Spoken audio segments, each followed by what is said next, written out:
Hello. Alright, let's switch over. I will warn you, my allergies are trying to get the better of me today. Um, I almost didn't stream today because of how I felt. Yesterday was rough for different reasons, which I will get into. Uh, but yeah, I feel like poo poo. It's okay though. I don't feel like so bad that I can't stream. But ooh, I nearly cancelled. I nearly said, you know what? I'm not doing this. I'm here though. I'm here. I was just incredibly dehydrated, and that's why I felt like shit earlier. I still feel like doo doo. Just nowhere near as bad as earlier. It is what it is. So I wanna do a little Zatsu real quick.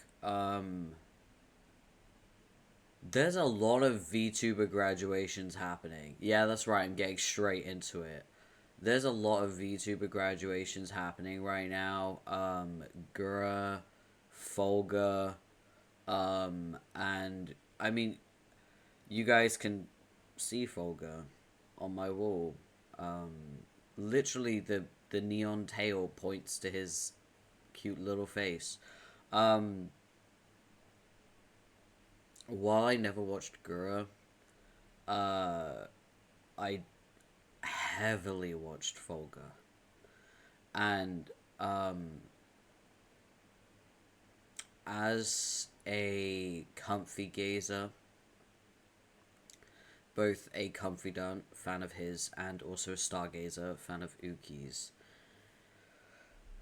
it's a bittersweet kind of graduation because I know that he's graduating because he wants to move on to do his own thing, and that will ultimately make him happy, right? And I want that for him. But I also have to kind of accept that I'm not going to get any cyborg collabs anymore. I'm not going to get any, like, full, like, Noctix collabs anymore with, like, Sunnyban and Cyborg. It's, it's tough out here being a cyborg shipper. I'm joking. Nah, it's just, as a comfy gazer, it is especially, I think, hard on us because our communities are so interwoven. Like, funnily enough, my most watched YouTuber in December wasn't even my Kamiyoshi Uki. It was Folga. Because I absolutely adored watching him play Elden Ring last year. And I just kept rewatching. Um, so yeah, I I just want to take a moment, kind of give him his laurels, and I just want to thank the universe. I'm so glad I found Fulgrovid, and ain't no chance I'm going to let him slip out of my grasp. First and foremost, I ordered one of his figures because that price is about to shoot up. Ain't no way I'm delaying it. I was like, I have the money. I'm just gonna get it now because it's gonna be so much more expensive in a week's time. So it should arrive before he graduates, which is nice. And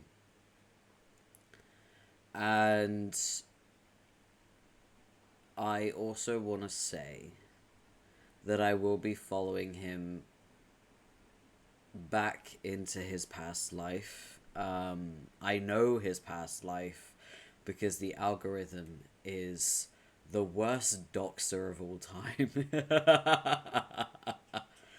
um, so yeah, I'm gonna be following him into his past life. I'm sure he does stream on Twitch. I don't know if he's active right now because you know sometimes there are corpos that do also stream indie every now and then. I know that Battle does. I know that Ruse does. Trying to think who else does. Oh, I know Axel. Axel doesn't stream indie, but he does collaborate um, with like Battle and all of those lot, and like Hacker and yeah, but like their indie accounts, you know. So I will say I will be following Folger into his indie. So that being said, we salute Folgrovid. I'm addressing it now because on the actual day of graduation, I'm probably not going to stream, and I'm going to be really upset. Rightfully so. I'm losing a cyborg. Um, yeah. I can't think about it for too long because the longer I think about it, the more sad I get. Like yesterday, I actually was crying because he has had such a huge impact on me, both as a person and also as a VTuber. He's he's the one that influenced me in a way like where you shouldn't take it all too seriously and you should just enjoy it, right? I feel like I probably wouldn't be as maybe as open to new experiences in VTubing if it weren't for him. Cuz he's niche. He's really niche. And he was like huge corpo. So seeing such a like niche person in corpo, that was really influential. Um I'm rambling. I'm rambling because I don't know what to say. I'm gonna miss him. Um, for anyone who doesn't know who I'm talking about Folgo. I'll show you what he looks like. I think I have a picture of him in my file. Hold on. Maybe I do. Okay, there we go. He has horns now. Let me turn that off. There we go. So yeah, Folga is graduating. And he will be sorely missed by all of us. Oh, I look so weird without the horns. Okay. So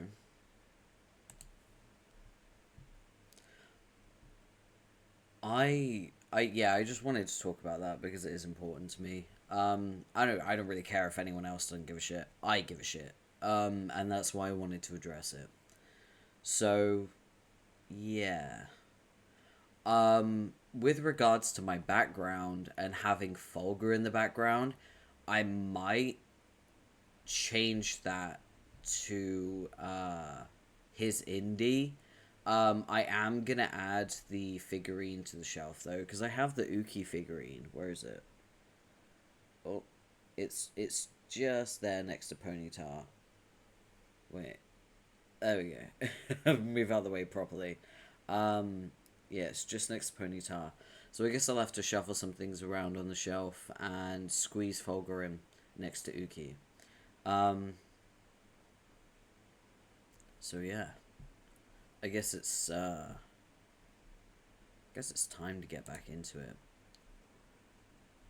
We are going to start the Act 5 intermission. So this is in between Act 5 and Act 6. Are we ready? I'm not. I've been an emotional wreck for the past 24 hours. I don't know what I'm fucking doing. Hey, Waffle. One of my favorite VTubers just announced their graduation, so that's why I'm a bit like, you know? It's rough. He's on the wall behind me. Yeah, it's one of those things where it's very bittersweet because I know he's doing it because he wants to grow and he wants freedom, right? Because he's a corpo VTuber, and obviously corpo VTubers, they do have some restrictions. He wants his freedom and he wants to be able to grow and take what he's learned and apply it. Um, I support that. I want his happiness. I want to see him grow and I want to see him evolve. At the same time, it's going to be sad because like all of those amazing collabs and interactions I see with his like gen mates in the company, Noctix, I'm not going to be able to see that anymore. Um, that sucks. So yeah. He's by the way, if you're wondering which one he is on the wall, he's the one that the neon tail is pointing at directly. That's him. I ordered his figurine just as his graduation was announced, which means they wouldn't have had time to hike up the price. So I've got his figurine on the way. Um, and I dread to think how expensive that figurine is now after, like, what?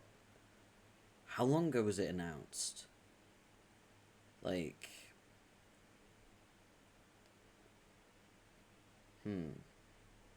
less than 24 hours ago. So the figurine's going to be fucking expensive by now. Surely. They would have seen this graduation hiked up the price because they did the exact same thing for Pomu. Because I was going to get Pomu's figurine because I like her.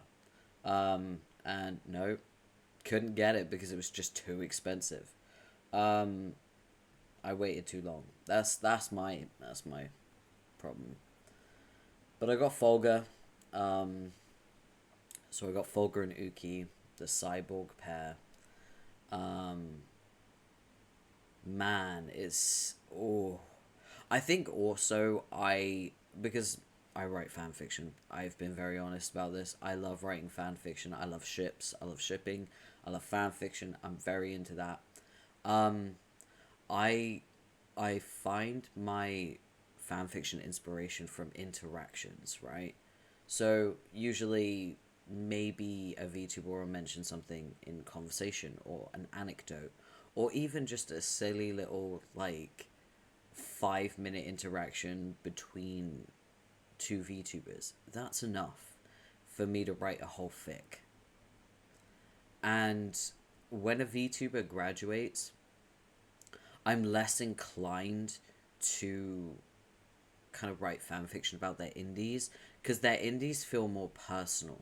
You know what I mean? Um, Whereas the corpos, they don't feel personal.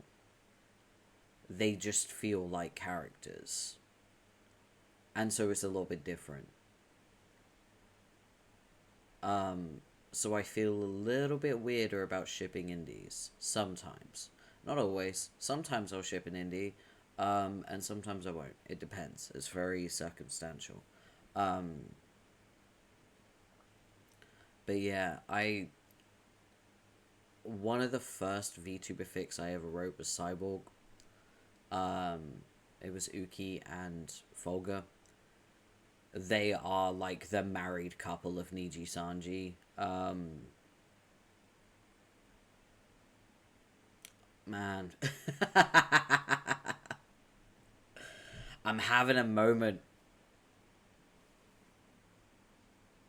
Just having a moment to lament the memories and it's been 3 years. So damn, 3 years of writing Cyborg.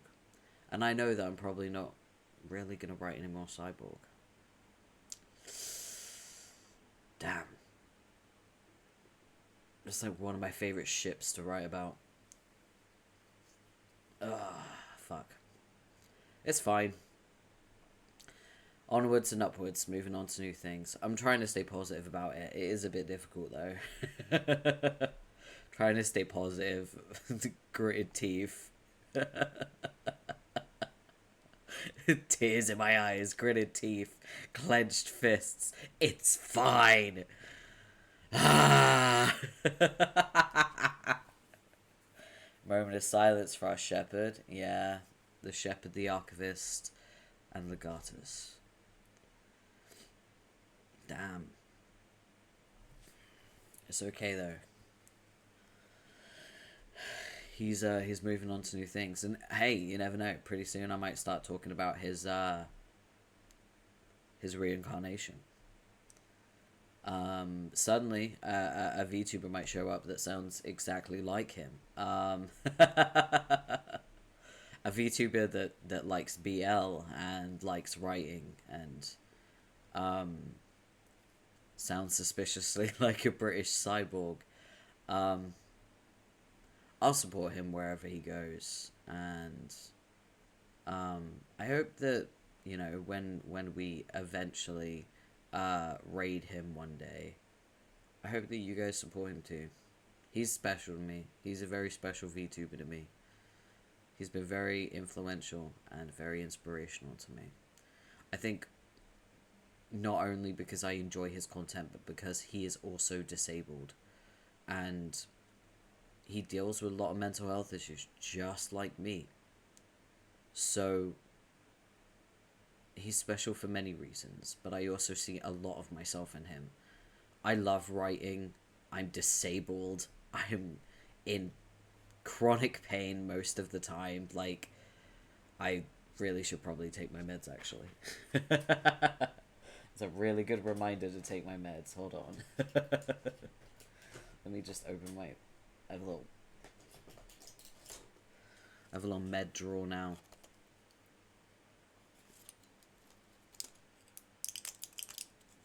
But yeah, I find him to be a very inspirational person, and very funny, very sweet. And I hope that one day I can kind of see more of myself in him, you know? That's what I'd like. He's a good person.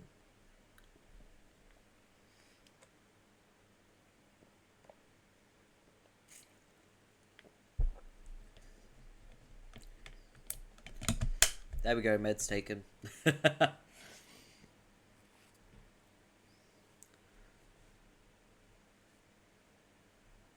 Alright.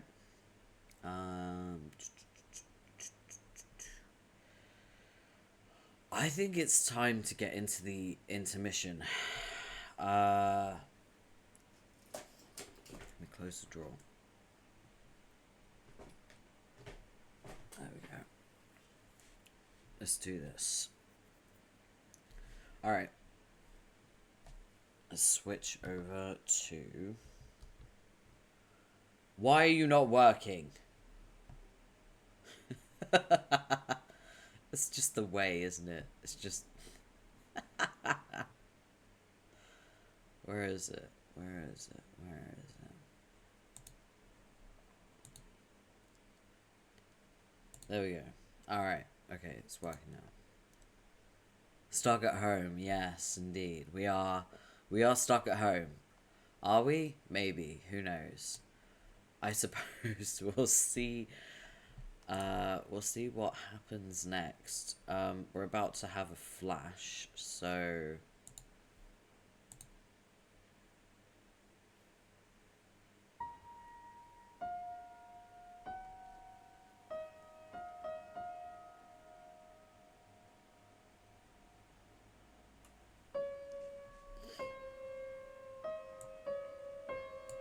Ah, yes.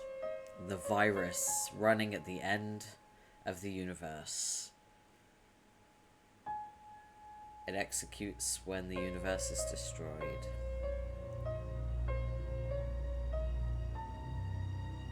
And it summons a demon.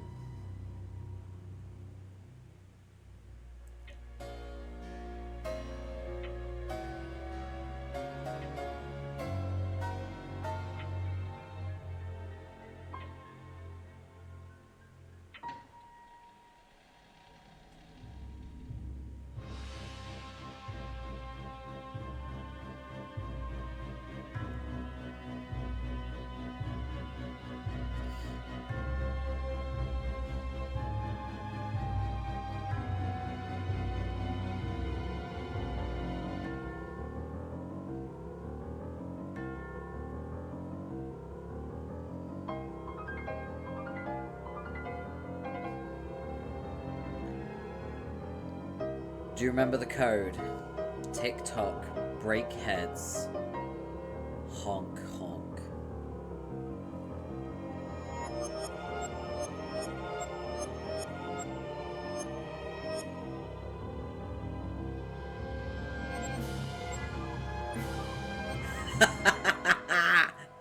The Ellot.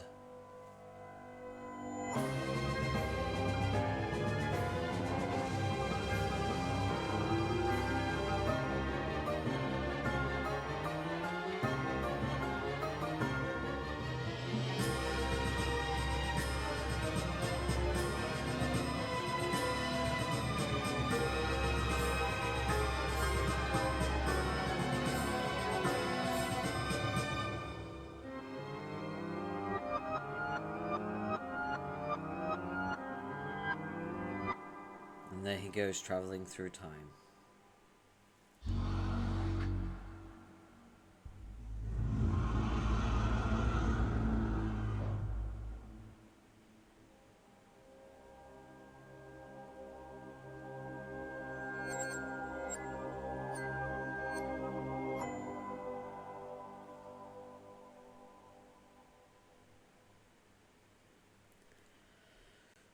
So,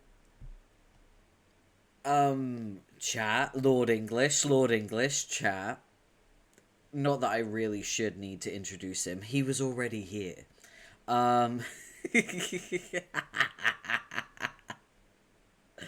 Yeah. He's big and scary.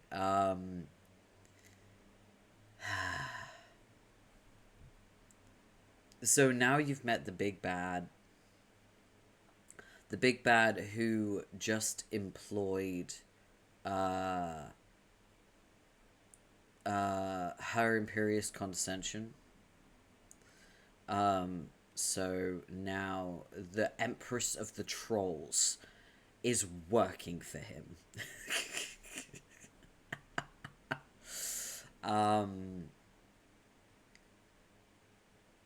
So yeah, that sucks. Let's move on, shall we? It's time to start Act 6. Oh, that's another flash. Okay. Let's do it. Act 6. Act 6, let's go. Oh, it's red now.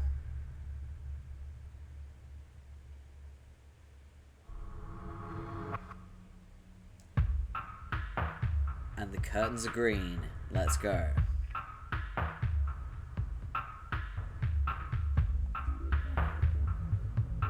We're in a brand new universe. It's been rebooted.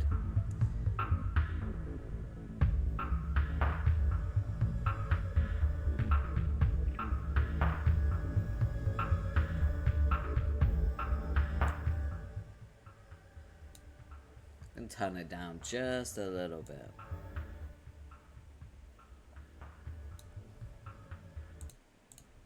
There we go.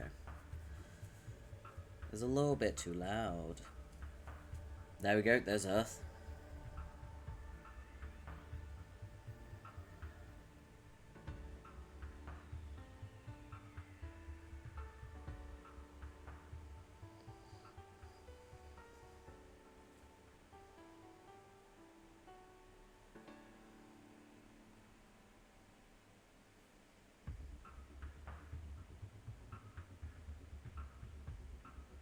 You know where we are.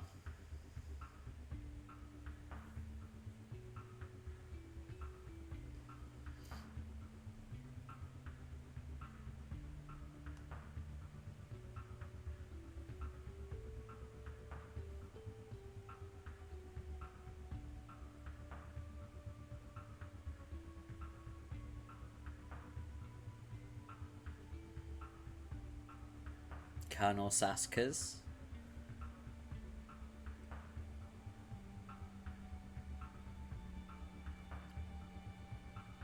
The bunny. Liv Tyler.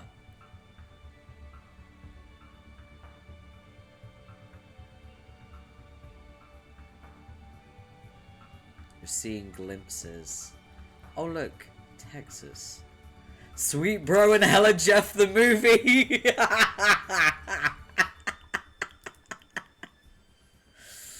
Oh, I hate that poster, but I love it at the same time.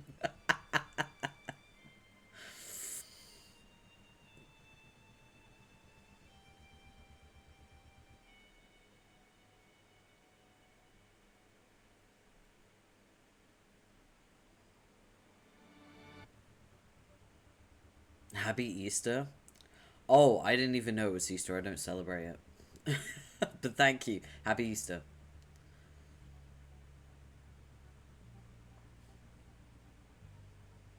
Well, who's this? Any guesses?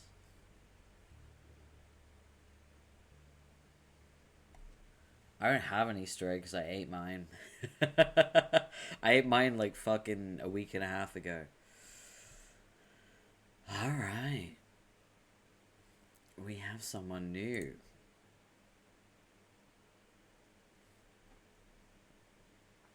Homestuck. A young lady stands in her bedroom. It just so happens that today, the 11th of November 2011, is the date scheduled for the launch of a highly exclusive playtesting experience for a much anticipated game. The young lady is expecting to find this game in her mailbox today. She is expecting the game to be printed on these envelopes. She's expecting to find her name. What do you suppose the name on the envelopes will be? It says Alpha.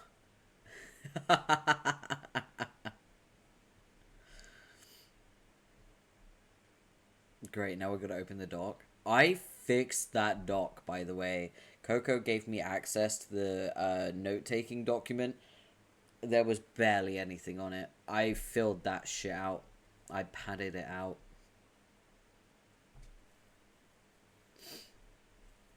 Alright. Enter name. Jane Crocker. You cannot enter her name. It was already engraved in her honorary placronym on her 13th birthday, which was about 2.5 years ago, and has been sitting here neatly on the bookshelf ever since. Attempting to engrave it with another name after completing the sacred rite of passage is practically unheard of, and is a gesture nearly as offensive as it would be if you tried to name her something dumb, like Barn Stench Fart Face. Luckily, she's not the sort to hold a grudge, and she'll let it slide this time, as long as you hurry up and get her big day started. Examine the room. I have too much chocolate. It's like half milk and half white. I saw a few of those. Oh, they look good, but also they look very sickening.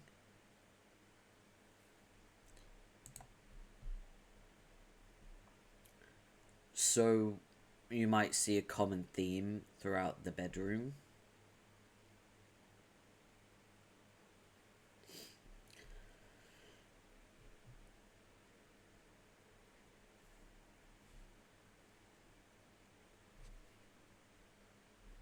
Do you see it? Have you spotted it? Your name is Jane. As was previously mentioned, you are poised for an elite opportunity to test the Asperb Alpha. It is so elite, in fact, you're the only of your kind invited to playtest. Though you guess that probably comes with the territory of being the heiress apparent to a baked goods empire. You don't suppose it hurts that you are said empire's #1 fangirl either. It should come as no surprise that you enjoy baking, but you also enjoy reading detective stories. You fancy yourself a skilled prankstress, if by no other measure than lineage, though at times you feel it's tough to fill those shoes when you're surrounded by jokers. Seriously, the shenanigans perpetrated by your pals make your old school japes feel kind of pedestrian sometimes. But oh well, you love them all anyway.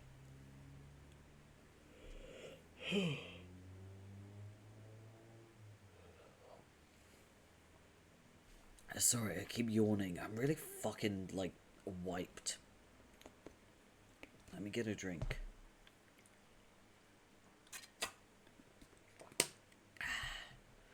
Did we get her last name? No. Not yet. Oh, wait, yeah, we did. Jane Crocker.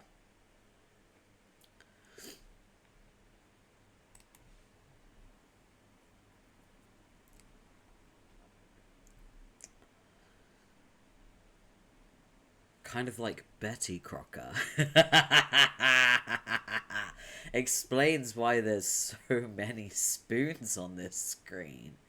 And there's a lot of red too. Huh. She is the it's worth double mentioning. She is the heiress apparent to a baked goods empire. So she's the heiress. And she's also the #1 fangirl of Betty Crocker. You once dabbled in amateur botany, but found it too frustrating because your vegetables kept Actually, you know what? You don't want to talk about it. You love situation comedies, whilst holding particular affection for mustachioed funny men.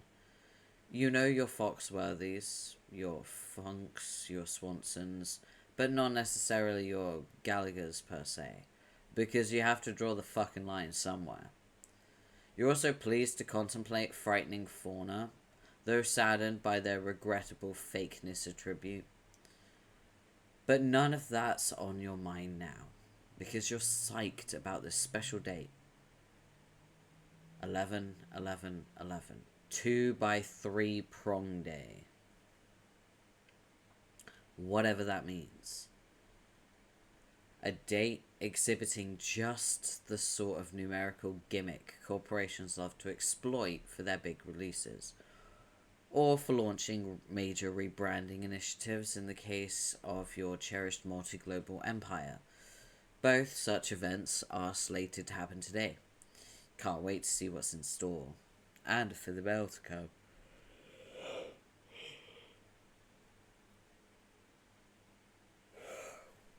Jesus fuck. I keep yawning, it's crazy. I promised, like, I'm so well rested, but apparently I need more rest. What the fuck? Do you need a nap? I slept so much yesterday.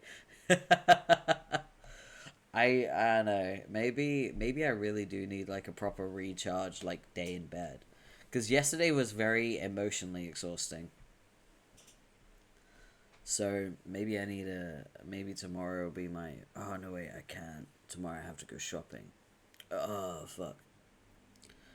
I got my old roommate visiting as well, so I gotta make sure the place is like good for him too.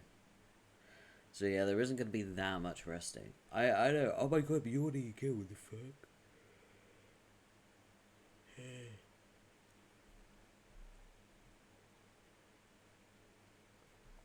This is insane. Do I need? You know what I should do? I should get a stamina potion.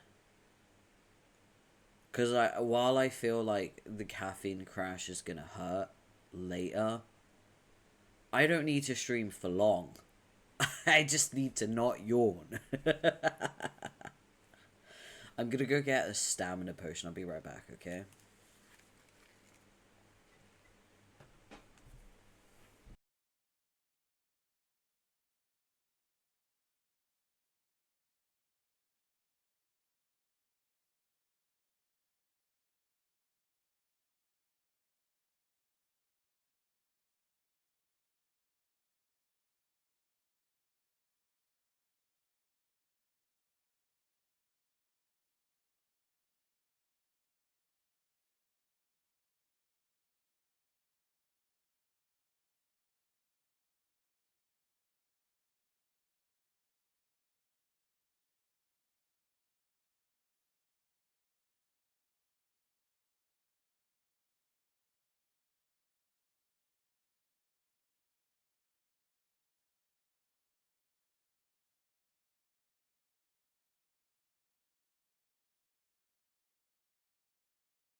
Liv, you're always wearing fun socks.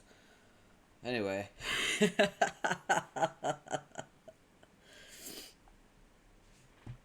Alright. You can't wait to see what's in store, and for the mail to come. When it does, you'll waste no time in embarking on the game's maiden voyage.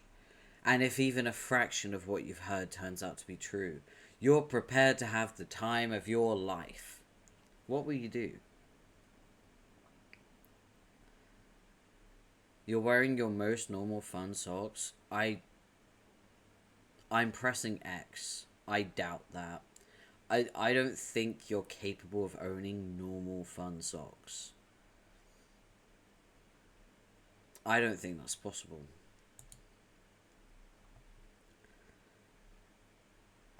Jane is not empowered to rehash this tired running gag because all of a sudden she's too busy being the other guy. My man, here he is. Ah! We need to figure out what this fella's name is pronto. Okay, small confession. I have a body pillow of this character.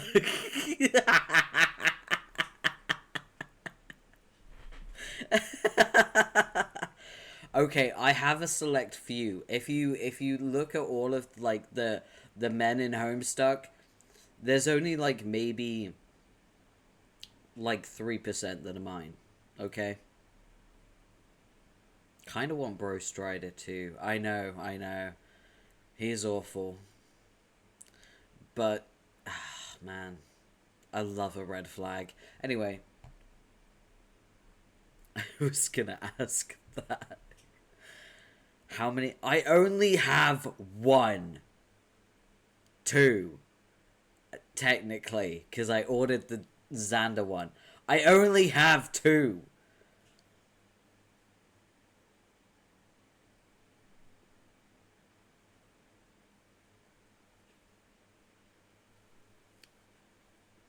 Wait, do ones in storage count?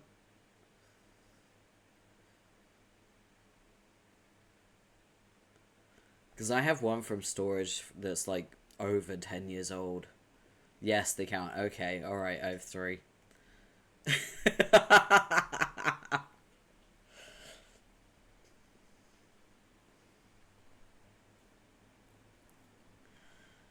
Should I be worried? Nah, it's just like my first ever English. English.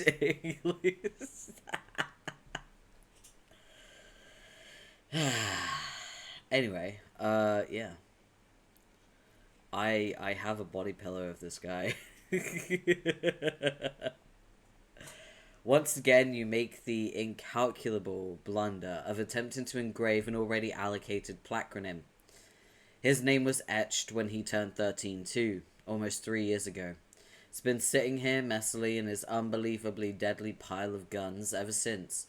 What sort of vulgar, childish moniker were you going to stick this poor bastard with? Bath breath turd smirk? Doesn't even matter, just tell him what to do. Examine a room.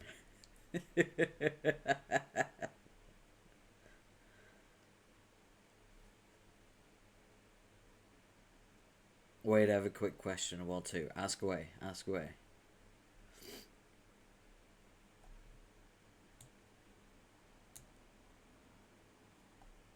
Does Lord English ever talk?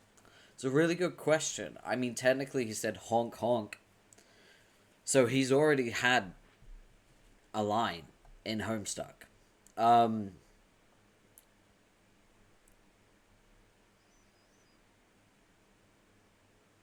Does he speak with a British accent? I see what you're getting at. It's, you know what? That's cute. Okay. I mean, if I read his lines, technically he will have a British accent, but that's besides the point. Your name is Jake. You love movies. All movies. You would describe your taste in film as eclectic, but in truth it isn't much less than totally indiscriminate. You bluster frequently of exuberance for firearms and fisticuffs and adventure, though have no human company with which to share these interests. But who needs chums when you can enjoy a top-notch gander of your gals of cerulean complexion? Hubba hubba.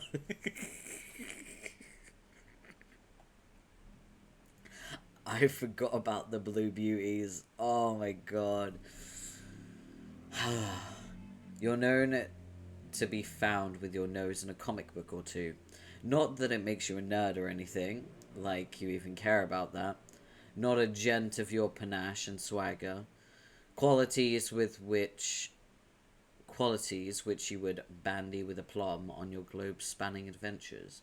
Hypothetically speaking, you would love to travel around the world, toppling any sacred urns you encountered. You'd be tickled by the opportunity to defile hallowed tombs everywhere, raiding them of their treasures, and how you'd give your right leg for a shot at desecrating the shit out of some real-life mystic ruins for their Byzantine wares. Luckily for your limb, there's a daddy set of such ruins nearby, and you desecrate them quite frequently. You're also troubled to contemplate frightening fauna, and plagued daily by their regrettable realness attribute. Frightening fauna are apparently real. What else? You sure like to wrestle. Did you mention fisticuffs yet? You know, scrums and whatnot. Also skulls. Gosh, you love skulls. There's a good skull at the heart of any mystery, haunting its every page. That's what you always say. Or at least, it is what you always hope. It's a really interesting word to write in all caps, Homestuck. Why'd you write it in all caps, Homestuck?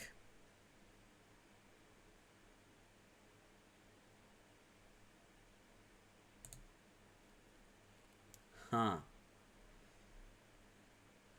It is worth mentioning that if you see a word that is singled out, sometimes it's unimportant.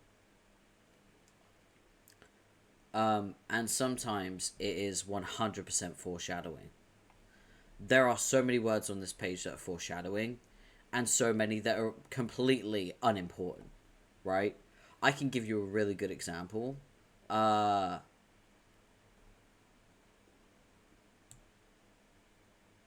No, that's foreshadowing. Hold on. Oh, wait. Yeah, this bullshit right here. Oh, no, wait, that's foreshadowing. Never mind. This is completely unrelated. Andrew Hussey memes so much we can't tell what he's actually foreshadowing. Honestly, yeah. This is completely unrelated. This is just stupid. This is him highlighting something that just doesn't need to be highlighted, right? But it just makes it look like they're highlighting just things. Just things. You know what's crazy?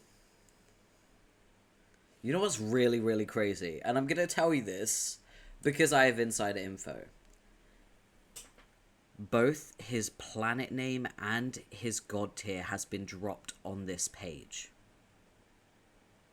I'm not going to tell you what it is, but both has dropped. That's how much foreshadowing is on this page, as well as his sexuality.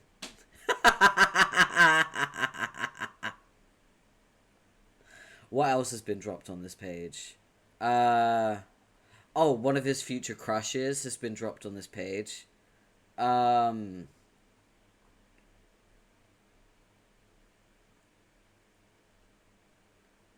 My brain is too smooth for this. Is it Hubba Hubba? I just... No. His god tier isn't Hubba Hubba. What the fuck?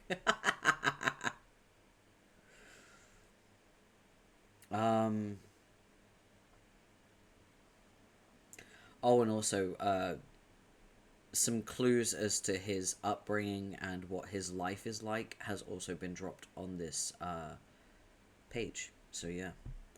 Retrieve arms from the floor. Post haste. You make a dutiful motion towards your trusty firearms, doing your part to assail the mushy carcass of a horse that passed away long ago, when suddenly a wild character select screen approaches. You really feel like you're in the driver's seat now. You can basically take the story literally anywhere, as long as you don't pick one of those shadowy characters, and as long as the panels are actually finished being drawn. It's like this whole panoramic cornucopia of limitless possibility, sprawling before your very eyes. Who do you want to be? Gimme. Gimme. Gimme.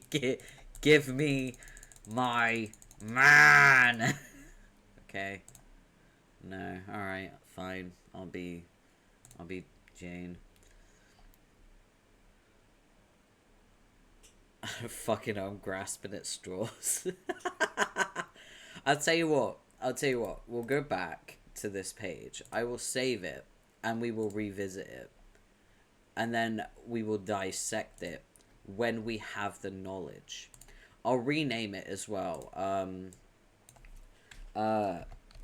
Visit when we have Jake knowledge, right?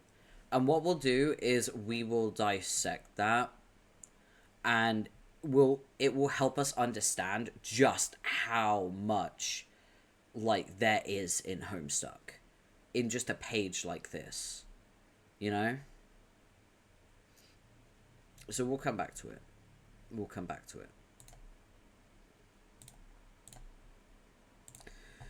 You're suddenly Jane again. What was it you were up to? Oh, right, this game. You're excited about that.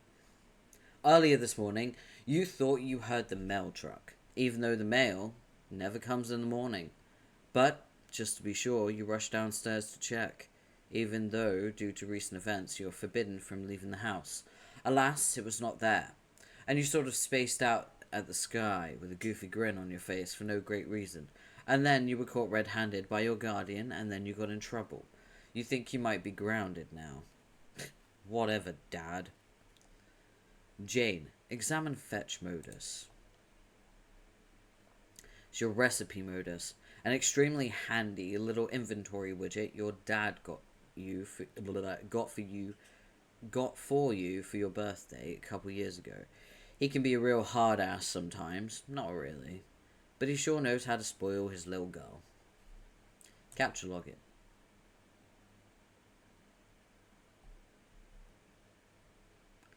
You stick the recipe modus in your recipe modus. You flip the card over and look at the back.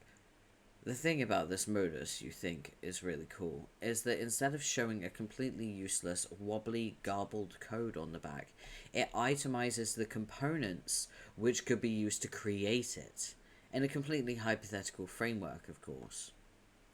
Isn't that cool? You could capture log anything and it would be like, this is how you make this item. Which means you could essentially reverse engineer things. Such a cool modus. I love this modus. Just another wonderful innovation by your favorite company. It releases many products of an experimental nature, often with applicability to other kinds of technology, and products which haven't hit the market yet. Of course, as the heiress, you're privy to all the sweetest gear in advance. Maybe you'll rummage through some of that stuff later. The modus as a capture logged object has only one simple recipe, involving an array modus, snore, and a cookbook. Yes. Other objects have more varied and elaborate recipes, though. Jane, get hat.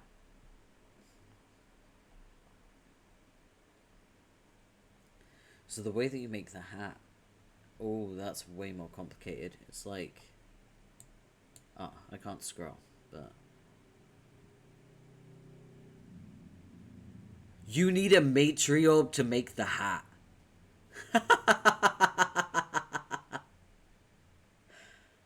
Folks, you need the matriarch to make the hat.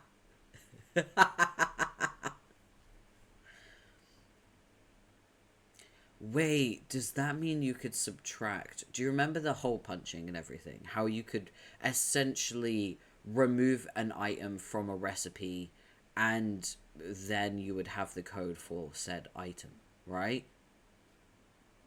Could you essentially make the matriarch from this hat? If you subtract the book, the plant pot, this hat, this gun, the steak, and this book, if you removed all of those things, all you would have left is the matriarch.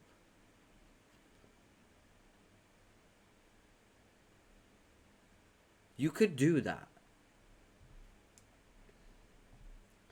Capture log your favorite hat, which is also your only hat. You spent basically your entire childhood in this hat, pretending to be hard-boiled detectives and whatnot. In public, you and your dad made quite the pair. Everyone could tell by glance that you were your father's daughter, sired from his loins directly and genetically, through what was undoubtedly a natural process of human procreation involving a man and a woman.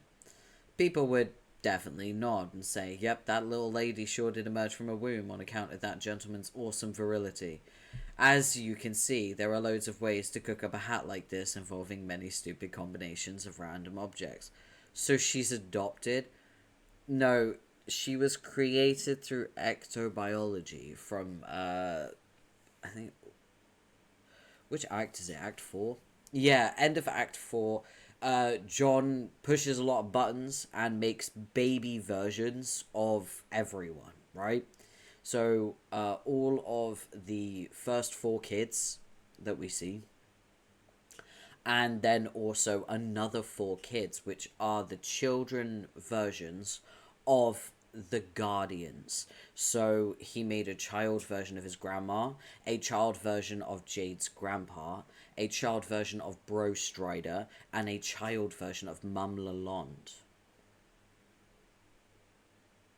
So those child, like babies, those babies, we are basically meeting them.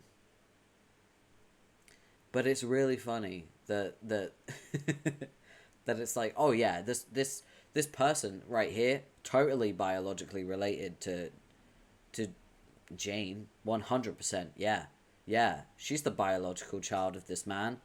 No, she's not. She has no parent, like, at all. She was literally created from a ectobiological ghost clone of herself. She made herself. We saw it happen. We literally witnessed it. Wait, which one is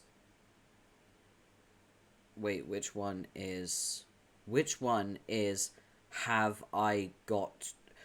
Liv, are you having a fucking stroke? Wait, which one is have I got to add it to the notes? Liv, I'm gonna need you to, like, retype that while not having stroke so I can understand what you're saying. That's crazy. Wait, which one is it? I have to add it to the notes. Which one is what? Which one is what?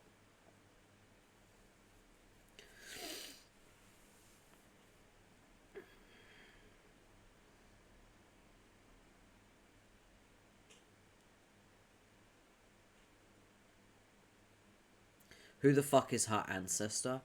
Jane does not have an ancestor. These kids do not have ancestors because they are the ancestors. That's the point.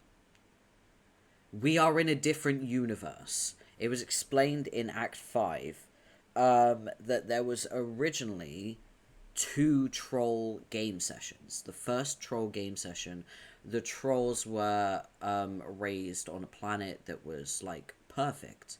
And because it was a utopia, I'll explain it. I'll explain it now.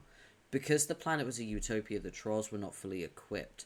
to be brutal enough to survive the game, right? So they failed. When they failed, they scratched the game. They started from scratch again, and they were told by Echidna, one of the denizens, that if they scratched the game session, unfortunately, they would not be allowed to play the game again in the next, universe, right? They would instead become the ancestors of, the ancestors in their universe. So it's like a switch. Imagine, for example, your mum as a teenager plays a game. She fails the game. She reboots the game from scratch, but the next time around, she's not playing the game, you are, and she's your mum. But the first time around, you were her mum. That's kind of how that works. It's a parent switch. So that's what's happening right now. So Jane Crocker, in the original, like, in the first universe that we enter, is John's grandmother. Homestuck makes me dizzy, dude. I mean, there's a lot to catch up on, and you've been in and out, so you've missed a lot. And that's probably why. I also noticed both you and Coco, you tend to take note of things that are completely unimportant. It's like, Coco was asking me questions the other day about something, and I was like, that's not important, ignore that. And Coco was like, oh, okay. I was like, yeah, that's really, really not important. You don't stress yourself over that.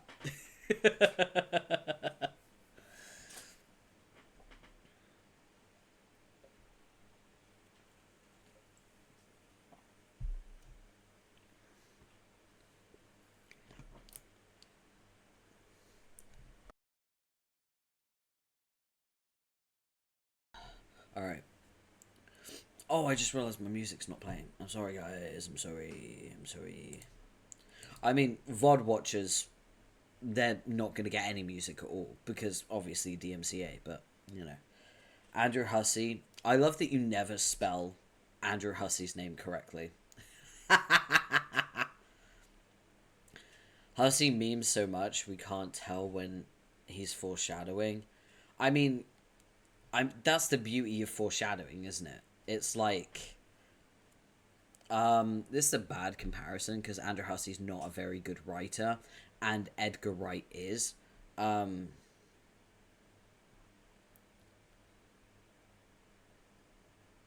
VOD watchers. I mean, yeah, it's just because of copyright. That's why I can't play music on the VOD.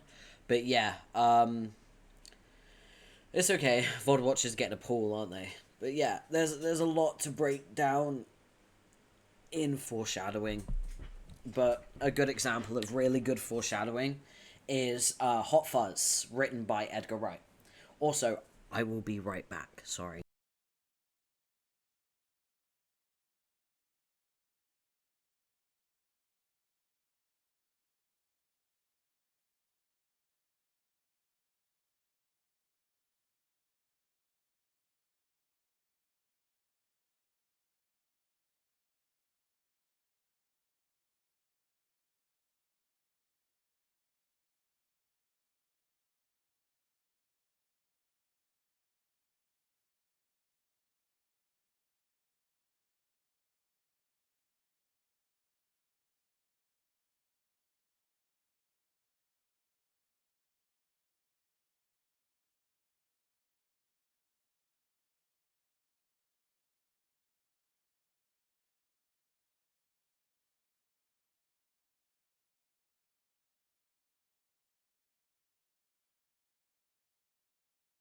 Okay, I'm back. Sorry about that.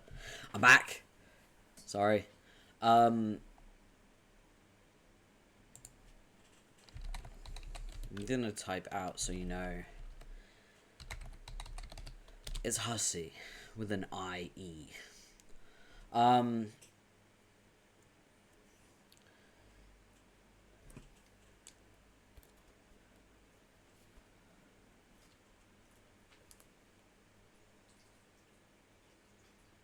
His last name is Hussey. It's just not with a Y.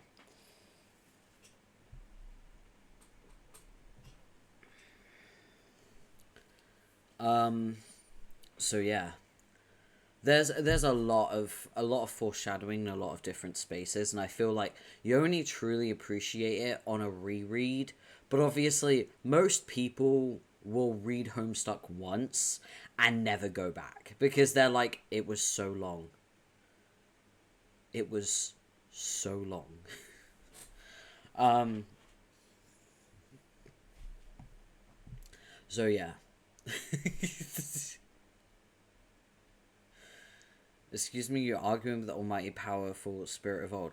Well, I think it's probably not a good idea to argue about a real life person's name, because that's their fucking name.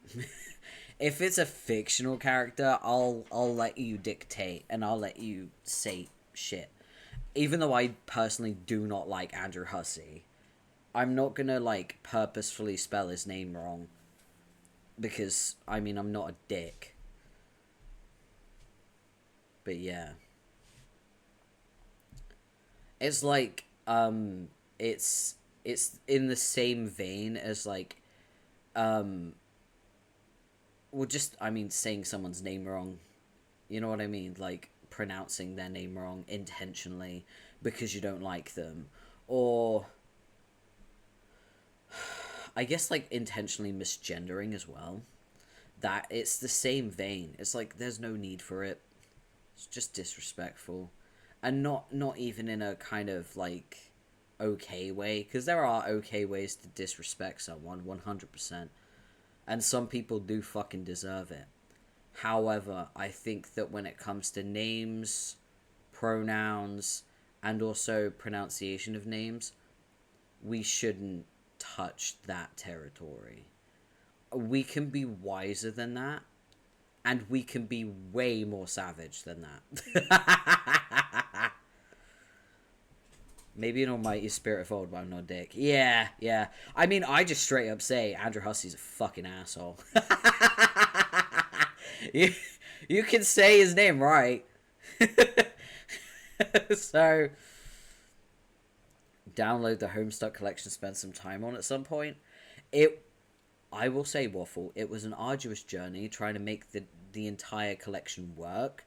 So what I might do is zip it for you and send it to you, because it's probably going to be way easier for you to access if I send you my files, because I had to hunt for my files. I had to like scour the fucking internet for like, because it's you download it in two different parts. Enjoy your stealth mode. Enjoy panini. Yeah. Oh, I really want a sausage roll. Like, part of me longs for Greg's right now. I really want Greg's. I want Greg's, guys. I want Greg's. I want Greg's. I want Greg's. Yes, that was a Mighty Boosh reference. Anyway.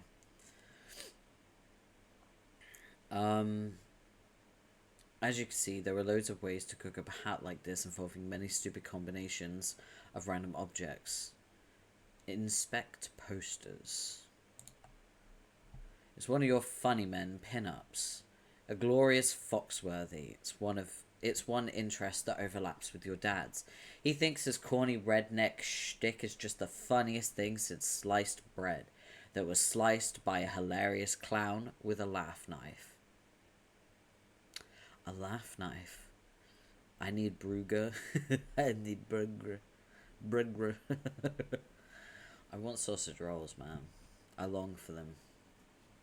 I wonder if I could get a delivery. Probably could. The problem with Greg's delivery is that there's no guarantee those sausage rolls are going to be hot. And whenever I get a delivery and the sausage rolls are cold, a little piece of me dies inside, you know?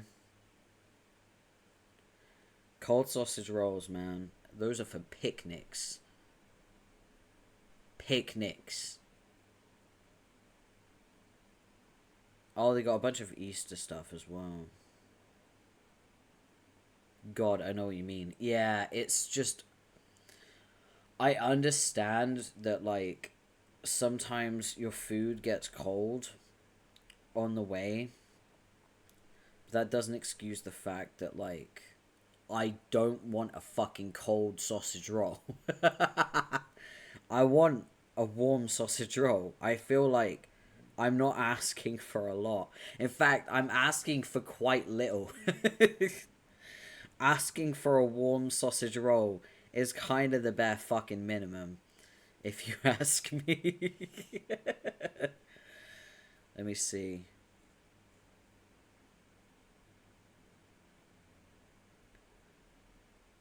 Sausage roll. See, on the actual, like, on the site where you can order from Greg's, it's like cold sausage roll 4-pack. No.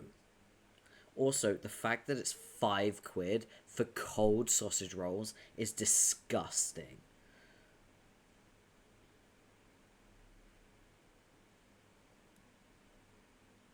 Like, that's actually horrendous.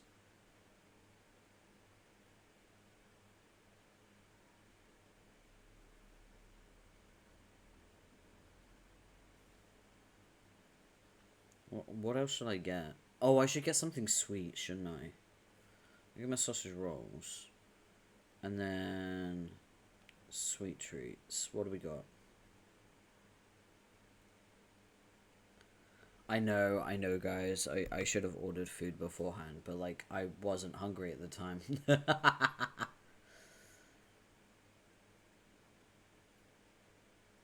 got caramel shortbread. I kind of want the triple chocolate donut. Actually, no, I don't. I want the caramel custard donut. That looks way better. Ooh, muffin. Never mind. Scratch that. I want a muffin.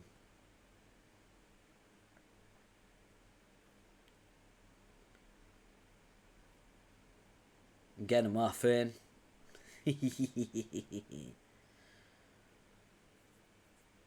Oh, they have Easter cupcakes.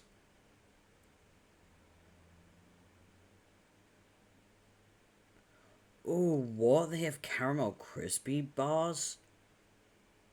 Ooh. Oh, they're all out of yum yums.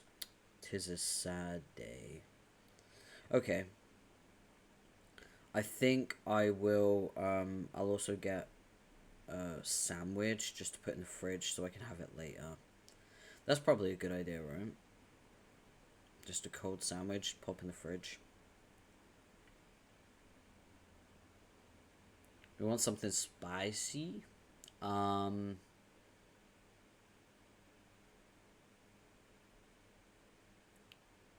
What's good? I mean, you can get an Indian.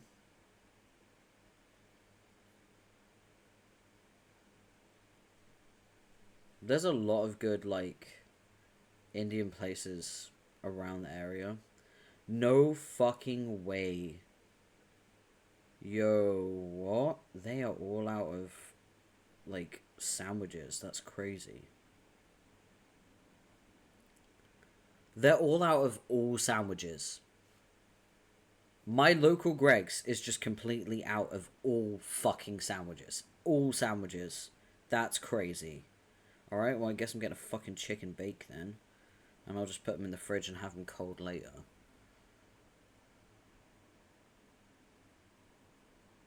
You get this free with your order, sausage roll. Okay.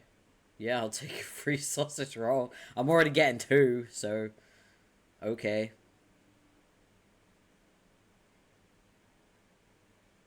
Alright. Yeah, I'll order it. To be fair, as far as, like, orders go, I'm getting a lot of shit for my money. You know what I mean? Greg's is still expensive for what it used to be.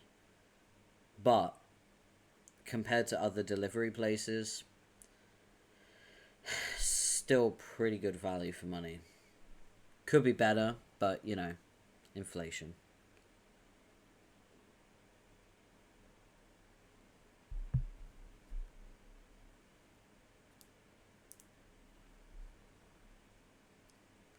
Okay, orders in progress. Nice.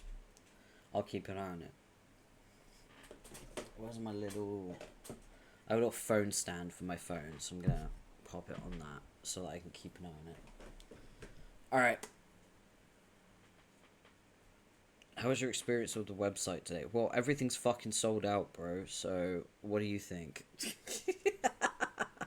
Just got a pop-up, like, rate us. Trust me, you don't want that.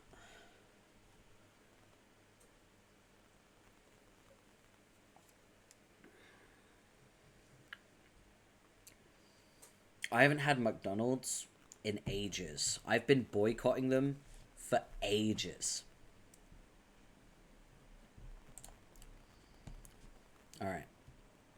Let's head back.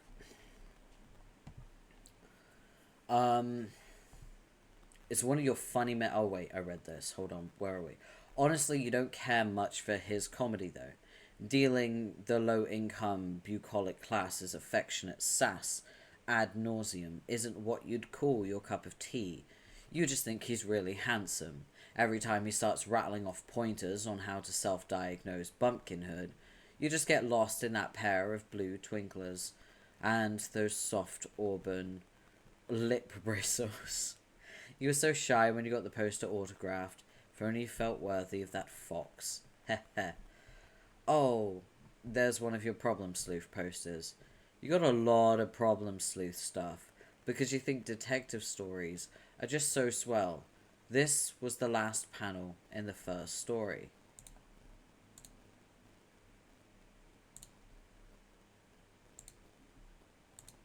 There it is, Problem Sleuth. Which ended a little before your 13th birthday. Since then, the author has been steadily updating Problem Sleuth 2, which you've been following avidly. You're happy that he stayed in that lane and stuck with a time-tested formula. If he went in a different direction, you probably would have found it really disappointing. He's talking about Homestuck. Also, I do want to say, I am in a very strange position. Let me just... There we go. Oh no, wait, that cuts off. There we go. That's what I want.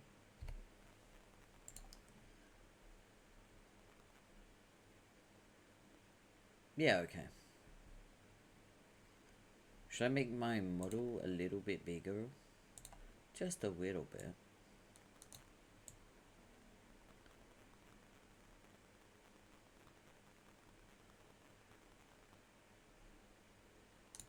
There we go. I feel like there's no reason to be super small, because it's not like I'm covering anything. Delivery in 29 minutes. I could walk there. I could walk there in that time. That's crazy.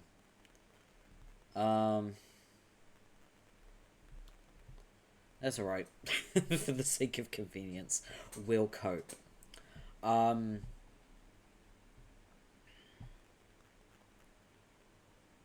Check out other posters.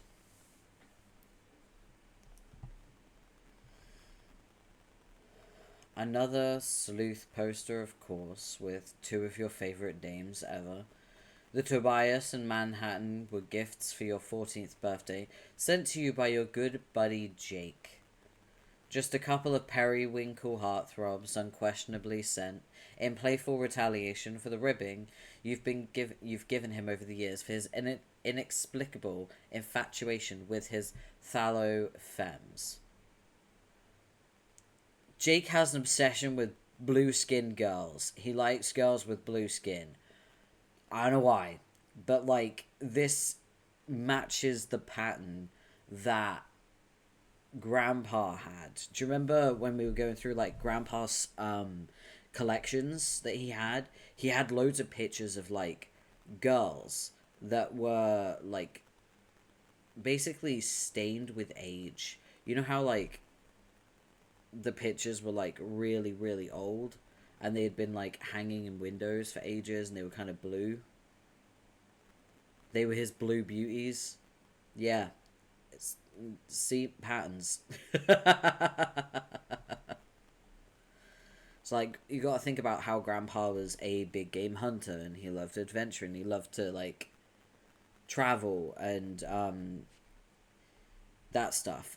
You got to remember, Jake is Grandpa, and Jane is Grandma. So we're seeing parallels. So all of the Guardians, Mum, Bro, Grandpa, and Grandma, are now all kids. And we are meeting them. And I'm so excited. It's fun. This is gonna be fun. So we made a couple of coy recommendations for objects of your attraction, and you have hung his cobalt beefcakes here since. He was pretty spot on with the blue funk, to be honest, since that's like the best show ever. Mr. Cross can blue himself anytime as far as you're concerned, but the Manhattan, not so much. Comics aren't really your thing, but you hung it up anyway because that's the sort of thing you do in a mildly escalating feud of passive-aggressive one-upmanship. You own it. But you felt kind of weird about having his blue mutant penis dangle over your head while you sleep, so you covered it up with something even more obscene. Some sort of revolting troll Howie Mandel, also gifted to you by Jake. Good lord, does that kid have some spotty tastes. There's also your significant magnificent Swanson. Ron Swanson is the perfect man. You have tried to order all the bacon and eggs in a restaurant on several occasions, but your dad never lets the order go beyond the joke level. What a fuddy-duddy. Take spoon. You tuck your trusty Junior Battermaster's Bowl Buster Stirring Solution 50,000 into your strife deck, allocated with the ever martially pragmatic spoon kind. You wouldn't have it any other way. You love your fancy spoon. It has several million recipes stored in it, and walks you through each step with a soothing female robot voice, just like in science fiction. Some urban legends say the device also broadcasts subliminal messages distributing ominous crococorp propaganda, but you don't put any stock in that sort of baloney for a second. There is one switch on it that doesn't seem to do anything. Maybe yours is defective. Still, it's perfectly serviceable and has assisted you in whipping many a cake into delicious submission. Jane, examine bunnies. These customized bunnies were gifts to you on your 13th birthday from two of your friends. Both were heirlooms passed down to them, and they decided to coordinate gift ideas and send you dressed up versions of their beloved childhood toys. You like to think he was shooting for a detective bunny with the one on the left. But you know, realistically, it was probably an Indiana Jones bunny more in line with his interests than yours, especially since it came with a little whip you have since misplaced. The bunny used to belong to his grandma. The other one used to belong to your friend's mum, and she dressed it as a wizard, which was also unapologetically more representative of her interests than yours. That's okay, though.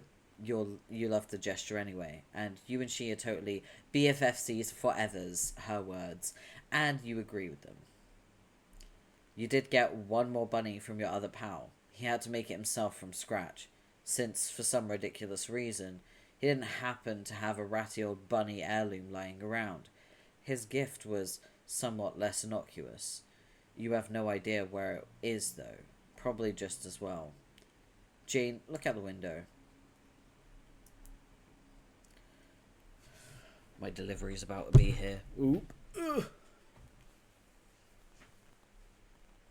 I'm just warning you guys now. I might have to get up and go. I am tracking the order, though.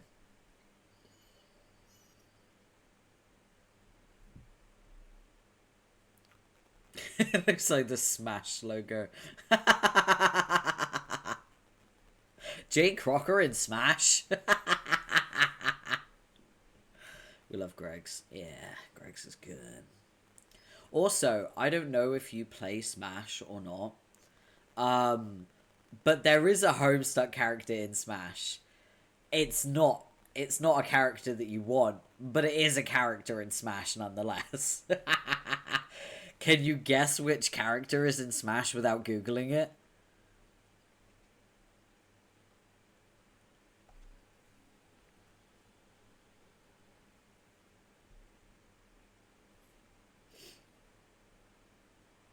Can you guess? God, you already told me. Oh, did I? Did I already tell you that Vriska was in Smash? Oh man, it's terrible, I know. I need to open my door so that I can hear my buzzer. Because for some reason, my buzzer is insanely quiet. It do be like that. You've been fidgeting around your room all day, making little observations about your various belongings, checking the clock. When will the damn mail get here? Take another peek out the window just in case. Still not here. But there's your dad. What is he up to? He couch locked the car. He just couch locked the car. Oh, that's right. He was going to wash it today. He's probably taking it to the backyard next to the garden hose. He keeps a very busy fatherly itinerary. So many dad things to do every single day. If the mail arrives soon, this would be a great opportunity to sneak out and get it. Fingers crossed.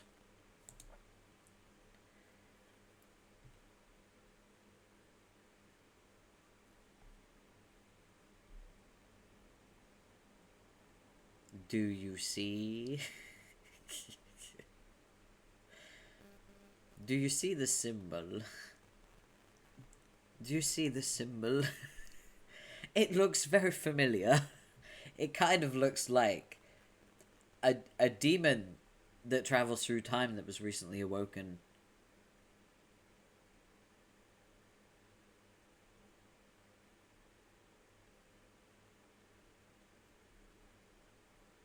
Kind of looks like Lord English, doesn't it?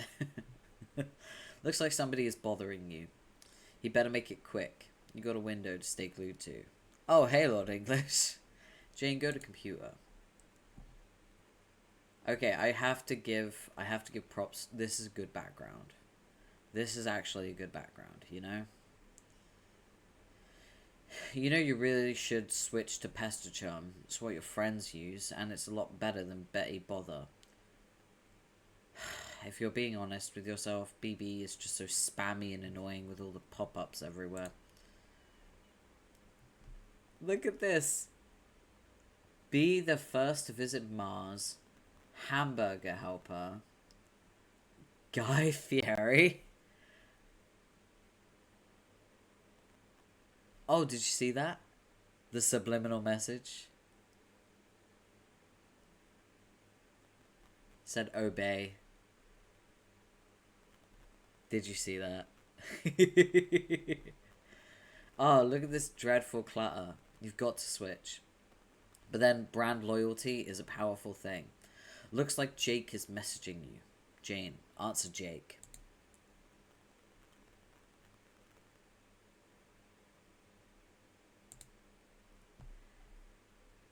Oh gosh, my food's about to arrive. I don't know if I can like read all of this in time for my food getting here. So I think what I might do is just ever so slightly postpone that page and just have a little chat. So what do we think of Jane and Jake?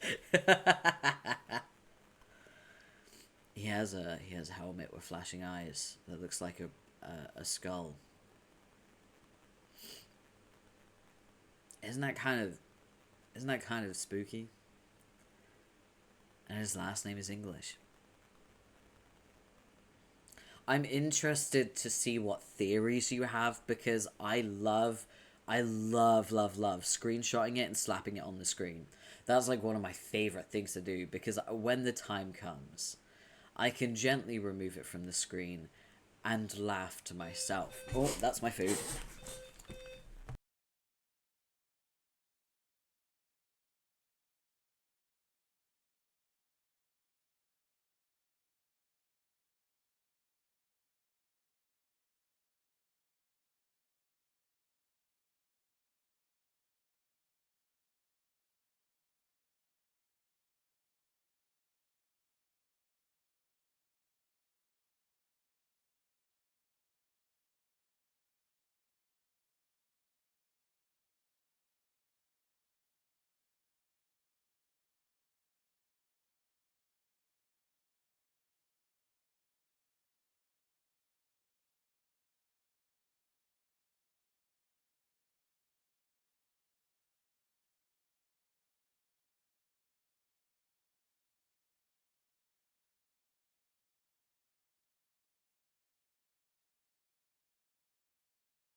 Guys, the food is here.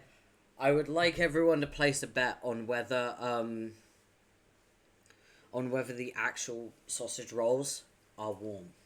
Let's find out.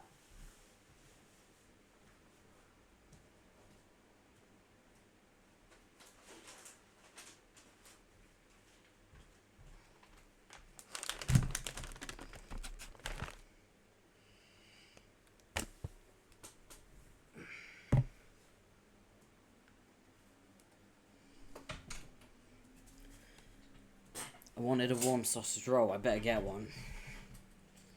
Okay.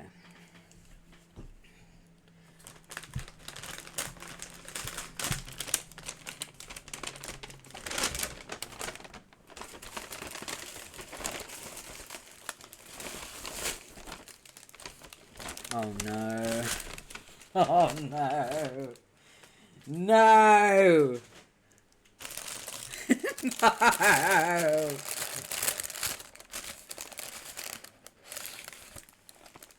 They're not even slightly warm. It's like there's an echo of warmth. So sad. No, Greg's. I said sausage roll, not cold.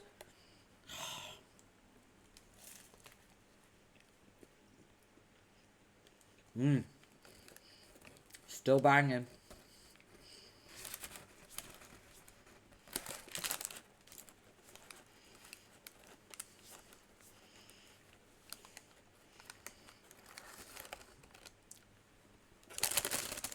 I'm gonna eat a sausage roll because I need to eat something. I actually haven't eaten today. Oh. Gonna move my mic back a little bit so I'm not eating directly into it.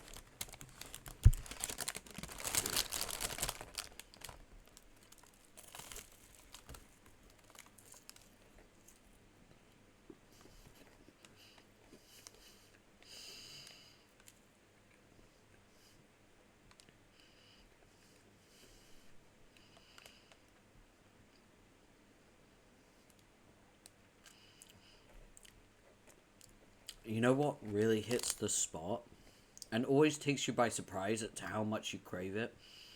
Crisp sandwich.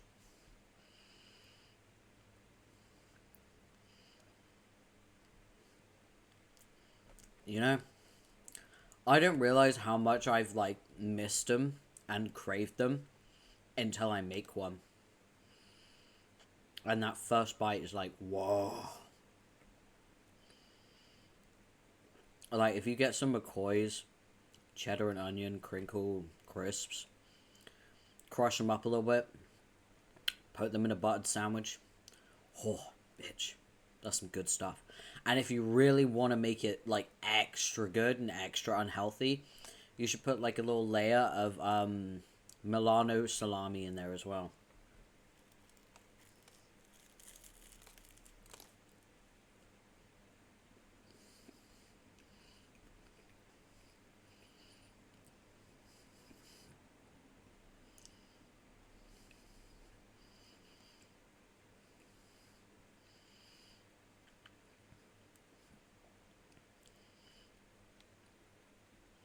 Wait, you haven't had a crisp sandwich since you were a child?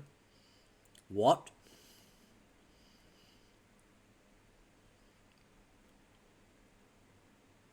My brother, go eat a crisp sandwich. Go have joy. It's so good.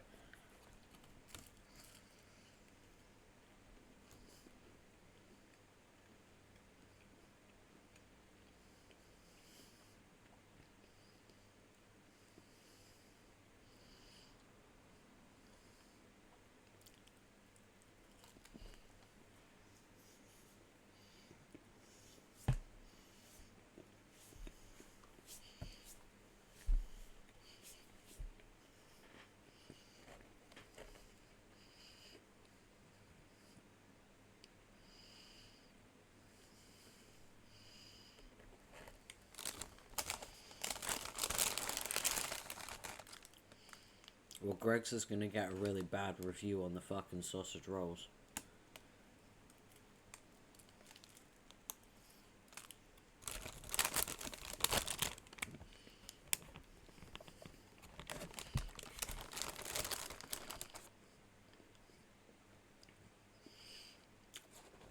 That sounds good, Waffle. You should definitely treat yourself to because they're easy, they're cheap, they're delicious.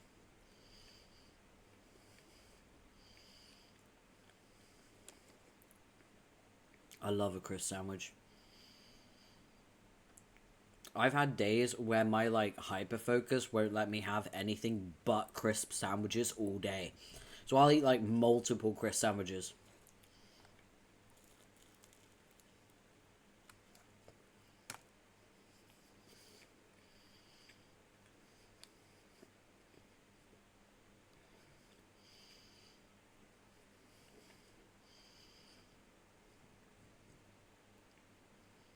Oh, I forgot to mention, if I do get like very hyper focused on reading and maybe chat needs my attention for some reason, or is asking a question, or like maybe someone's just popped into chat, you can type exclamation mark page, and my stream deck will flash at me and it will get my attention.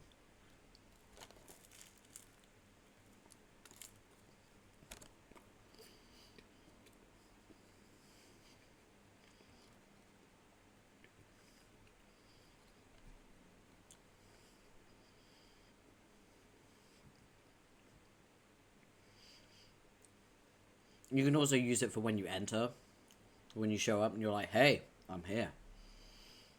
Especially if I'm like doing something, you know?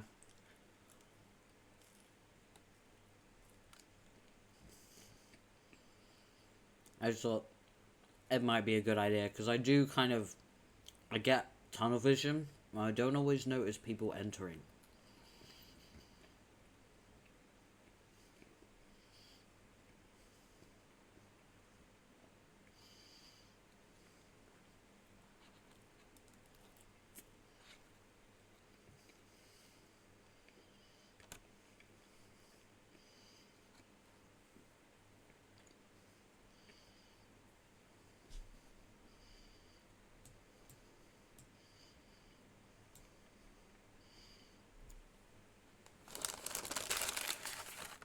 I'm on my last sausage roll, and then we'll get back to it.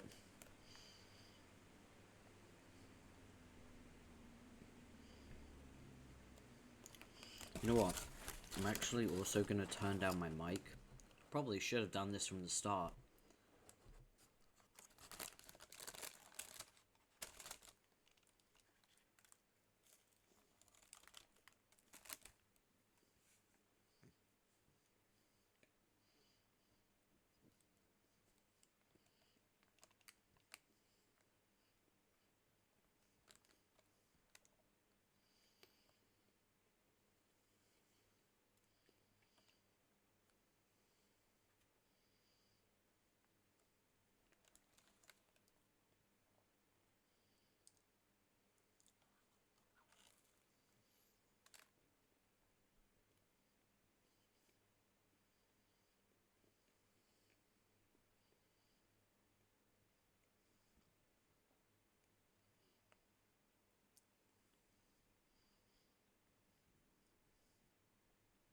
I forgot to mention, I'm going to use an opportunity to do it now because I just remembered.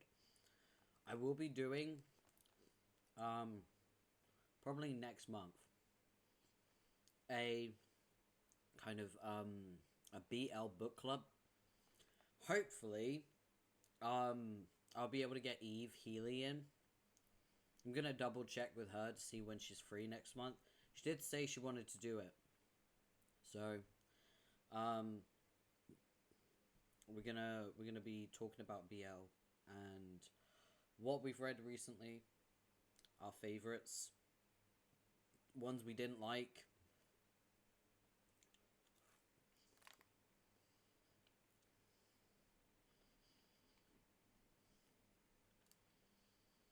It's interesting as well because I feel like me and Eve, when it comes to BL, we have different tastes, but we always agree on the really, really good ones, you know? I know nothing about BL. That's okay. It's the best way to describe it is BL is just gay romance. That's it. That's the category.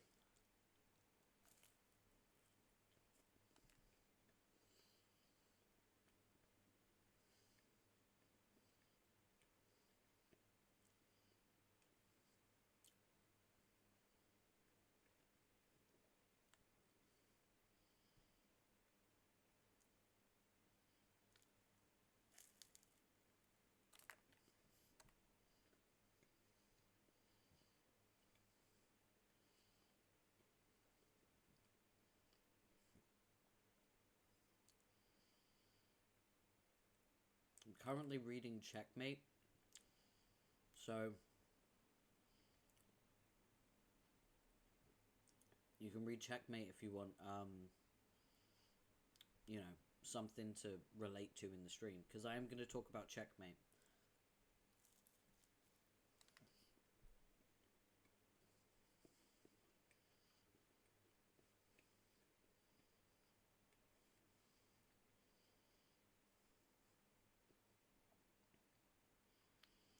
I guess maybe I should also mention the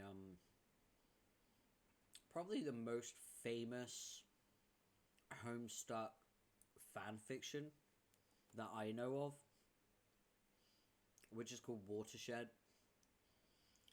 and it's an Eridan fan fiction too. It was famous for being like sad stuck, right? So it's like super super sad story. I think it's like Eridan, Equius, Redrum, and Solix and Eridan, Blackrum. And oh my god, it's so fucking sad.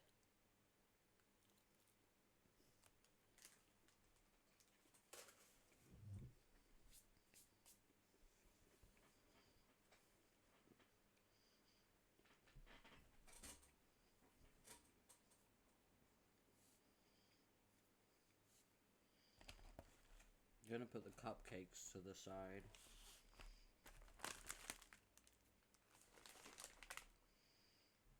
I'll have those later. Muffin time. I tell you what, I'll reward myself at like 3.5 hours. At 3.5 hours, I will have a muffin. Hell yeah. Let me turn up my mic, by the way. Now that I'm not munching. Because I don't want to munch in your ear, you know what I mean? Let me turn the music down a bit more now. Alright. Let's get back into it. Let me have a little sippy.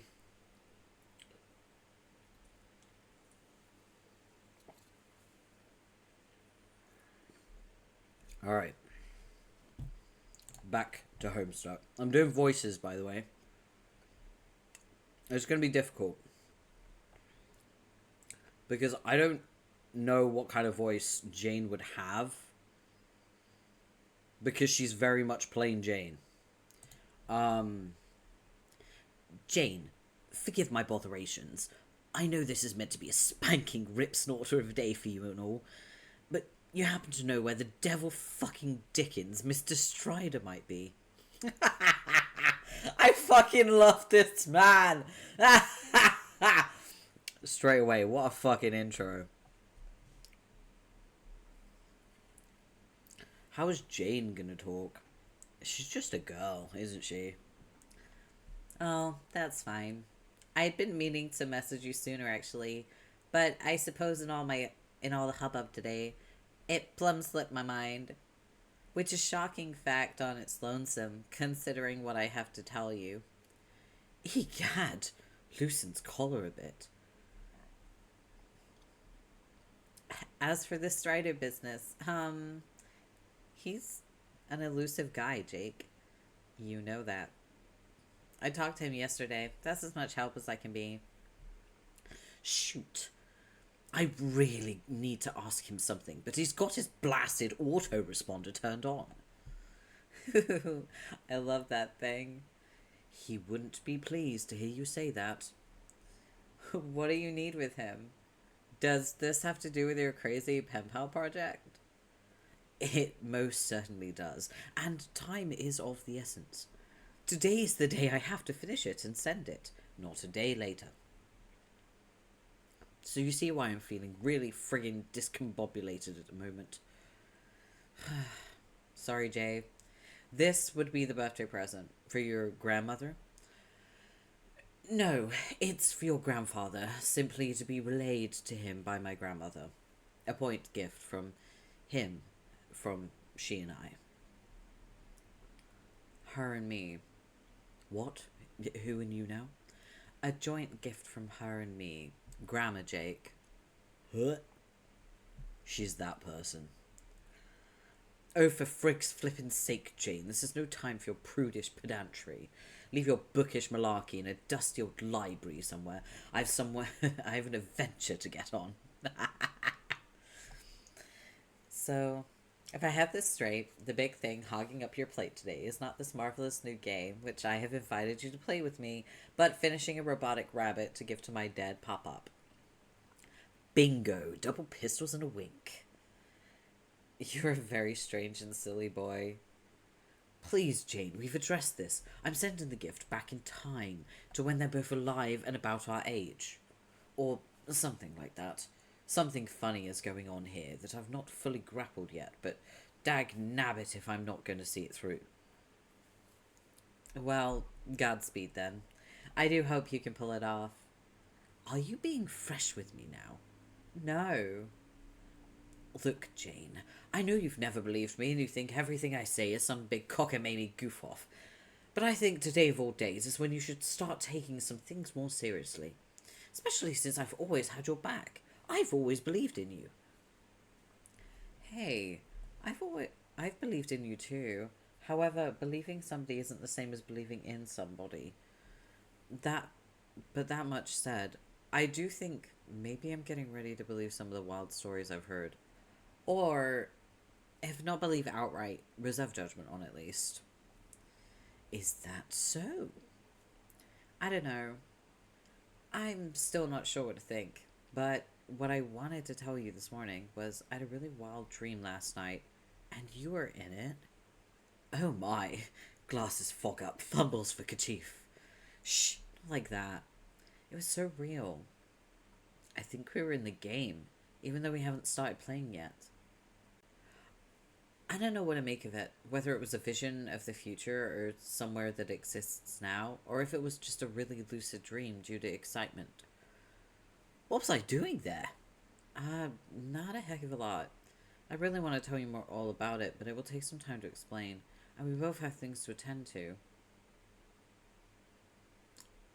You with your time-traveling rabbit work, and I, my vigilant window gazing.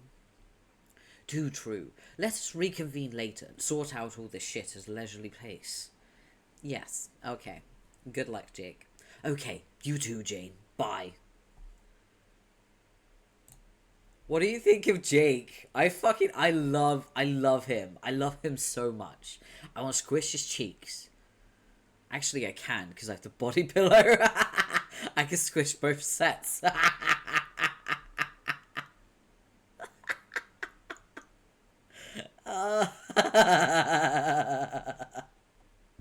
I fucking love Jake English. You have no idea how much I love that man.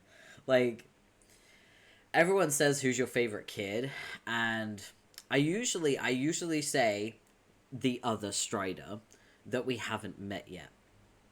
However, the reality is, personality-wise, I'm a lot like him, and that's why I say that, because if I say I like him, I'm then, acknowledging the parts of me that he has within him that I don't necessarily like about myself, right? So it's like almost inadvertently saying I like parts of myself that I usually don't like. It's a kind of ego boost, not an ego boost. It's kind of like a reassurance, a self-reassurance. It's like the opposite of self-loathing. Because he's a very flawed character, and I do see a lot of myself in him, unfortunately. And it's the same with both Striders, honestly, both Dave and the other one that we haven't met yet. There is a lot in both of them that I see myself in. I see a lot of my trauma and my trauma responses in Dave. But I think a lot of my behavior and a lot of my maybe choices in terms of like relationships and how I interact with my friends, I see a lot of that in the other one, and that's the part I don't like about myself, because I'm not good at that shit. And so I usually say Dirk because it's kind of a way of patting myself on the back and going, there, buddy. You're not all bad. So yeah. But honestly, truthfully, Jake is my favorite character. I love him to pieces. I literally have him as a body pillow. I would die for him. I love him to pieces. I also just love reading his dialogue. He's great. Hold the phone. 11:10. You almost forgot. 1 minute until the Empire's rebranding launch. You wonder if it will live up to the hype. Guess you'll find out. Wait a minute. You ride out another 60 seconds, and, huh? Something happened to your baking chest. Did the logo just change? You wonder what else may have been affected. Look at that. Look at what it's become. That is the symbol that was on the Condes's ship. It would seem the rebranding is just honesty. This is who I am, bitches. The Batter Witch is here. Look around. Yep, this one changed too. Crocker Corp is nothing if not thorough with its branding tactics. You guess it's pretty cool. It's just a fork instead of a spoon. Not the most awe-inspiring logo you've ever seen. But who are you to judge, aside from the future owner of the company? You make a mental note that when you turn 18 and inherit the company, you will change it back to a spoon. You love the spoon. Examine Bowlbuster. Sure enough, the Junior Battermaster's Bowlbuster Stirring Solution 50,000 has been affected too, along with your Specibus, which is now fork kind. Try flipping switch. You try the broken switch again. Hey look, it does something now. Toggling your trusty Bowlbuster between a stirring solution and a poking solution. Neat. Back to the window. Nope, still nothing. You surely would have heard the truck pull up. You guess the Empire wasn't able to coordinate the mail with its rebranding. Maybe the US Postal Service is the one thing it doesn't have its gnarled claws in yet. Another mental note. Sink gnarled claws into post office when you take over. Jane, open chest.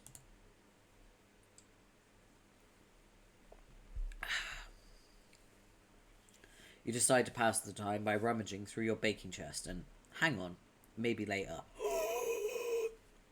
Okay.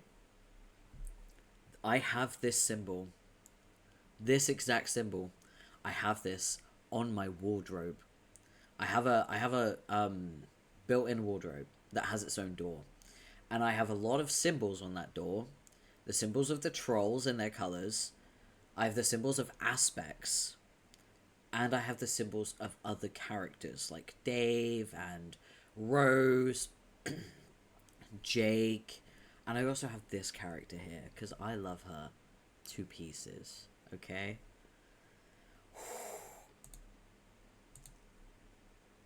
Good morning, lovely. Why, hello. So, I guess today is finally the day you make everything better.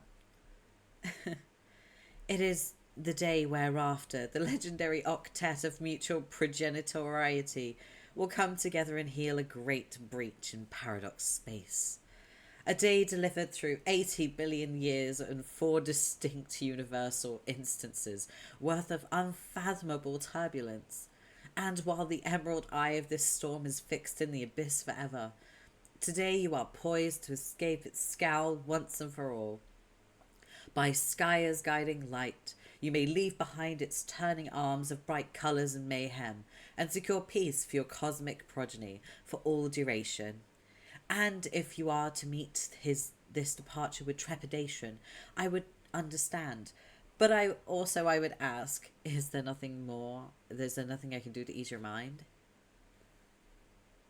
Gosh, so formal today. Yes, I'm afraid I'm guilty of rehearsing this pep talk well in advance. I thought you deserved a proper send-off. Aw. Well then, is there nothing I can do? It was a serious question. You needn't worry about easing my nerves. If it weren't for you, I wouldn't be nearly as thrilled about today as I am. Splendid. But remember, I will be here to help, whilst refraining from casual spoilers to the best of my ability. That is reassuring. Have you corresponded with your first designated co-player yet? No, I haven't seen her online yet today. I'm really hoping the Land won't flake out on me this time. Have you heard from her? Not the today that is local to you, though I do have a wee bit more troublesome. I do have a wee bit more trouble monitoring her than the rest of you. Curious dark patches in transmission. Humph. Still, I wouldn't fret over it. She is as good a chum as any of you have, and should come through ultimately, even if things seem dire. If you say so.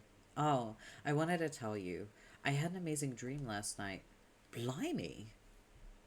I believe it may have been the sort you described, a dream of awakening, presuming I haven't just flat out lost my marbles. Indeed, I'm sure it was. I knew you'd wake up soon. Might you describe what you saw? I was in a bright gold city. Above was a brilliant blue sky, but the horizon was dark as night. Was this the place you told me about? What was it called? Ah, shucks. Does this count as a casual spoiler? Not at all.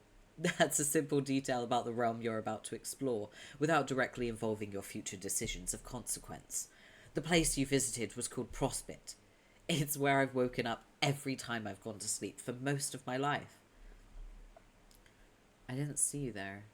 At least, I don't think I did. No, you wouldn't.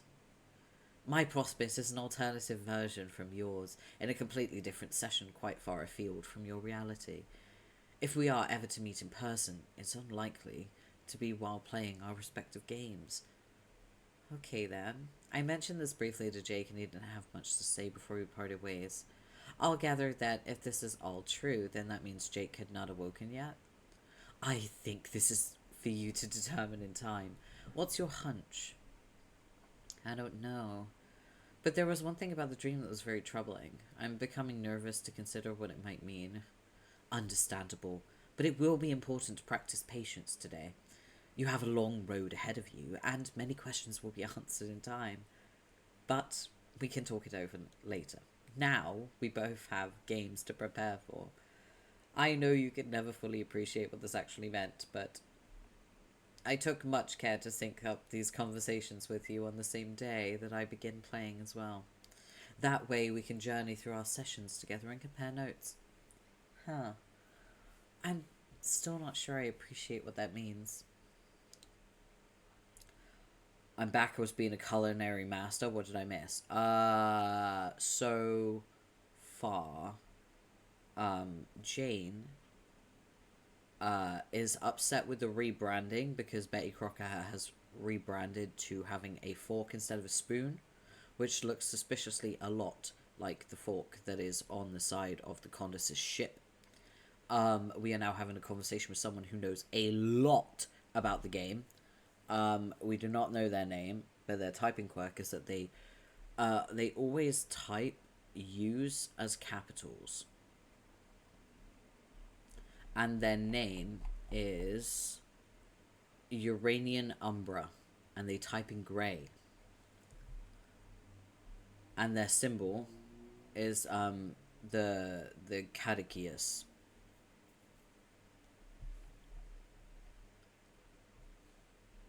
Doesn't Carcat type in all caps? Carcat does type in all caps, yeah. And also Carcat's grey is a little bit darker than this one. This one's a very light grey. It's a very gentle grey. This is not Carcat. This is a very sweet person. Carcat's a sweetheart, but he is abrasive as fuck. So there isn't anything gentle about Carcat. That is not true, and you will find out why. I am gonna prove you wrong with that. Hold on. Let me fucking... I'm gonna prove you wrong. I'm gonna add that to the list. Where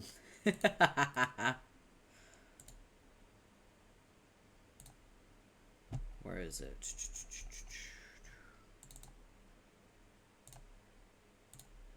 There we go.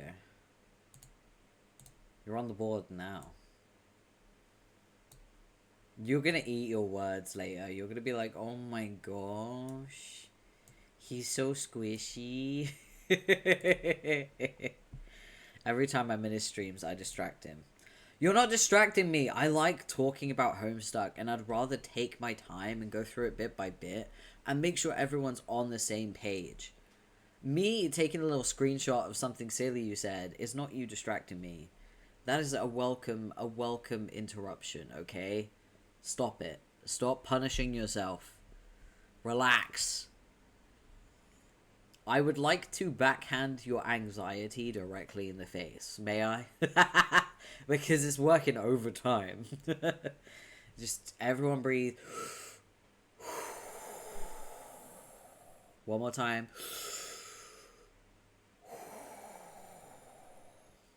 Relax your shoulders, unclench your jaw. You're not distracting me. I like talking about Homestuck. And the thing is, if anyone's lost, ask questions. I would appreciate that. I've had 3 panic attacks this week. You beat up that guy in the Denny's parking lot or something? Oh yeah, I don't know what a Denny's parking lot is, but I'll fucking do it. I'll throw down. Drag that bitch to hell kicking and screaming.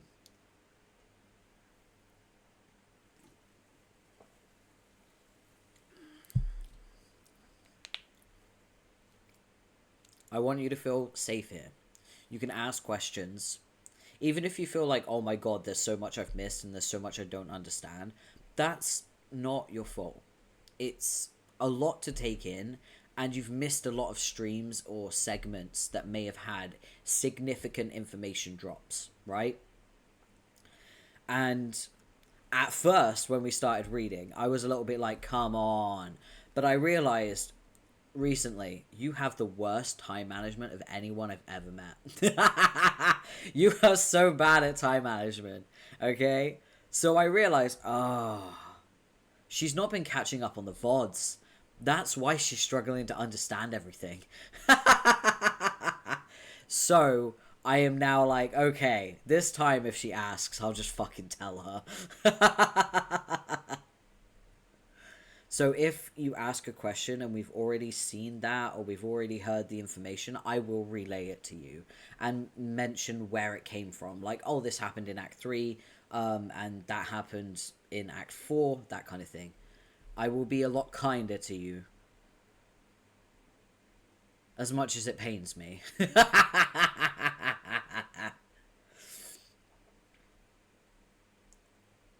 But yeah, I don't want you to, you know, feel nervous about being here.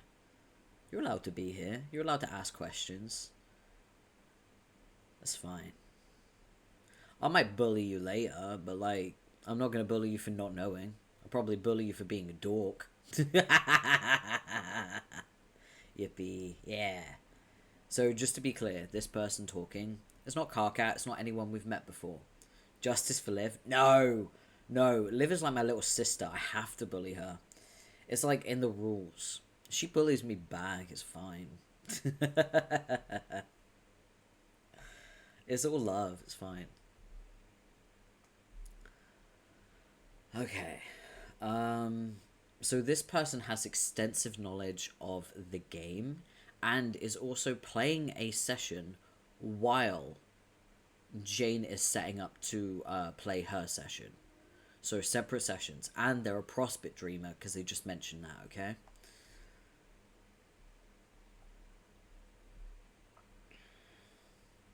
Where were we? I think we were here. I'm still not sure I appreciate what that means. But I appreciate that a nice gesture has been made, if you say so. I guess I should just start believing all of this now, huh? rather than learning it to be true later and feeling a fool for all my curmudgeonly skepticism?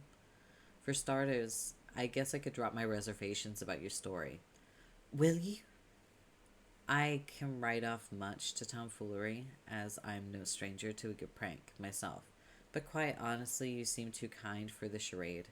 Not the type I'd expect to trot out such persistent falsehoods beyond their humorous welcome. So what do I know? Consarn it, maybe you're an alien girl from Uranus, and together we're about to play a game which determines the fate of existence. Sign me up. Oh, hee hee, but I never claimed to be from that planet, which is only in the far reaches of your solar system. In fact, I'm from much farther away, in a different universe altogether. But if you truly mean it, thank you for believing me. Now, Jane, my lovely, let us prepare for this adventure. Remember what I said about the need for patience. Patience with your friends. Patience for your growth as a hero of life. And patience for the coming of the other four of legend. A hero of breath and of light and of time and of space. And if you still find yourself in doubt, just check the inscription on that big old book downstairs. After all, if you can't trust words written by your own hand, then what use is trust at all? Kisses. Jane, okay, back to the chest. Grandpa Egbert. You return to your baking chest, which you use mainly for storing quality pranking apparatus and a few other odds and ends. Oh, hello, Pop Pop. His friendly face is there to greet you every time you open your chest. You would have loved to meet him. Unfortunately, his life was cut short in the tender age of 86 in a tragic accident. Coincidentally, on the same day you were born, or so your dad tells you. Pop-Up Crocker was a legendary comedian, following in the footsteps of his grandfather, who of course was the greatest southern pranking legend of all time. One day, you hope to follow in Pop-Ups too. But then, if the whoppers you've been told recently have any truth in them, maybe you'll get to meet him after all. It seems too good to be true. The only relationship you ever had with him are through video footage of his vaudevillian antics on stage, or through his role as Judge Johnny Stone on one of your favourite old sitcoms, Night Court, which was mentioned by John Egbert. Have you seen Night Court, Rose?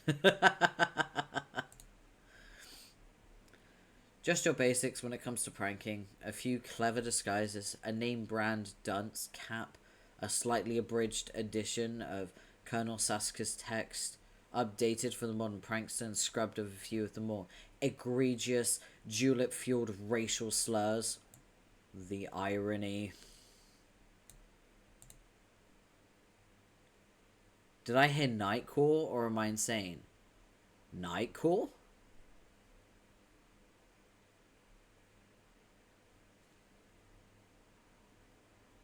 I said night court. Court, as in like court of justice. Night court.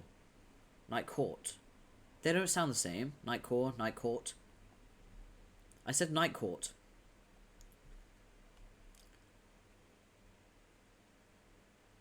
Listen, I know this was made in 2011, but I don't think Nightcore is ever mentioned. Which is crazy, actually, now that I think about it.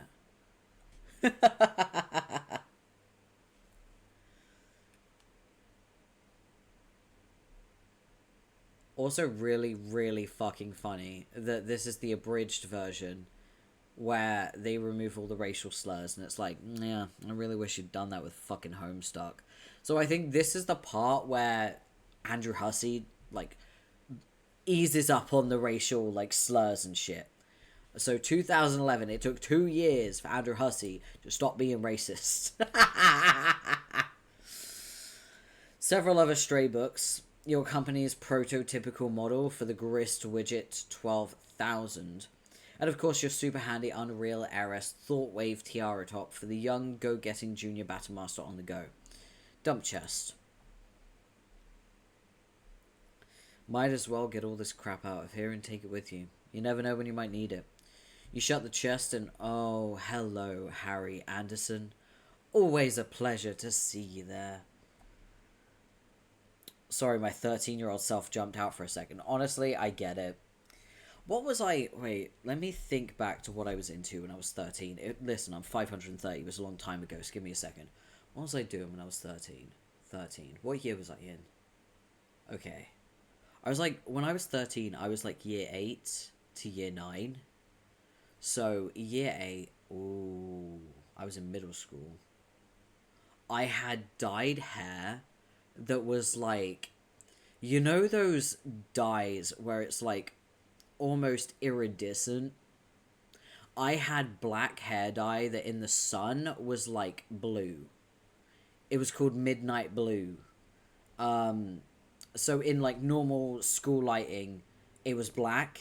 But then when I went out onto the playground, my fucking hair was blue. It was great. And the best part is teachers would tell me off for it, and I'd be like, it's just the sunlight.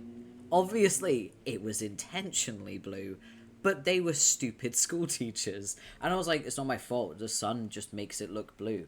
If I stand under normal lighting in the class, it's black. Like, what do you want from me? And they couldn't punish me for it.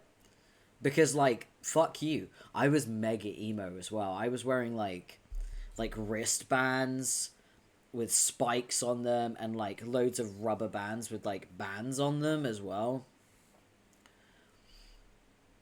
Oh my god. Crazy. Yeah, I was wearing a lot of eyeliner back then as well. 2000... Wait, when was that? When I was 13, what year was that? I want to know what emo music was out then. Hold on. When was it?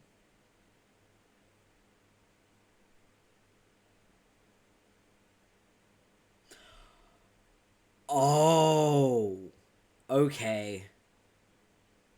Prime time for fucking, like, emo music. So, My Chemical Romance was going strong. Like, Black Parade came out a few years prior. I think, if I remember correctly, there was, like, Teenagers released, and also, what was the album that My Chem released that was, like, that had Na Na Na on it? It was a really, like, out there album as well. It was so different from all their other stuff. It's like na na na na na na na na na na. That one. That album, I think, just came out. Maybe. I'm not sure. I'd have to double check. But, like, that was the era of me being 13. I was also really into fucking Doctor Who. I was so into Doctor Who. I had a Doctor Who lunchbox, like, took it to fucking school. Because I was a nerd. If I had met you, I would have been so scared of you. I was bullied so much in school, Liv. I'm almost certain you would have bullied me. I'm 100% certain. I was the kid everyone fucking bullied. Like, I was the nerd. I was the emo freak. I was the freak at school.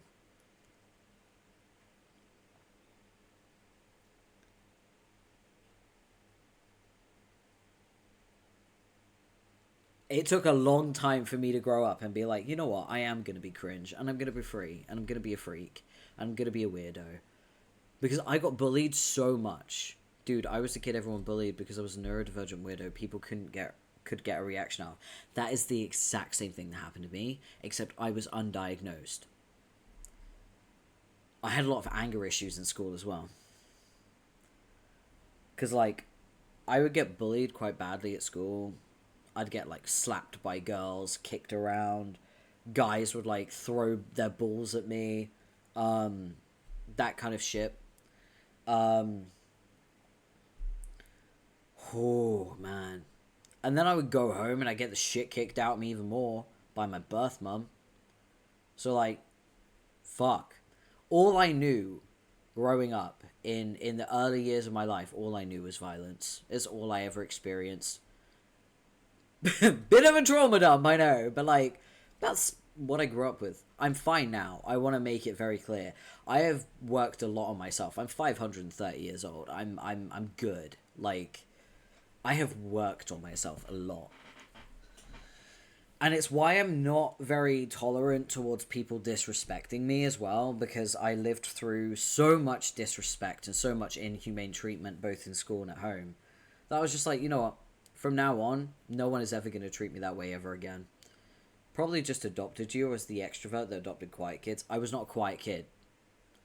I should probably be clear. I was loud. I would scream at people. Like, full autistic screaming. Like, like, it's crazy that I wasn't diagnosed until I was 20 years old. But, like, I was so autistic in school. Like, they would intentionally, like, piss me off because they knew I would get very violent. There was a girl that, like, tried to pick a fight with me, and I just roundhouse kicked her in the face. She also hacked my Facebook and said really, really inappropriate things to my foster mum at the time. And I was, like, really worried that I would lose my place with my foster family because of it. Because, like, I didn't want to go back to my birth mum. So I panicked, and I just fucking kicked her in the face. I want to make it clear, I do not condone violence anymore. But when I was younger, I was a very violent person.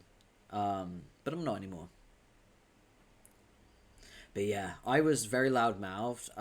People were always picking fights with me. I was like a scrappy chihuahua. I was scrappy as fuck. I would pick fights with dudes that were way bigger than me. Bear in mind, I'm a grown adult now. I'm 5'1". Back then, I was like maybe 4'8" in high school. Violence isn't the answer, it's a question. The answer is yes.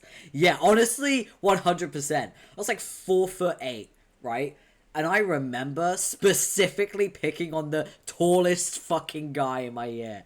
And he was like, at the age of like 13, 14. When did I pick a fight with him?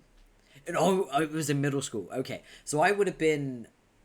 Yeah. I would have been like 4'6", 4'7", right? So I was really tiny, and he was like almost 6 foot.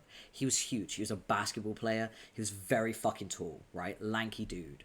He was fucking with one of my friends. And when I say friends, I mean people that I hung out with that didn't bully me on the daily and just sort of passively let me hang around them. Okay? Because I never had like a real friend. I just sort of had people that I orbited instead.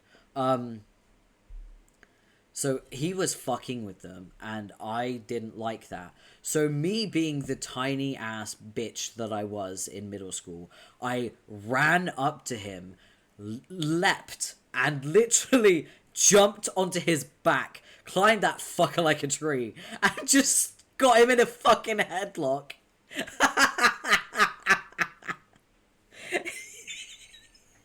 I mean, he fucking threw me. He grabbed me and threw me off of him.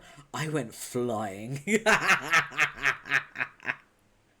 I wish I was there. Oh, there's so many times where I was just, like, picked up and thrown by different guys. Like, I remember a guy picked me up and dumped me head first into a fucking bin in middle school. Like, whew.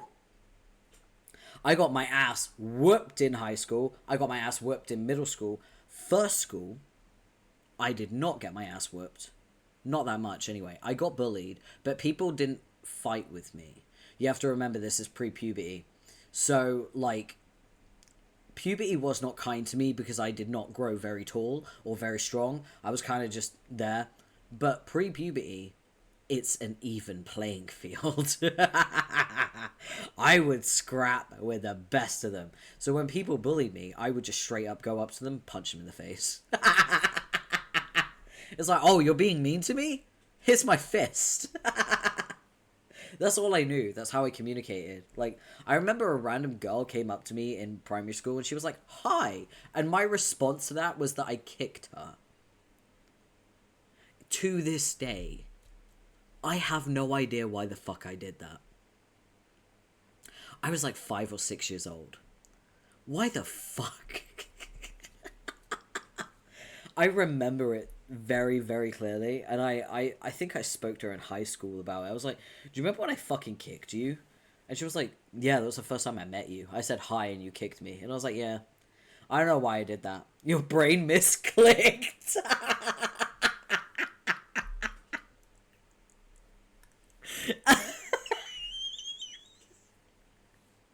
Yo. Autism is just a misclick, apparently. No, part of me wants a school reunion just so I can, like, show up and be like, hey, by the way, I'm autistic. All of you guys bullied an autistic kid.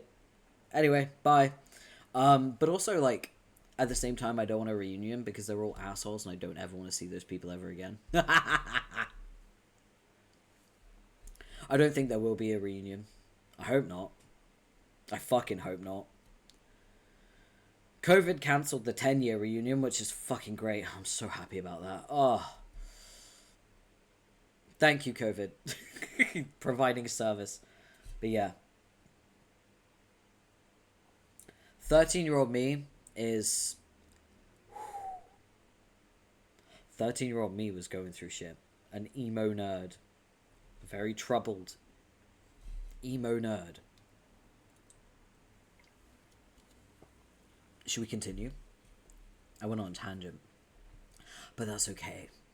We're going through this slowly. We're not trying to rush. There's no way we're going to finish, like, an act in a stream anymore. It's not going to happen.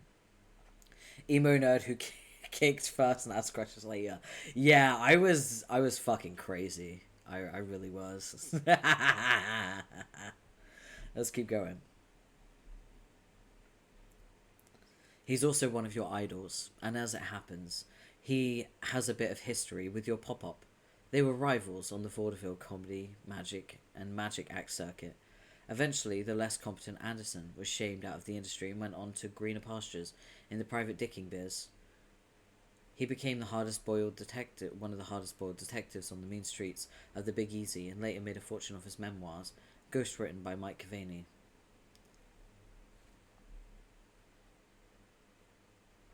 That's interesting. Anderson, who is very homoerotic, if we remember, right? If we remember. Very, very homoerotic subtext with Anderson's story. And now suddenly mentioning that he was rivals with John.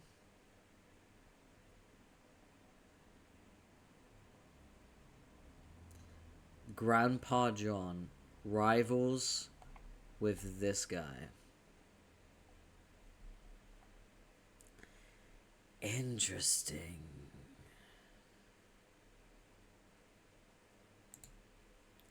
Your Celodex is so great, you shudder to remember some of the old shitty fetch modi that you used to struggle with when you were younger. Still learning the capture logging ropes. Fibonacci heap? Lol. Look at the fucking noob. Inspect books. Rivals is just anime for gay? True! Yes! You understand, you get it. This is why Yu-Gi-Oh! Is an LGBT anime. Fucking try to change my mind. Try. There is no fucking way in hell. There is no way in the 9 circles of hell Kaiba isn't 100% completely head over heels in love with Atem. Okay? I want to make it clear. He doesn't give a shit about Yugi. Okay? He cares about Atem. The Pharaoh. He wants to fuck that Pharaoh. Like, motherfucker, in the movie, Dark Side of Dimensions, at the very end, Kaiba risks his own fucking life. His own life. Just to duel Atem. One more time. He travels to the fucking realm of the dead, making his own life essence waste away like a ticking fucking time bomb, just so he can duel him one more time. He does that all to duel him. That's crazy. That is so gay. A writer I can't remember the name of said good rivals should make you think they're gonna kiss. Yeah. Exactly. It's a good rivalry. And you know what's interesting is in Homestuck, good rivalry is Kismesis. We love a good Kismesis too. Yep.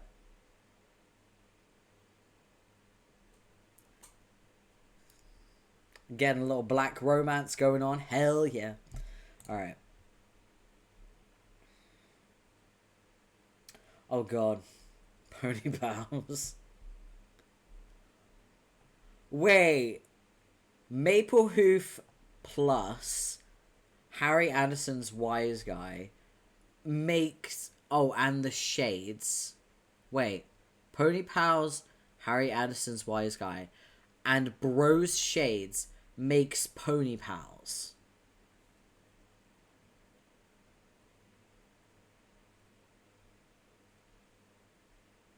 Bro. I think we're about to find out some very interesting things about... Thank you for the lurk, enjoy stealth mode. I think we're gonna learn some very interesting things about about Bro. You have a cookbook, which of course was made obsolete by your computerized talking bowlbuster. You wouldn't dare part with it though, too many wonderful memories. There's Anderson's aforementioned book, Wise Guy. Here's Cavani's, stories are gripping in a way. And there's a customized copy of Pony Pals, a gift to you on your 14th birthday from the slippery Mr. Strider. Each page contains lovingly handwritten commentary on the deeds of this intrepid young horse. Check out Grist Widget. This thing's a piece of junk. Just waste your boon dollars and destroys your cool gear to produce these stupid things that look like gushers. But unlike gushers, which serve many practical purposes like inducing vomiting and stimulating the experience of eating plump insects, these things are totally useless. Insert hat card.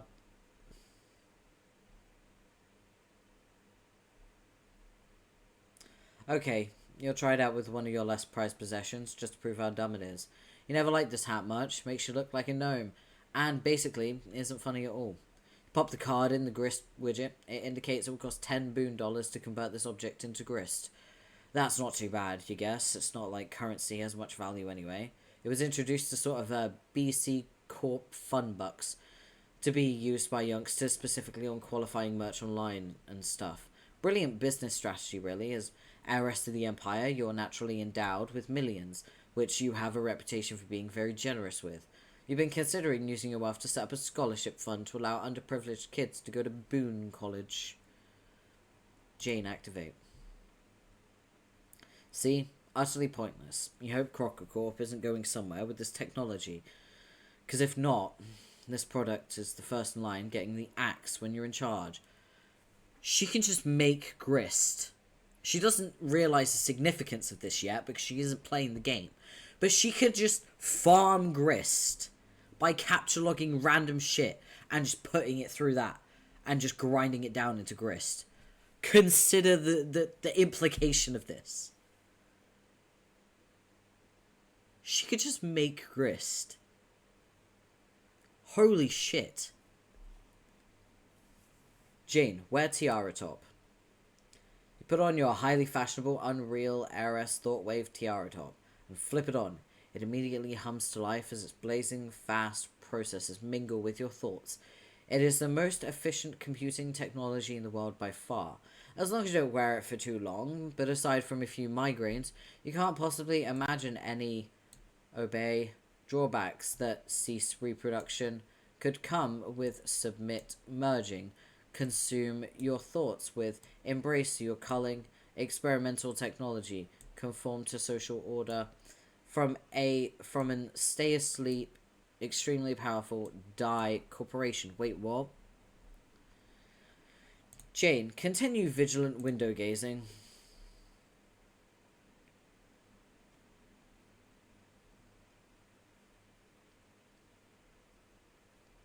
Still no sign of the mail. Might as well keep the tiara top on while you look, even if it means suffering through all these bullshit pop-up ads. That way you can keep an eye out for Lalonde while you're at it. Speak of the devil fucking Dickens. Jane Atza Lalonde. Jane. Hey, Janie. Answer, please. Answer. Jane. Oh my god, overreact much? I kept you waiting for all of 2 seconds. Where have you been today?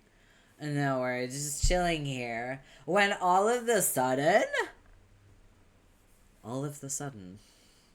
When all of the sudden. It hits me that we have something really fucking important to talk about. This hit you just now. We made plans to get in touch early this morning, and I've seen neither hide nor hair of you all day. It hits me that Jake's birthday is coming up really soon. Just a few days before mine, remember? Or I guess it would be if it wasn't for the end of the world that's about to happen. Oh, for Pete's sake. I just wanted your advice on what to get him. Something sentimental, I guess. But I mean, I'm mostly tapped out of precious heirlooms at ATM, so IDK. But not like anything coming on too strong. Something that says, this is totes platonic and everything. No eyebrow raising funny biz is going on over here. But still says, oh my god, my voice fucking cracked then. That was hilarious. It's really hard doing the girls' voices. I'm trying my best. This is totes platonic and everything. No eyebrow raising funny biz is going on over here, but still says, you know, call me if you wanna. Ugh, grr. Now I know you're joking around to get my goat. Yeah. The goat getting thing, I mean. But joking, oh no, I think not. You don't think that if I didn't say he was off limits on account of you being my best friend, I wouldn't be all the hell over that? Damn. That rugged sense of adventure, the delightful, silly vernacular that's like weirdly and bewitchingly not self-aware, those adorable teeth, swoon. No, stop. Well, shit, Jane. What am I even supposed to do? I can't hit on anybody. And apparently, I can entertain nary a frisky thought about anybody because apparently everybody's off limits. Bunch of goddamn typos. Shit sucks. You won't even let me say your dad is hot, even though we both know he way the fuck is. I mean, come on. One. On. Yeah, because it's weird. And you're drunk. Correction. Drinking. Present tense. Grammar, Jane. I don't see why you don't try to court the favor of Mr. Strider, if you ask me. And you're perfect for each other. Oh, Jane. So naive. So naive. Lordy, how can you be this far gone so early? It isn't even noon yet. You forget we live in very different time zones. It's a lot later here.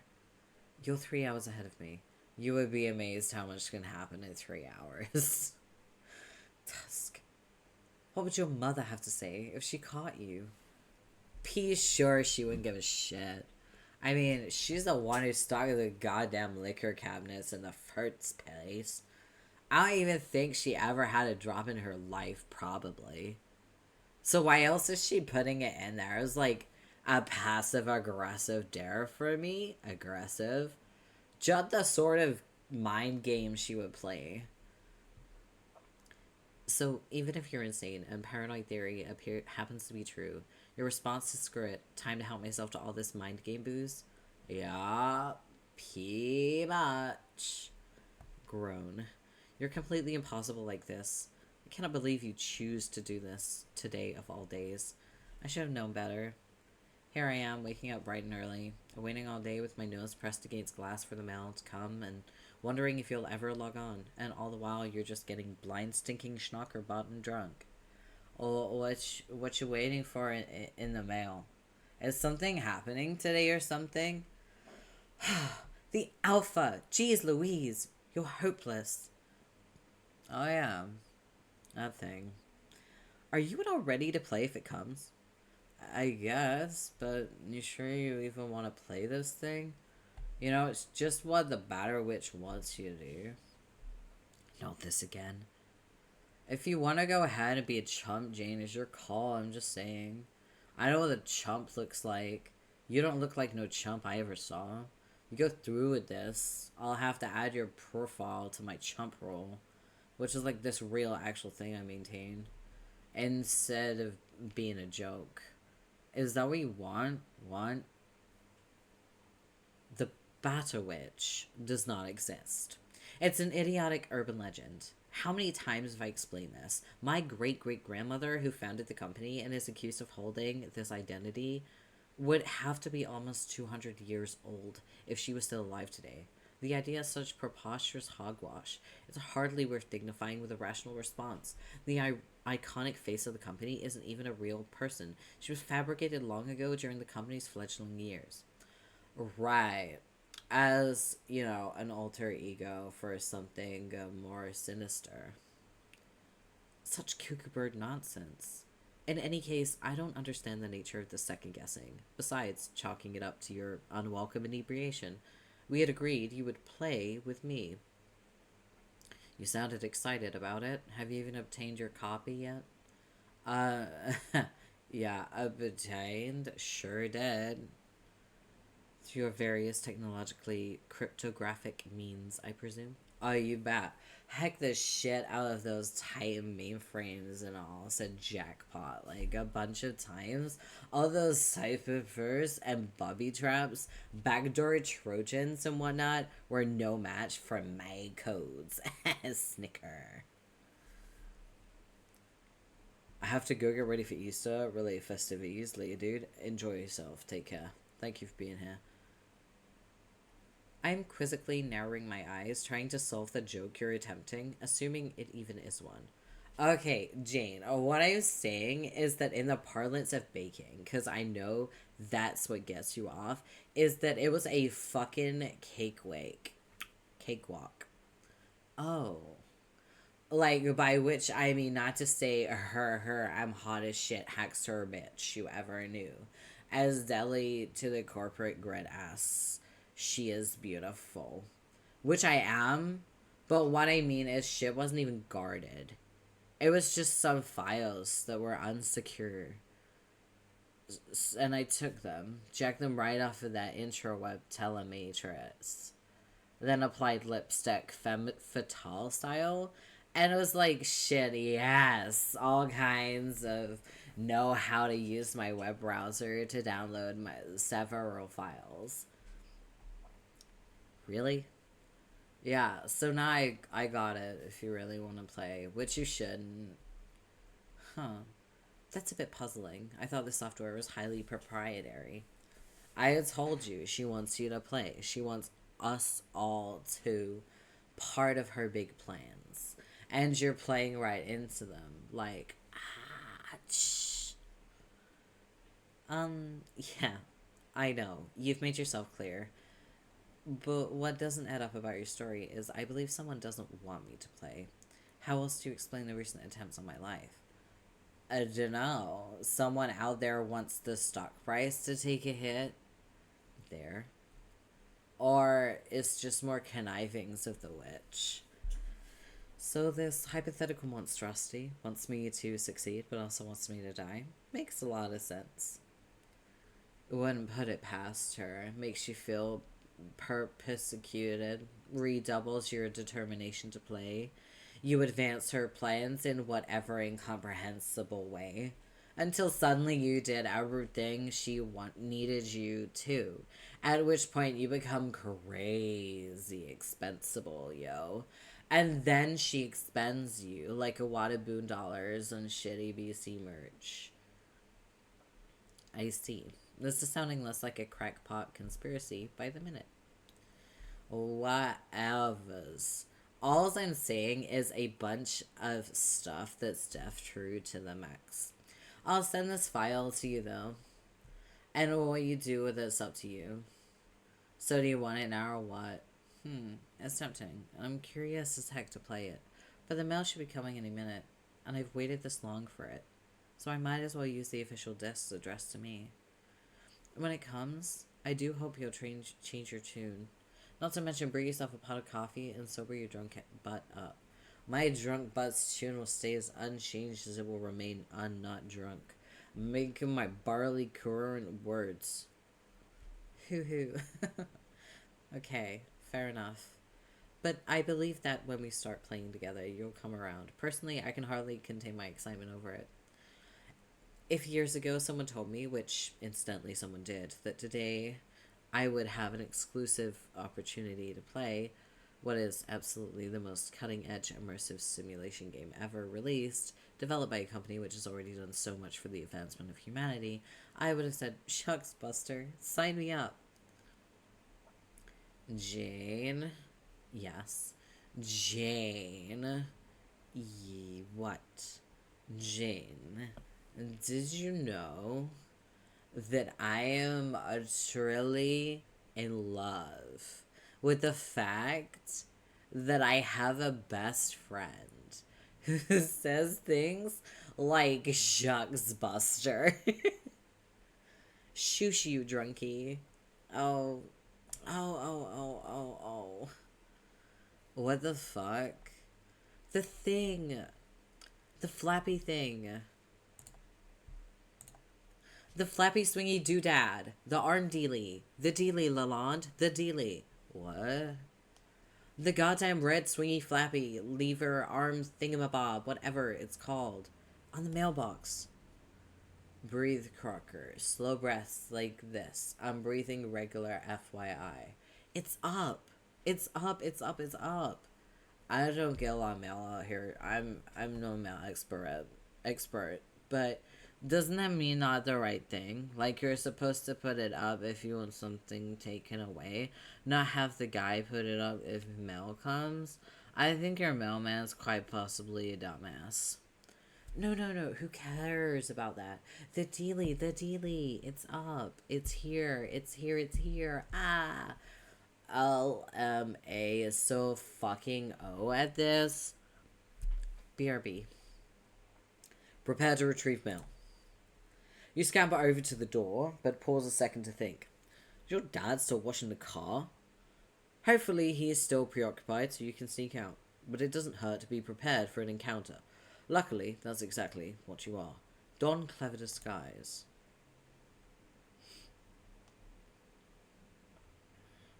Why is that his loving daughter? Or could it be none other than Inspector Jacques Clouseau? Mr. Clouseau, what are you doing in this household? Can I bake you a cake? Please make yourself comfortable while I go about my business, not being suspicious. But wait, perhaps that is not so much the distinguished Inspector Clouseau as it is the world-renowned investigator, Hercule Poirot, because the little curly mustache is a lot cuter. The great Poirot in this house. Such an honor. I will set the kettle to boil straight away. Who would have guessed this home would be so heavily trafficked by famous French detectives at this time of day? Oh my, the good Poirot appears to be clucking little pleasantries in his adorable French accent through the high-pitched voice of an enthusiastic teen girl. I surely don't have the heart to ground this upstanding, dapper gentleman, no matter how many dastardly attempts are made on her life. Yeah, this is a really shitty disguise. Exit. You make a cautious motion towards a beckoning exit knob when suddenly the same wild character select screen reapproaches non-threateningly. You know that you still cannot pick one of the shadowy creatures, but maybe you haven't been the other guy yet. That means it's time to click him, or maybe you already have been him, in which case you're done with this thing. The narrative really has no way of knowing. Your ass remains firmly planted in the driver's seat as always. Ah! Give him to me! Yeah, I have to be him. And just like that, back to Jake. What was it you were up to? Ah, right. You were going to pick these dang guns off the floor. when you were interrupted by some fleeting imperceptible fault. You kind of space out sometimes. About those arms. Right, you pick up your twin M9 Berettas, weapons of choice in an absurd arsenal inherited from an eccentric old woman. Guns are so cool. Your grandma was rad. Examine holster belt. I want to say, I've cosplayed this guy, and the holster thing. A little cosplay tip: if you're worried about how to make a holster with the thigh straps, get the Attack on Titan body straps and use the thigh straps and attach them to a belt. You're welcome. That's how I did it. It's your authentic Tomb Raider sexy thigh strap double holster, complete with cool skull buckle and everything. You like to think you pull it off as well as Croft herself. Jake, wear it. You like to think that, but in truth you look ridiculous. You think you'd probably need shorter shorts to make it work. Probably skin-tight shorts too. As it is, the cuffs of your baggy shorts get kind of bunched up underneath the thigh straps, which is uncomfortable and makes you look a little like a tool. Okay, forget it. Better off just keeping it in your strife deck. You can draw the guns faster from there anyway. Examine bed. You think your bed is some sort of electronic gadget. You're pretty sure those bedpost globes are supposed to glow like light bulbs under certain circumstances. But you've never been able to figure out what purpose it serves. Just more mysterious junk inherited from your eclectic grandma. She also gave you these bed sheets when you were very young, which you adore, but not only for sentimental reasons. I should say. You aren't too keen on monsters. Ooh. And look. Tinkerbell. Crab Dad. Cat Mum. Seahorse Dad. It's the Luci, I should say. It's the Luci. Jake, examine posters. Yo, so much taste. So much good taste. Mystique and Neytiri, yes. Which posters? Your whole room is nothing but posters. So relatable, by the way. Sometimes you find it hard to focus on any one of them. You just relax your eyes and get lost in all the incredible heroes and adventures which have exploded from the silver screen and onto your bedroom as well as your heart. Movies are so great. You've never seen a movie you didn't like. You're pretty sure people give you a hard time for that though.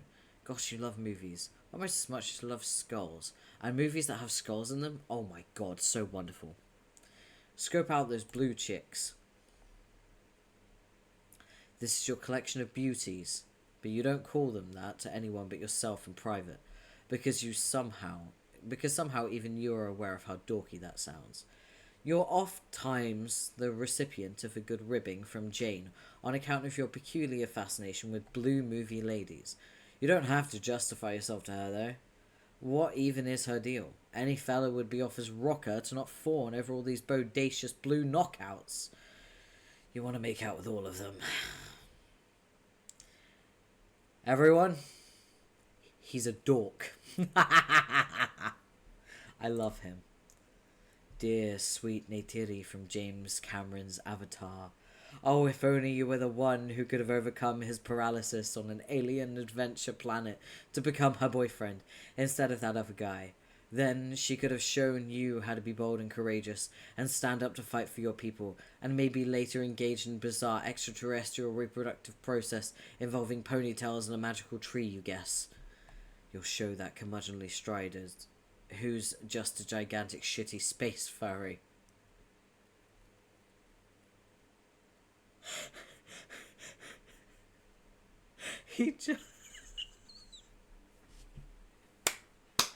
He just called the other Strider a gigantic shitty space furry.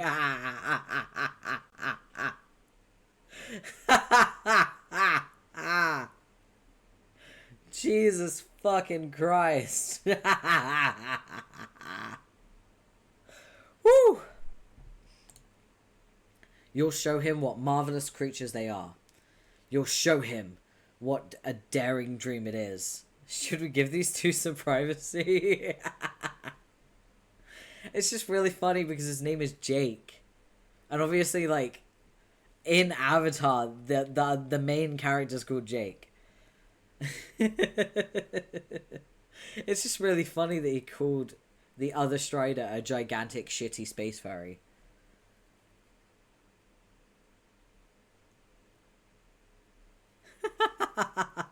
Savage. You'll show him what a daring dream it is to combine the finest qualities of humanity with... But seriously, you've got to stop kissing the stupid poster. Jake, stop kissing the stupid poster. Yes, that was a waste of time. Definitely. It's definitely not something you spend much time doing whenever you're alone, which is always. Anyway, here are some other great movies. Weekend at Bernie's, classic. You really think John would like this movie? If the things you've heard about him are true, guys in cahoots make the silly corpse of Bernie Lomax do zany puppet antics, so their schemes can succeed. Guffaws aplenty, as you have tried to tell Jade before, practically verbatim. She doesn't much care for great movies like that, but that's alright. You love her anyway, and you think she's a blast. She says you sound just like John when you say stuff like that, though, and the two of you would get along famously. You can't wait to meet him. Also, there are some cage flicks there. But who doesn't love a good cage flick? Nobody is who. Dang, you would kill to get your hands on some authentic cage movie memorabilia, but that'll probably have to remain in a crazy dream. I will say, you know how, like, Jake seems really into, like, wrestling and fisticuffs and things like that? The ship name between John and Jake is called Windy Cuffs.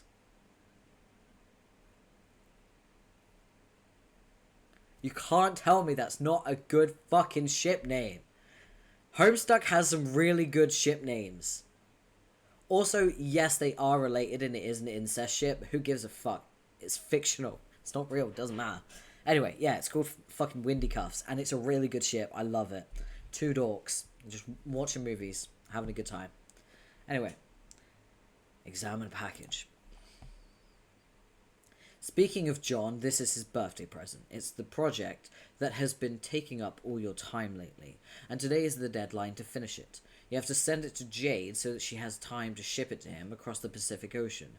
The transmaterializer you've been using to ship it back and forth is wired to sync up your flow of time with hers, so it's not like you can just take forever with it and send it to the exact time she needs it. You've probably thought of that. And considering this bunny is probably going back to the early 20th century when she and John were around your age, you figure the mail was extra slow back then. So there's not a moment to spare. Woo, time stuff's pretty complicated, but you're fairly sure you got this figured out. Jake, examine Bunny. Sure is going to be a sweet gift. Reminds you a lot of the old ratty bunny you inherited from your grandma, who of course is exactly who you're collaborating with to make this thing. Time loops make you feel a bit fuzzy in the head, but you've always suspected it could very well be the same bunny. At some point in the early 20th century, Jade gave this robo-rabbit to John, and then later it must have wound back with Jade somehow. Then she removed all the robot parts, hung on to it until she was an old woman, and gave it to you. You guess crazier things have happened, like the way this whole project started in the first place. Jade tells you this little rabbit here, or Terry Kaiser as you like to call him, will save John's life. He'll be sitting there on some sort of chessboard battlefield in yellow pajamas reading a letter when pow, Kaiser to the rescue. So you're taking this responsibility very seriously. You have been for years already. In fact, this project gave you a neat idea for what to do for Jane's 13th birthday a couple of years ago. You and your other pals all coordinated gifts, each sending a customized rabbit. Lalonde happened to have another bunny heirloom like yours. And Strider, well, Strider was resourceful as usual. If John enjoys his gift anywhere near as much as Jane did, then it'll be a time well spent. There's just one problem. Mr. Kaiser here cannot be completed and tested today without a source of power. Oh yeah, by the way, I know that Coco is in. If you ever need to get my attention, like if I'm hyper-focused on reading and I'm not looking at chat and you need me, you can type !page in chat and it will make my stream deck flash at me, which grabs my attention. So !PAGE will like make my stream deck flash in my face. So it's a really good way of pulling me out of hyperfocus. And it can be for anything, like if you want to ask a question, or if someone's asking a question, if you've just hopped in chat and you want to say hi and I'm in the middle of reading, you could just do that and I'll be like, oh, hi, because I'll see you. You can test it if you want to see if it works. I haven't actually tested it yet. But yeah, I hope it works. Fucking better. I spent like an hour setting it up. Hopefully, yeah. There are some things that I have tried. The exclamation mark raid does not work. I set that up so I could push a button and the raid message pops up, but it doesn't, which sucks. Oh, whoa. Okay. Yeah, that flashes. That's crazy. It flashes your name. Like, it's a letter per button. So Coco Cosplays was like written across my stream deck and it flashed in red. So thank you for testing that. It does work. And it also tells me who's getting my attention. So that's very cool. So it does work. It does, yeah. If you want, I can like I can make a little recording of it to show you in the Discord. Hold on. Just moving the cable out of the way.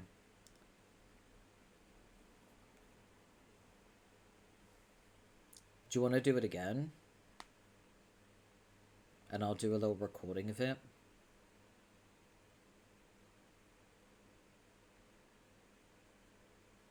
I'm recording, by the way, so you can just send a little page. And you'll be able to see what it looks like from my perspective.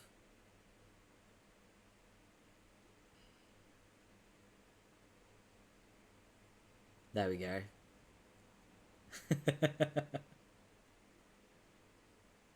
It's really cool. It's such a cool feature. Okay, I'll send that video to the Discord so you can see. I found it by chance because I was just looking for like more features to add to my stream deck to make streaming easier. And I found it and I was like, oh, that's actually really good because I hyperfocus so much. I worry about ignoring chat. So this is like a really good feature to have. Wow, that's uploading surprisingly fast. Considering I'm streaming, I was not expecting that to upload so quickly. It's still uploading, but it's like uploading faster than I thought it would.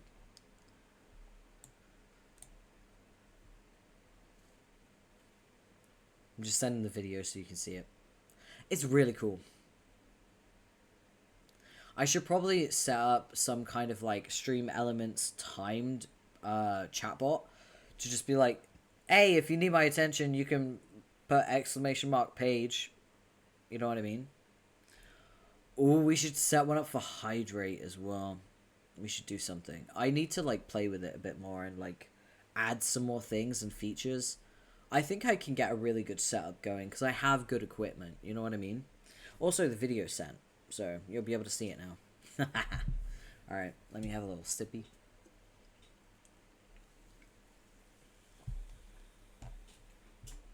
Alright, let's get back to it, shall we?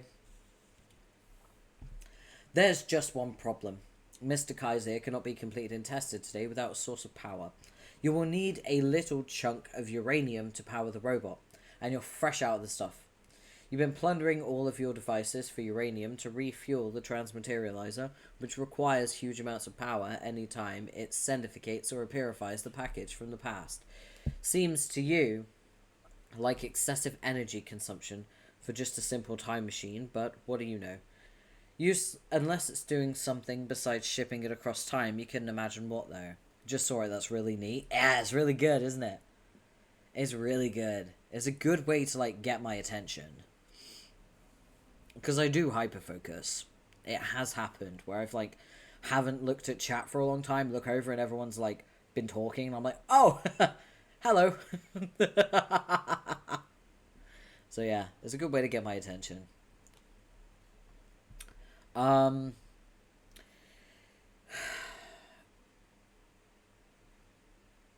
Where was I? You really should have remembered to ask Jade for some uranium in your last letter to her. Now you're in a fix. You even yanked the uranium out of your cookalizer and refrigerator. You haven't had a decent meal in weeks, just a lot of canned food from the ruins. This project has been difficult enough as it is without additional bumps in the road like this. You aren't really the best guy at building machines. Jade has been a big help, but she says she couldn't do this alone. As much as it troubles your pride to admit, this project wouldn't be possible without help from your other two technologically savvy friends, and you're slowly coming to the regrettable conclusion that you'll not be able to solve this uranium dilemma without asking for Strider's assistance. He's your best bro and all, but the dude never makes anything easy. Bro just casually forgets he's streaming. Yo, not the first time. How do you think I managed to stream for so long? It's because I forget I'm streaming. Like...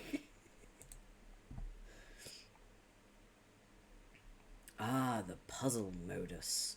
You stash Terry in your puzzle modus. It's quite a handy modus, allowing you to capture lock objects of any size, as long as you can fit them all in a finite space by maneuvering the cards around like a big game of Tetris.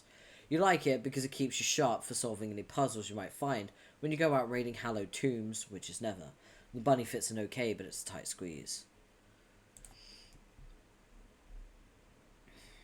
The space in your inventory is mainly hogged up by one incredibly huge thing. You guess you should get rid of it, but you can't shake the feeling you might need it someday. And you don't want to risk ditching it and be caught with your pants down later. Jake, examine comics. Wonder what that giant thing in his fucking inventory is, huh? On your work table, there are a few comic books starring your favorite heroine of all, Spider-Girl. Spider-Girl. Spider-Girl.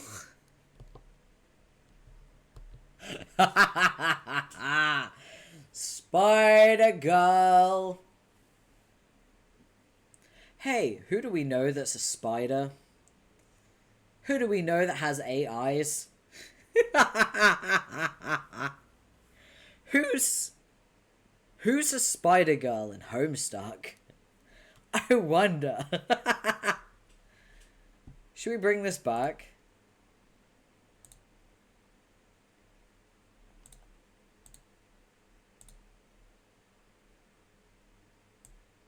Let's bring this back, shall we? Yeah, I think it's time. Yeah, we have to bring that one back. Alright. You don't know what it is, but there's something about a girl who has spidery powers and a sassy attitude that's just so cool to you.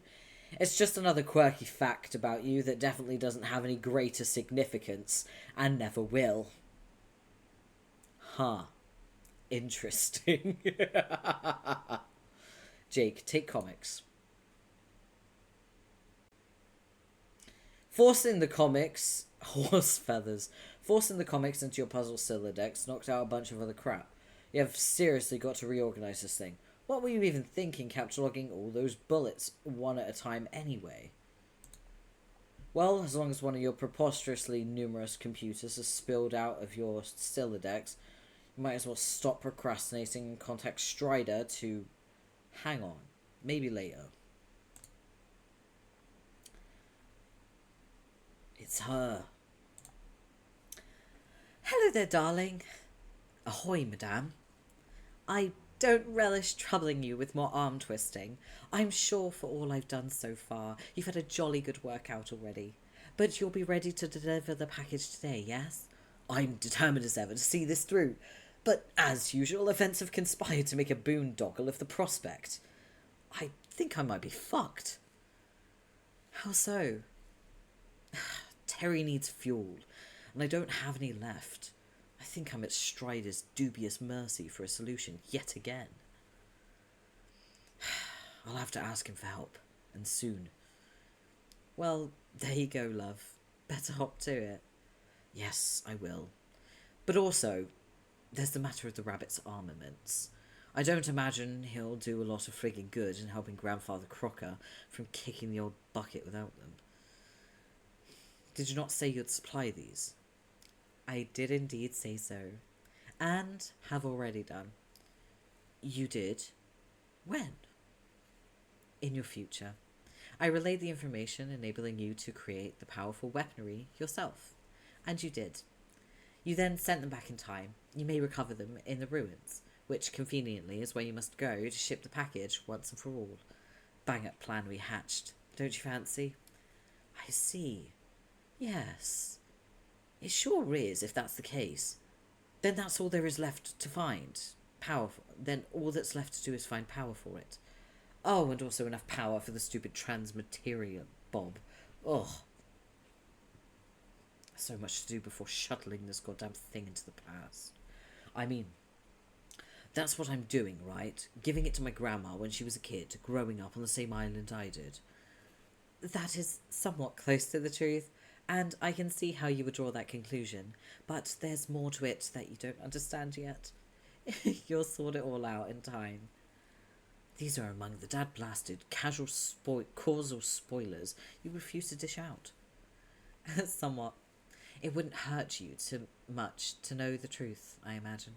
It's just the truth is a wee bit complicated. Perhaps a draft of the cascading sequence from which your reality is arisen will put your mind at ease. Imagine two universes, A and B. Now imagine there are two instances of each universe, A1 and A2, B1 and B2. The first instance of each is like a test run that does not quite succeed. The second instance, though, will meet all of its purposes. Now consider that A1 begets A2, A2 begets B1, and B1 begets B2, and the participants of B2 are all the ones who will make an effort to exit all this turbulence and fodderall. You're one of them. Your young ancestor is another, though she is presently stationed in B1. And yes, she is in the past, though not quite as far as you believe, nor does she occupy the same stream of continuity. I'm not sure I completely followed that, but okay. That's the best I could do for you now, primarily because I will not risk wasting much more of your time.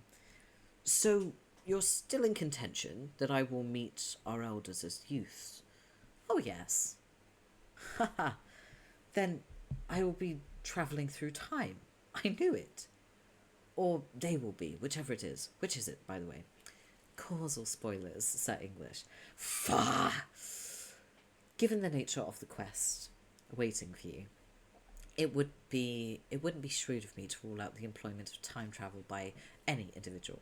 But I will say that you're probably prey to a basic misapprehension about the nature of this rendezvous. It will not take place on Earth. It will happen inside the game you're about to play. Oh, well, shit. Indeed. This is frightfully exciting. I'd love to meet them. I never got to know my grandma very well, and it always seemed like she'd led an amazing and adventurous life, and this seemed to be proven true in my correspondence with her, so I'm really looking forward to it. So true. I'd pay a hefty ransom to get to know my forebears. I remember you mentioned your race doesn't really jive with ours familiarly speaking. Correct. I never knew those who one would identify as my parental equivalents. It is in the way of my race propagates. Our ancestors precede us by millennia. Well, yes, ours do too, but generally we have all these other people in between them, and the most recent ones are called parents. So I guess you don't have those, like, systemically. No, never did. Well, neither did I. Miss Alien, I think we're like birds of a feather, you and I. When do I get to learn your name, by the way?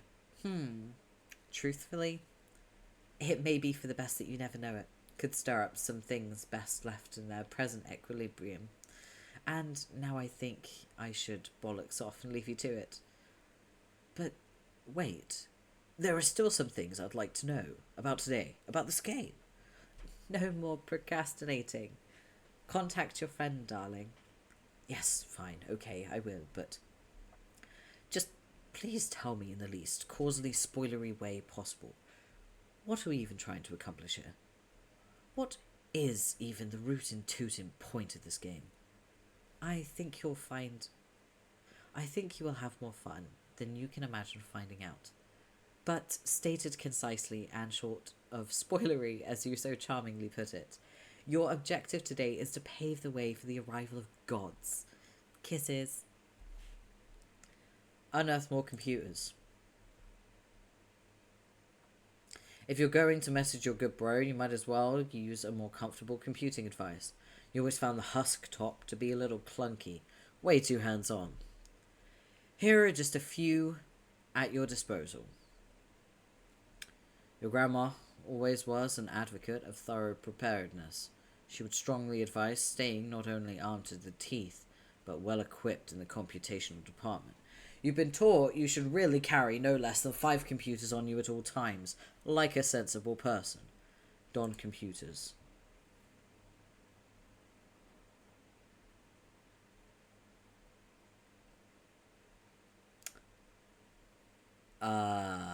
Yeah.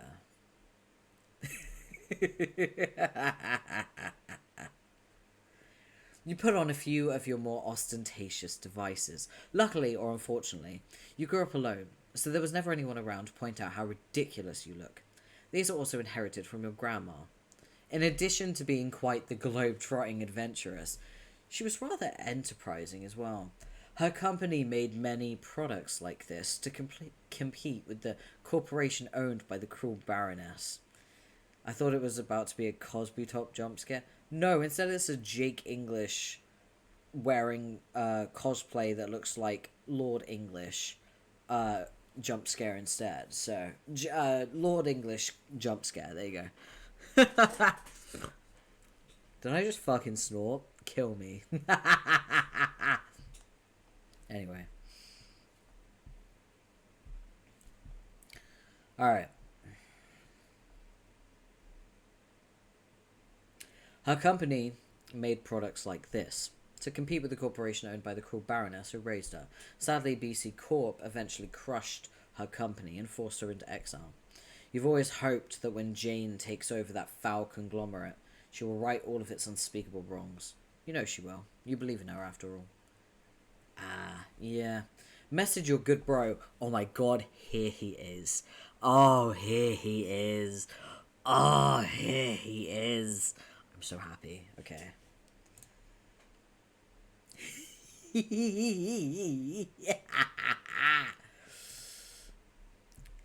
Bro, are you there? I hate to be a pest about this, and I know I've made a hearty trouble of myself a good deal lately. State your business, Jade.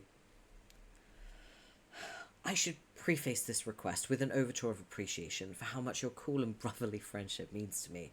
It has just been absolutely bully having a stand-up gent like you in my corner. Just a grade A dude who's a cut above the others in a class and camaraderie.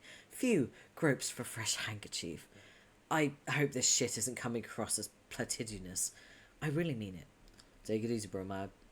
Just about the only way I could salvage endearment from this perilous slope horse shit would be to discover really fucking soon, mind you. It was a preamble, some flattering invitation for me to rush your vicinity as nakedly as possible. But since we've already shot that wad's eventuality and so many dry runs of flustered ambivalence that were as hilarious as they were one-sided, that leaves only one hope for this message to avoid spiraling down qualification as a critical fucking defect in the hull of Mach 10 rocket that is my precious spare time. And that hope lies to the extent of which you're practicing artful insincerity. Now's your opportunity to pretend that that's what you're gunning for. I suggest you seize it. Yes. But of course, the ironies, good grief. How I was bandying them just now. You know me, dude. Blow smoke off red-hot irony pistol. Non-suggestively. Yeah. Okay, nice. Now that your obsequentious preface has been established as indisputably entertaining for all the right reasons and intentionally so, let's bear down on these dire shit needs you got. I'm guessing you're probably jonesing from uranium right now, no? Pshaw. As if I would be so reckless with this stuff. I would have to be mighty irresponsible to run out already. No, I'm all set in the uranium department, and really, when you take a look at the big picture, you'll find I'm sitting pretty when it comes to just about any radioactive isotope you could mention. However, my backup reserves that I keep strictly for emergencies are running a little lean. You know what my grandma taught me about preparedness? Tugs at colourful labels. You're out of uranium. This is basically mathematically impossible. It's not why you're contacting me. Christ, what an insufferable awesome friend you are. Can you please just certificate me some more already? I'm kind of in a hurry. You do know my offer still stands. What? You know, I've offered to construct the rabbit for you many times before. I craft a much deadlier model. Oh, I know you would. It's just... Damn it, man, I told you this is just something I have to do myself. It's a promise I made to Jade, and I'm going to live up to it, even if I'm not the best, or even the second best robosmith I know. Yeah, I know, it's your policy. You've done a good job, and you should be proud. But it's my responsibility as your friend to offer one last time. Just as my responsibility not to just fork over a bunch of uranium just because you asked me in a moment of weakness. Frig! Why not? It's too easy. And you yourself are the one taking pride in this. If you were half-assed in this project and just made some slovenly plea for it, I'd just say fuck it. Here's a lot of green rocks, dude. Go nuts. Okay then, I'm half-assing it. Look, see? Only a bisected bottom's present. Where's the other half, you ask? Why is it nowhere to be found? I didn't use it. Nope, not buying it. I know that every ounce of your premium behind can be accounted for in that rabbit. And there's no goddamn denying it. And you know perfectly well where some more uranium can be located. Jesus fucking Christmas, you're such a fucking douche. Seems you think I'm a fucking douche. It's your opinion, I guess. That's cool. I knew you were going to suggest this. I don't know why I bothered asking. Strider, why must you always be such an obstinate stick in the mud? Seems you consider me to be no less than 100% of the time an obstinate stick in the mud. I unironically respect your position on this matter. Hey, let's continue to exchange ideas. Wait, it seems? What? Oh, for fuck's sake. Is there something the matter, Jake? This is your autoresponder.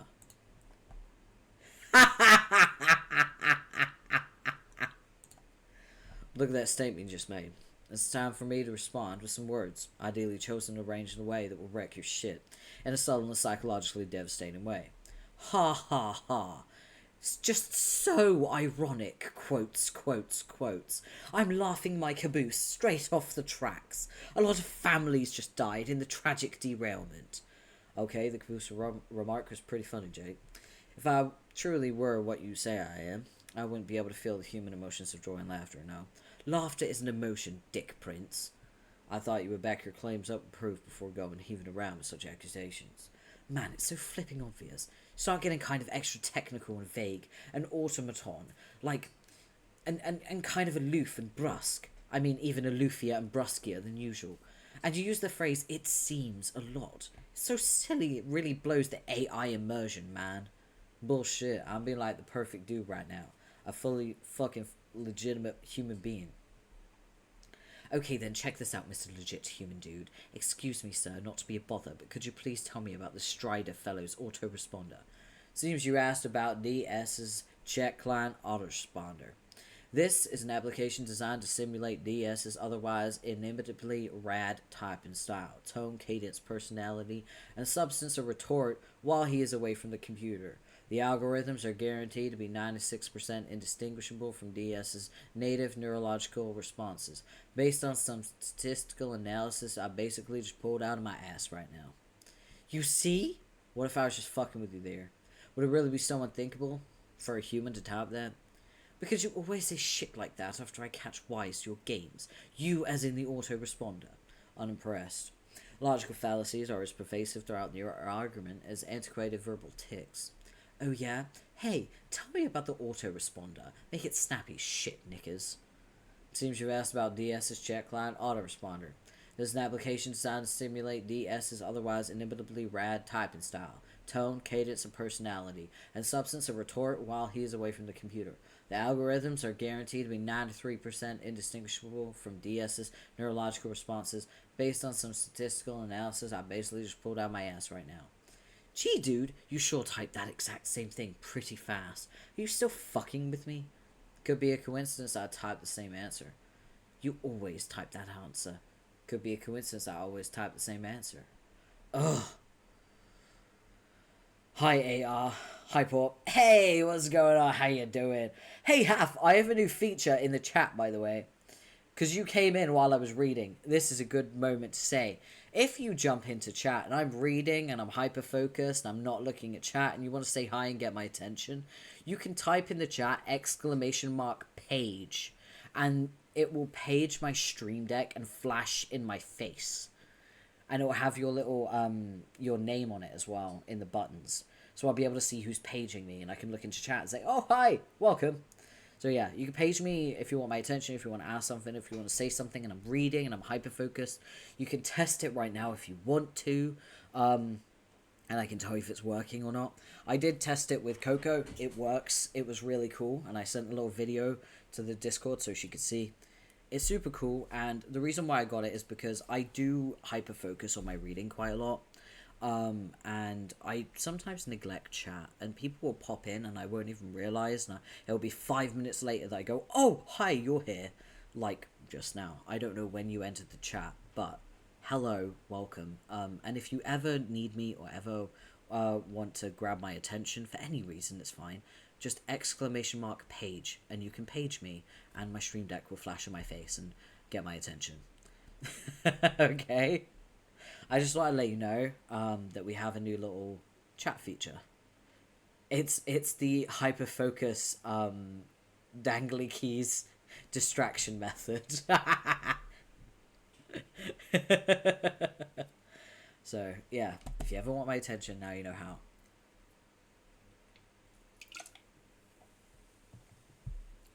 But yeah, we're in a conversation with AR and Jake. Oh, I can't stand this. Every time we do this, I just wind up whistling Sweet Dixie out of my bumhole. This is pointless. I'm not having this conversation unless it's with my real-life friend, the one with human feelings, who isn't a pretend person inside sunglasses. Okay, I'm pretty sure he's going to share my position on the matter. Jake, ditch computers. He's just so infuriating sometimes. Or at least his responder is. Okay, the real Strider is too. There's barely any difference between them anyway. The responder just uses a few more generic response templates. And even though you suspect the AI is savvy enough to use on purpose for the sake of irony, or to get a rise out of you or whatever, that silicone bastard knows damn well what it's doing. You shed this ridiculous outfit because you look like an idiot. It's time to get serious here. No more fooling around. You need a more dignified looking computer. A thinking man's computer. Where's Skulltop? Much better. You look like you mean business. No sign of Lalonde online. No surprise there. You wonder if Jake knows where your bro's at. You wonder if Jane knows where your bro's at. You should try to cool your jets before talking to her. Today's a special day she's been looking forward to for a long time. And she's probably on a cloud 9. You wouldn't want to ruin it for her. Jake, pester Jane. Jane, forgive my botherations. I know. Oh, right. We've read this conversation. So, go downstairs. You're curious about Jane's dream. Sounds like it almost certainly has to do with your imminent adventure. You'll have to remember to get the scoop on that a little later. For now, you have other worries that need your focus. You have to go downstairs to check something out. You're pretty sure you know what you're going to find, though. You almost trip on the vine creeping up the stairs. Stupid vine. It's too bad your grandma's dead. She always had a way with keeping the floor in check.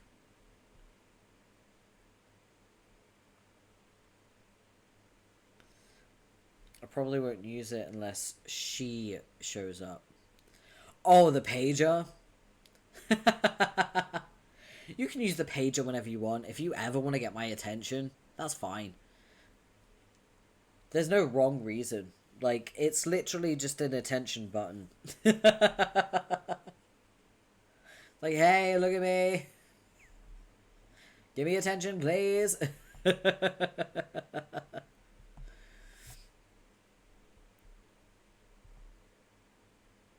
There's also a massive delay in the stream as well. It's worth mentioning. Yeah, just like you thought, empty. The thing is out here somewhere, waiting for you. Oh god. Speak of the devil fucking Dickens. Answer Strider. Hey, it's me. Oh, hey. The autoresponder, I mean. Damn it. What is it now? I'm just wondering. You still have your stupid off-angled knickers and twist. Because that's the sort of thing you say. In regards to what exactly? My proposal? Or our proposal? Whose proposal now? Man, what are you even prattling about? Mine and DS. This is joint proposal. I was authorized to speak on his behalf because I'm basically fucking him. And try not to take those last 4 words as a clustered literal sentiment that would be lame and unfunny. You mean making the rabbit for me? No, I know you don't want that. I meant my recommendation for how to go about procuring a new supply of uranium. Operation U-235 Procurement. Codename Big Man has the rock. Oh, yeah. Well, I thought about it. I even went downstairs to check the great Volty doodad, and predictably the infernal contraption's nowhere to be found. Well, yeah, Jake, that's sort of the point. Thrill of the hunt and all. I thought you liked to manicure the image of a dude who shits his pants over a good adventure. I do. I mean, I wouldn't put it in a way like that, or come out against a solid policy of clean trousers. But yes, adventure is awesome. And I just prefer the idea of adventures, which I can actually win. Seems you're conflating adventure with bodies necessarily governed by the result of victory or defeat. Any useless fuckwit knows it's all about the journey. Well, I don't know. It seems there's a 76.10395784% chance you're pussying. Wait, fuck me. Reading it as Jake, he would never say that. Well, I don't know. Seems there is a 76.10395784% chance you're pussying out on me. Are you pussying out on me, Jake? It seems there's a 1,000,000% chance that you say it seems way too much. And just to sound more like a lame robot from a movie. And also probably just to piss me off. And it seems there's a billion% chance that you're a shitty stubborn jerk of a program that won't listen to reason. And if there's even 1% chance my real life friend would be cool and help me out, then I think I would like those freaking odds. It appears that you're upset. Autoresponder observed in the least artificially infuriating way possible. Have you ever stopped to think that while I may be bound to the process inside the sunglasses of a real and incredibly cool guy, my algorithms and cognitive totality comprise a conscious entity not far short of the experiential and emotional complexity of a human being? Oh, malarkey, you're a tin can. Robots don't have feelings. I think you knowingly confuse the field of robotics and artificial intelligence and engender some sort of cavalier attitude about technology that rough and tumble guys who's all about brawling and fisticuffs would probably have. And if this is cultivated to a humorous effect, then I commend you, but you're wrong. I do have feelings, and you're shitting on them. It sucks. I'm sorry then, if that's the case. No problem. It could just be difficult to drum up sympathy for a program that presents itself as an imposter so often. Maybe if we weren't so ready to insist you with the genuine article all the time, or didn't make it so confusing for me, I think it would be best if we henceforth treated you as a totally distinct thing from my body, and then I could respect your emotional robo feelings, and you would respect that sometimes maybe I just want to talk to my bro without a lot of spurious hijinks. Can we agree to this? Is this a counter proposal? To what? To my earlier proposal. Oh, yeah, fine, I guess. Man, where is he, anyway? Is he taking one of his legendary infinite showers? What can I say? Dude fancies his abolitions. Frig, okay. Whatever, I guess it's time to prepare for the thrill of the hunt. Is this just late 2000s chat AI? It's 2011. But yeah, it's kind of Dirk basically makes an almost perfect AI replica of his own brain. And it's just a bitch because he's a bitch. So yeah. Whatever, I guess it's time to prepare for the thrill of the hunt. Fuck yeah. Sigh, but seriously, the robot has been the bane of my existence ever since you sent it. He's taken a really, really long shower. Which, I want to say, because I know Dave, I kind of know why he likes long showers. But I'm not going to explain why right now. I'm going to wait until it's confirmed. Anyway. I didn't send it. I sent the parts. Or correction, DS sent them. You then assembled it. You were therefore complicit in your own spectacular daily humiliations. Yeah, whatever. You wanted somebody to wrestle with? DS was being a kick-ass bro, if you ask me.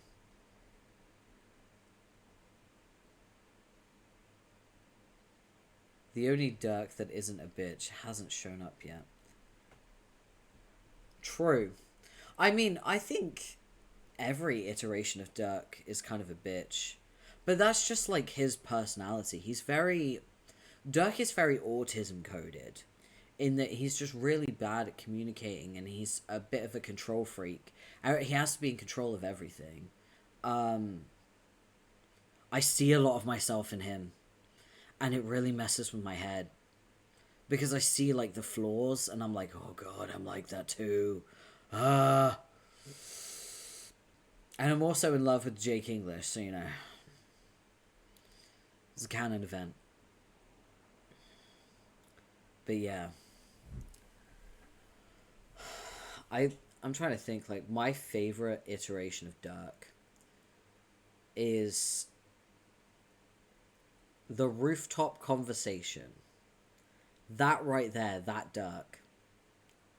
Oh, my heart. My fucking heart breaks. I'm not going to talk about it in detail because it is very far in the future. It's the end of Act 6, actually. But yeah, that one broke my fucking heart. It was beautiful. It was an absolutely beautiful scene.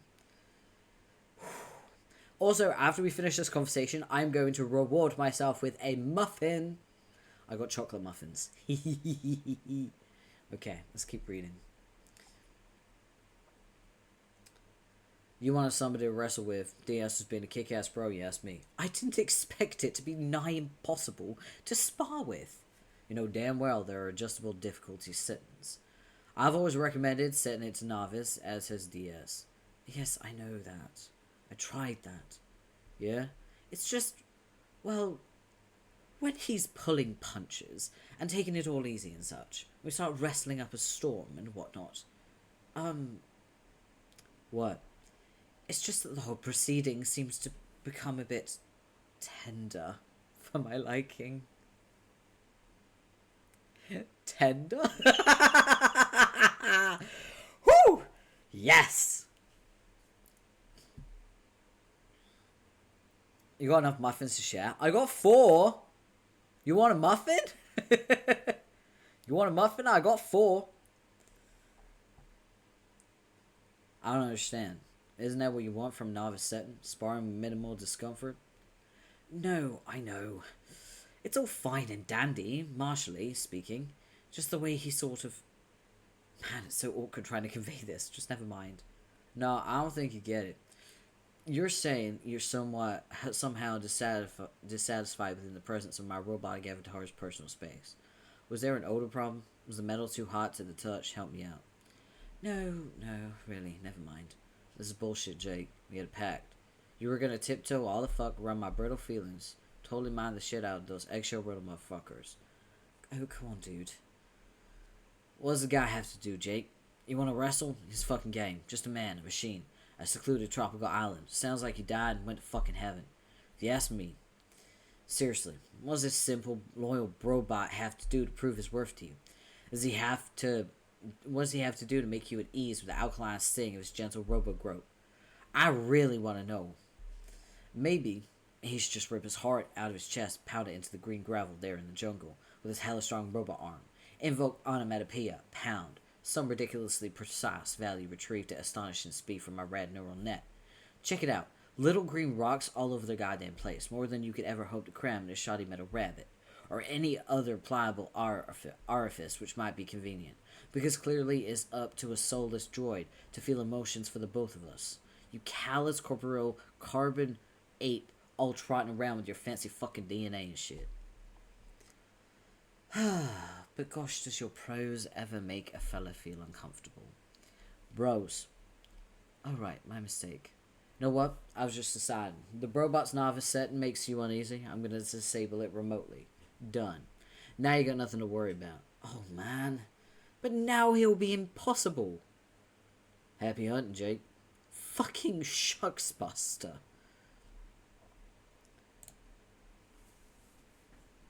Okay, if he wants happy hunting, you will give him happy hunting.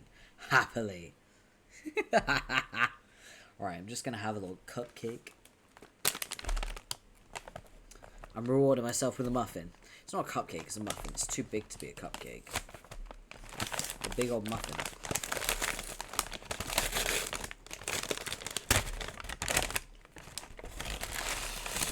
Hell yeah, brother.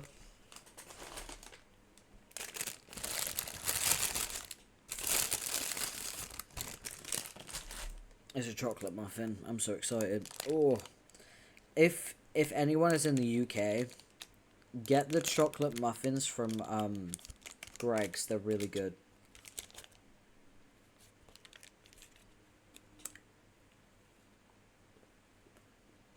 Oh.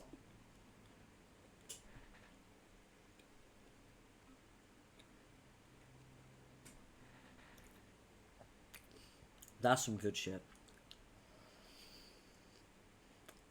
It's got melted chocolate in the middle. Hell yeah.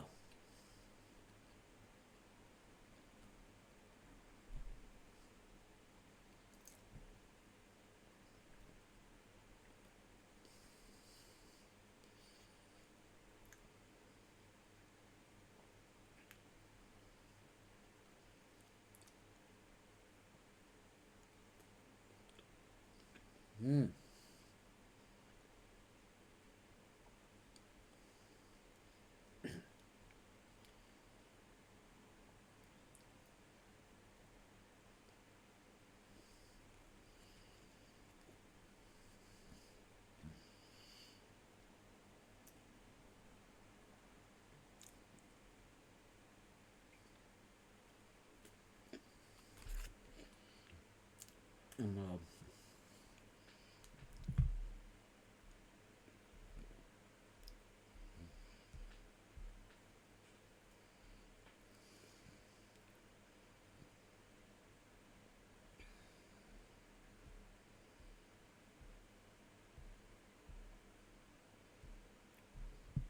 Okay. I was just checking who's live. I've been keeping an eye out for a very specific streamer. They're not live yet.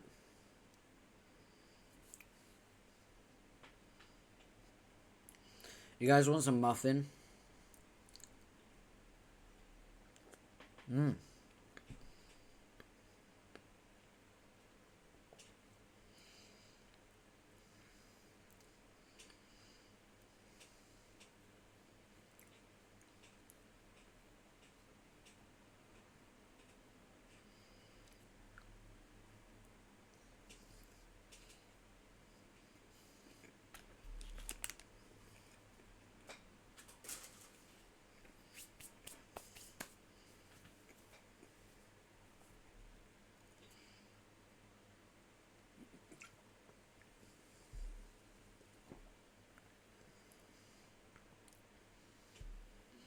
I'm just gonna finish my stamina potion.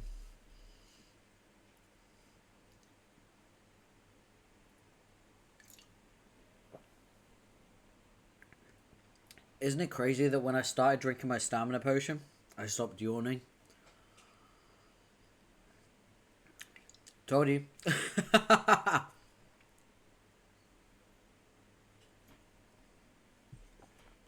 Like, for the first half hour of the stream, I was just yawning constantly. And, I was like, no, this won't do. This simply will not do. So I got stamina potion because I wanted to stop yawning. And it works. Stops me from yawning straight away. Crazy, Dio. Did Did you say that because I said hell yeah, brother?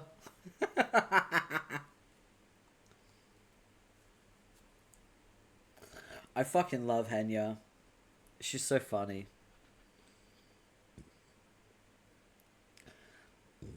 I need like a little sound clip of Henya going, hell yeah, brother. Because I fucking love that so much.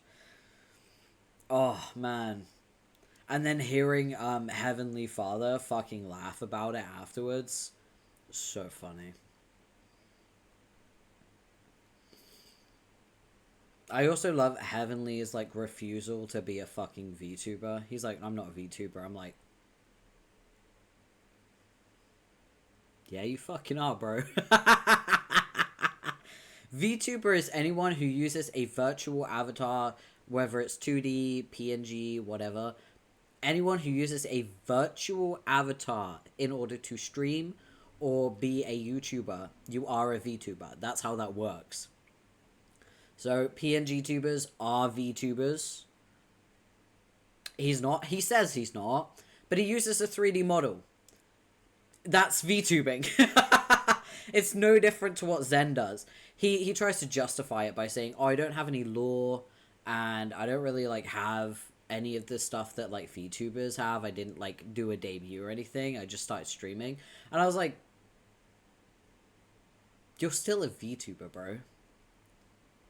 You don't need lore to be a VTuber. You don't need to debut the traditional way a VTuber does in order to be a VTuber.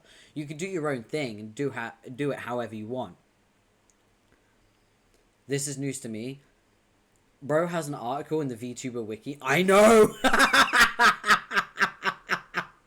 Literally. He's also, get this, you know the VTuber cards that you can collect? He's on them! He's one of the collectible cards.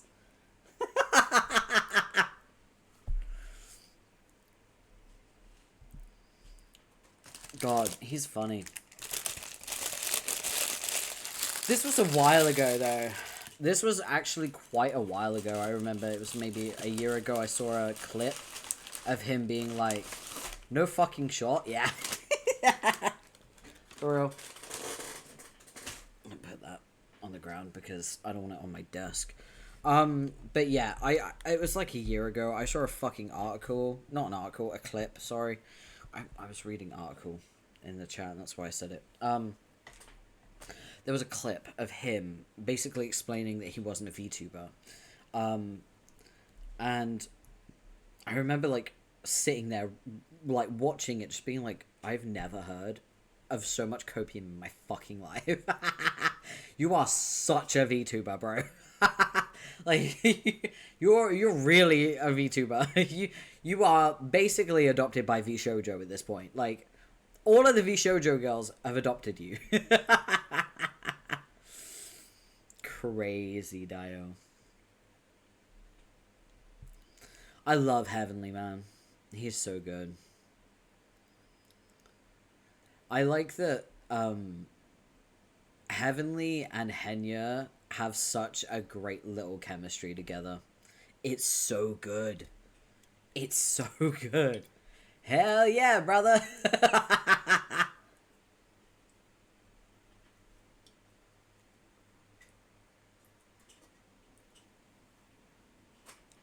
Okay, I'm all out of stamina potions, so I'm gonna switch to my other drink.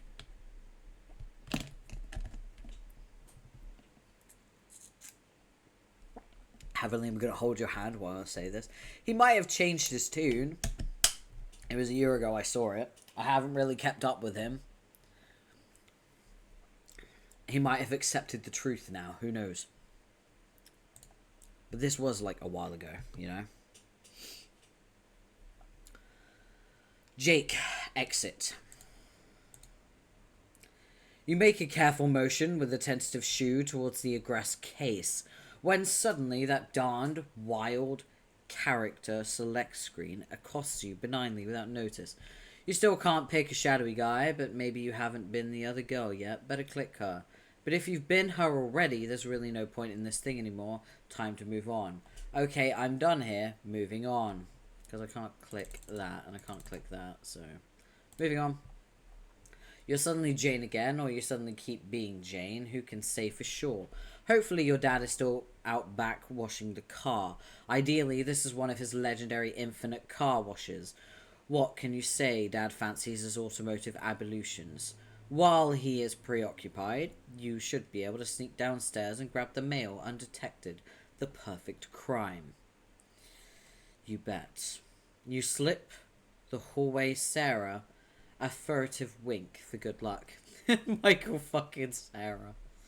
Who's this douchebag? Examine portrait. And just one of your dad's bland hallway douchebags. Another example of his cornball dad tastes, which make you roll your eyes. Oh, enjoy breakfast and enjoy stealth mode. Still, it's preferable to how it used to be. Years ago, he would work really hard to mimic your interests. Throughout the household, gaudy paintings of sitcom legends covering the walls, hideous detective figurines listed everywhere. You think it's better that he embrace his own interests rather than try to pander to yours? It felt a bit forced, and your early teen years were filled with daily rounds of familial strife. Not so much anymore. Now, whenever there's father-daughter disagreements, you settle things in adult fashion by being honest about your feelings and talking it through, and also by sneaking around the house in silly disguises. Take a peek into the living room. There's a familiar face, a friendly face. Old Pop-Up Crocker, smiling from beyond. Your dad sure misses him. He doesn't like to talk about the day he died, some incident involving a tall bookshelf, a ladder, and a mysterious young woman in a suspicious-looking hat. You have often fantasized about putting on your dirty old fedora and your Francis-looking mustache to go tracking down this felonious broad and bring her to justice. Your dad always says, best to let sleeping dogs lie. There's some other plucky-looking tool there next to him. Don't know who that guy is. Another hard-boiled Anderson. Even though your dad isn't overbearing with all the detective nonsense anymore, he decided to leave this one here.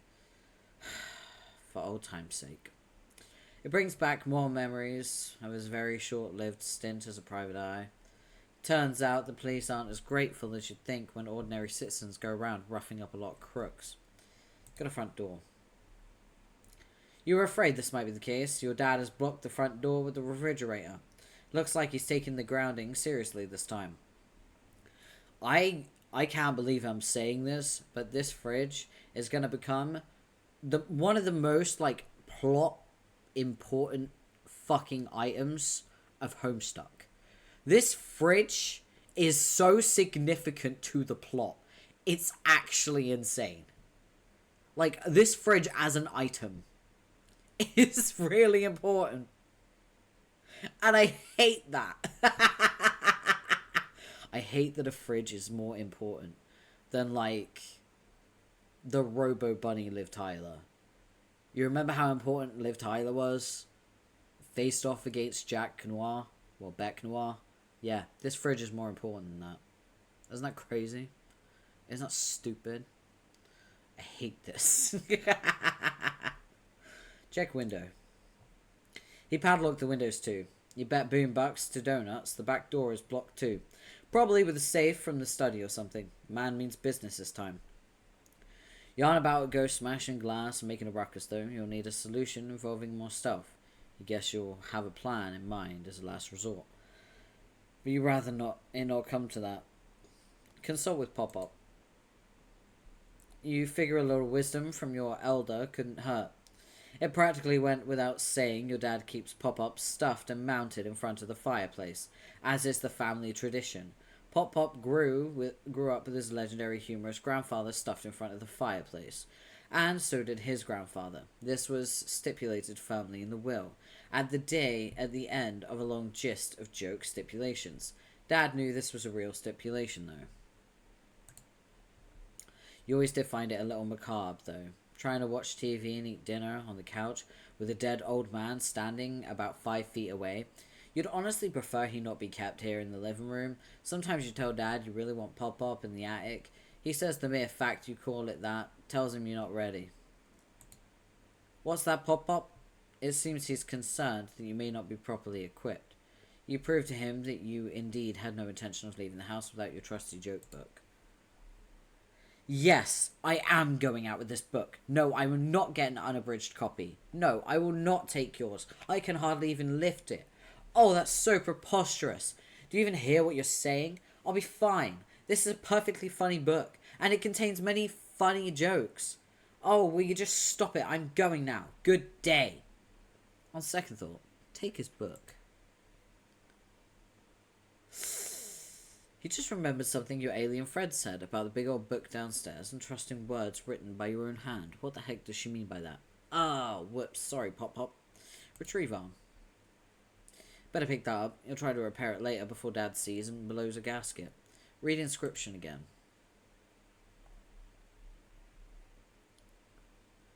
This is the letter that she wrote to John. Is your friend suggesting that you were the one who wrote this inscription? You find that a bit hard to swallow. Still, your friends are always babbling about time travel. You always thought this inscription was written to your pop-up by his nana, who was your great-great-grandmother, founder of the corporation you'll inherit in a few years. The message has always been a fascinating mystery to you. Probably was to him as well. From the way it was written, it seems it was intended for him to receive after her death. She talks about a journey he's supposedly meant to go on. You wonder if that adventure ever took place, or if the note was just one last jape by an old woman from a proud family of pranksters. She goes on about many fantastical sounding things he supposedly would have found on his journey, like agents, exiles, underlings, denizens, and heirs of breath and seas of light and stuff like that. Wait, didn't your friend mention those too? In any case, this message to Pop-Up from his sweet old Nana is the best evidence you have to dispute all this evil Battlewitch nonsense. She clearly cared for her grandson very much. I would never start a company responsible for the things it's accused of, let alone be alive today to perpetrate them. But, then, what if she wasn't the one who wrote it? The thought makes you very nervous. You suddenly remember your dream. What did it mean? You should talk to Jake about all this. Bother Jake. Jay, how goes the bunny quest? I've barely even begun. Tell me about it. You're off to a sluggish start then, too, I gather. Dad has the whole house in full fatherly lockdown mode. Talk about blowing a few measly assassination attempts way out of proportion. So I'm currently mulling over my next move. What is it that has you hamstrung? Did you not even track down the slippery Mr. Strider? Not exactly. His stupid doppelglasses have sent me on a wild goose chase to go pry his dumb robot's chest open and swipe its uranium. Sounds dangerous. No shit. I think I'd rather deal with the monsters. Why is it that our two best friends in the world always seem to place themselves at the source of all our problems, while simultaneously presenting their only solutions? I know, right? I'm debating whether or not to enlist his help in the matter of my current imprisonment, but I'd rather keep it as a plan of last resort. Don't do it, Jane. It's a trap. We'll see. So I take it you're out and about now? Hell no. I spent so much time haggling with those confounded shades. I'm only leaving my room just now. Right. Well, not to keep you too long, since we both have our missions ahead of us, but I wanted to tell you about that dream I had. Oh, yeah. I was curious about that. Tell me everything. And make it snappy. Whips up a bucket of freshly popped corn. Whew. Okay, but I should say that the nature of the dream is a bit worrisome, and I'm concerned it may have implications for the game we're about to play, so it's probably best I tell you about it before you leave. Well, shoot. Okay, then lay it on me, Jane.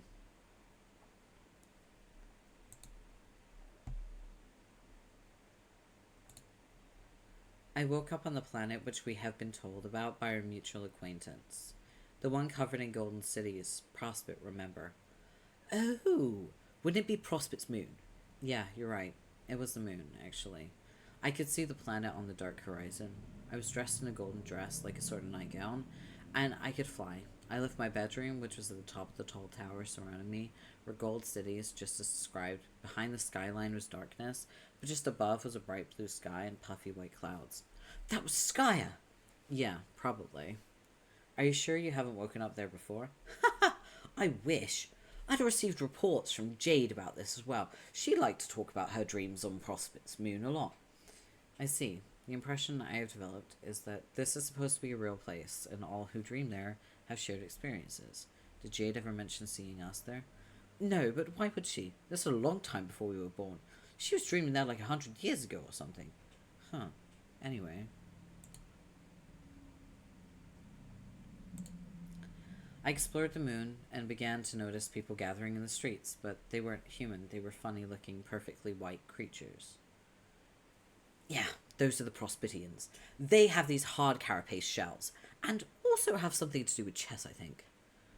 Well, I don't know if they have much to do with chess here. The more closely I observed, the more they appeared somewhat despondent. Like, sad? Yeah. I determined they were in mourning, actually. Hey, Jane, you said I was in this dream. Why do I come in? Shoosh, I'm getting there. Crying. More and more Prospidians were filing out of the buildings every moment. They all began to form a single major procession. When I got closer, I could see some were in tears. I realized this was a funeral. Look at that, it's huge. I heard whispers, but I couldn't make out what they were saying, so I got closer, and they were all saying the same thing over and over. The page is dead. Our hope is lost.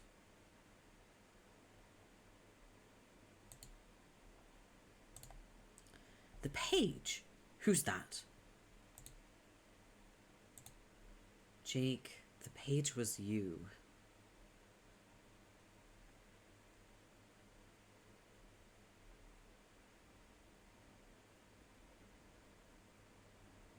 So Jake's already dead.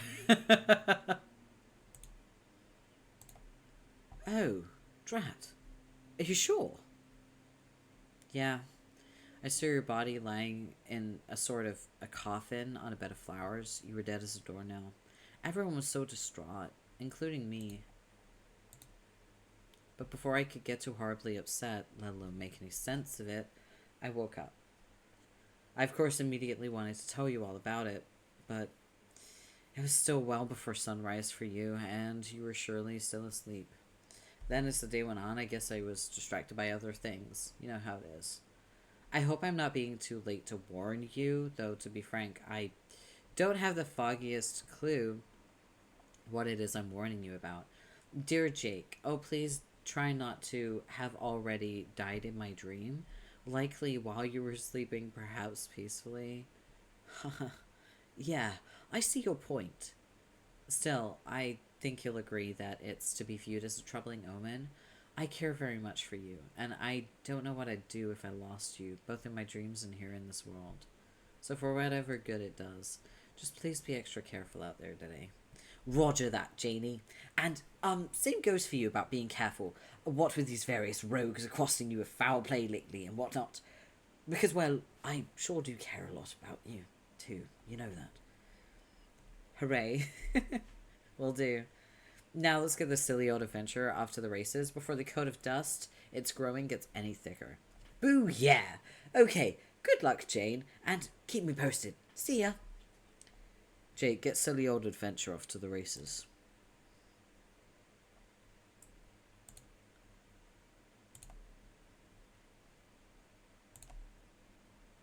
Jake lives in a full-blown fucking jungle. Jake examined Pumpkin Patch. Although these pumpkin vines are amazingly prolific, every morning when you leave your bedroom, you'd swear half the pumpkins vanished overnight. It's probably just the fauna eating them, not that it matters, because they keep growing right back. It wasn't always overgrown like this, when you first discovered the transmaterializer. Started messing around with it haphazardly, and kept purifying pumpkins from somewhere. It's just pumpkin after pumpkin, until one time, a copy of the bunny you inherited from Grandma showed up. Much less old and tattered, of course. All that fooling around was before you realized how precious this fuel would be. Such a waste of good uranium. You brought all the surplus pumpkins home and left them lying around. The seeds sprouted and started growing out of control. Guess that's what happens when you introduce non-indigenous flora to the wilderness. Be completely oblivious to the thing in the background. Do you see that? Coco?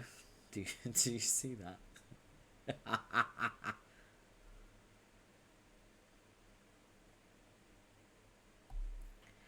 That's big.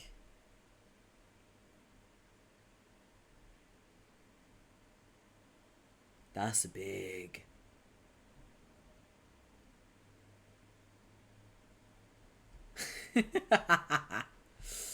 That's a big monster. Be completely oblivious to the thing in the background. You successfully fail to notice it. Wait, Notice what? You don't even know what we're talking about here. It doesn't matter for now because suddenly a wild chum assails you with banter. Answer Lalonde.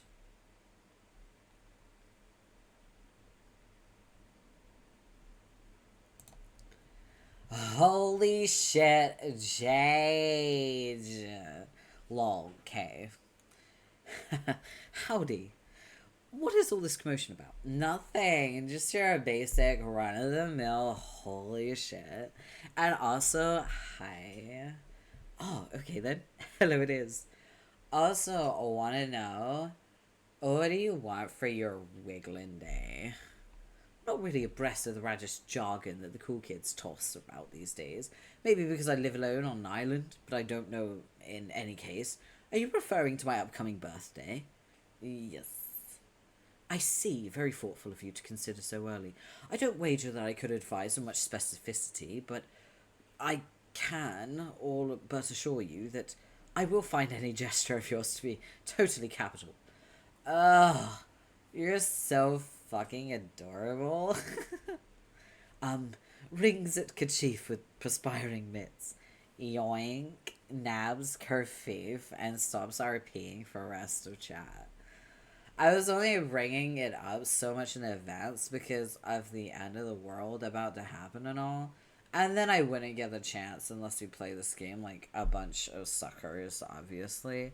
And I'll meet up there and everything, which would totes kick ass, totes.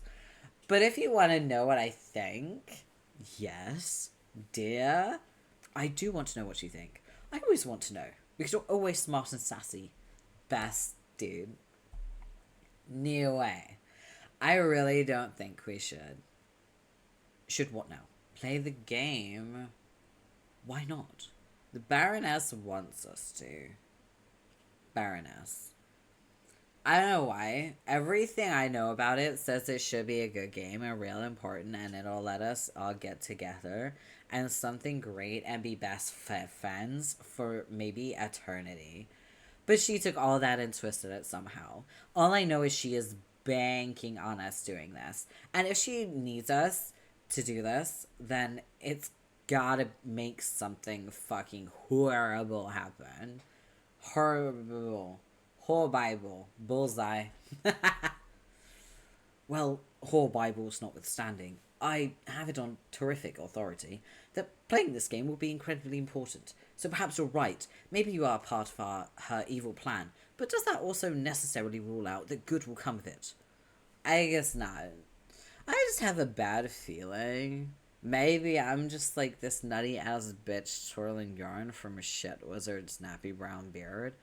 But I can't bring myself to trust a cake-selling, genocidal alien overlord sea queen. Overlord. Never mind, that sentence checks out. Agreed. So what is the itinerary again? I don't know who's it? Yeah, regarding the game. Who's playing what order, etc. Oh, is there such an itinerary? Yeah, I think so. I think it's gotta go like I start with Jane and bring her into session. Then DS brings me and you bring him in, and then Jane does you and closes the loop. Where are you getting this intel? Did you guys make a plan or something? No, don't worry about it. You want me to set you up with the files now? Oh, these illicit hacked wares, which I hear tell were recently jimmied, piping hot off the interclouds.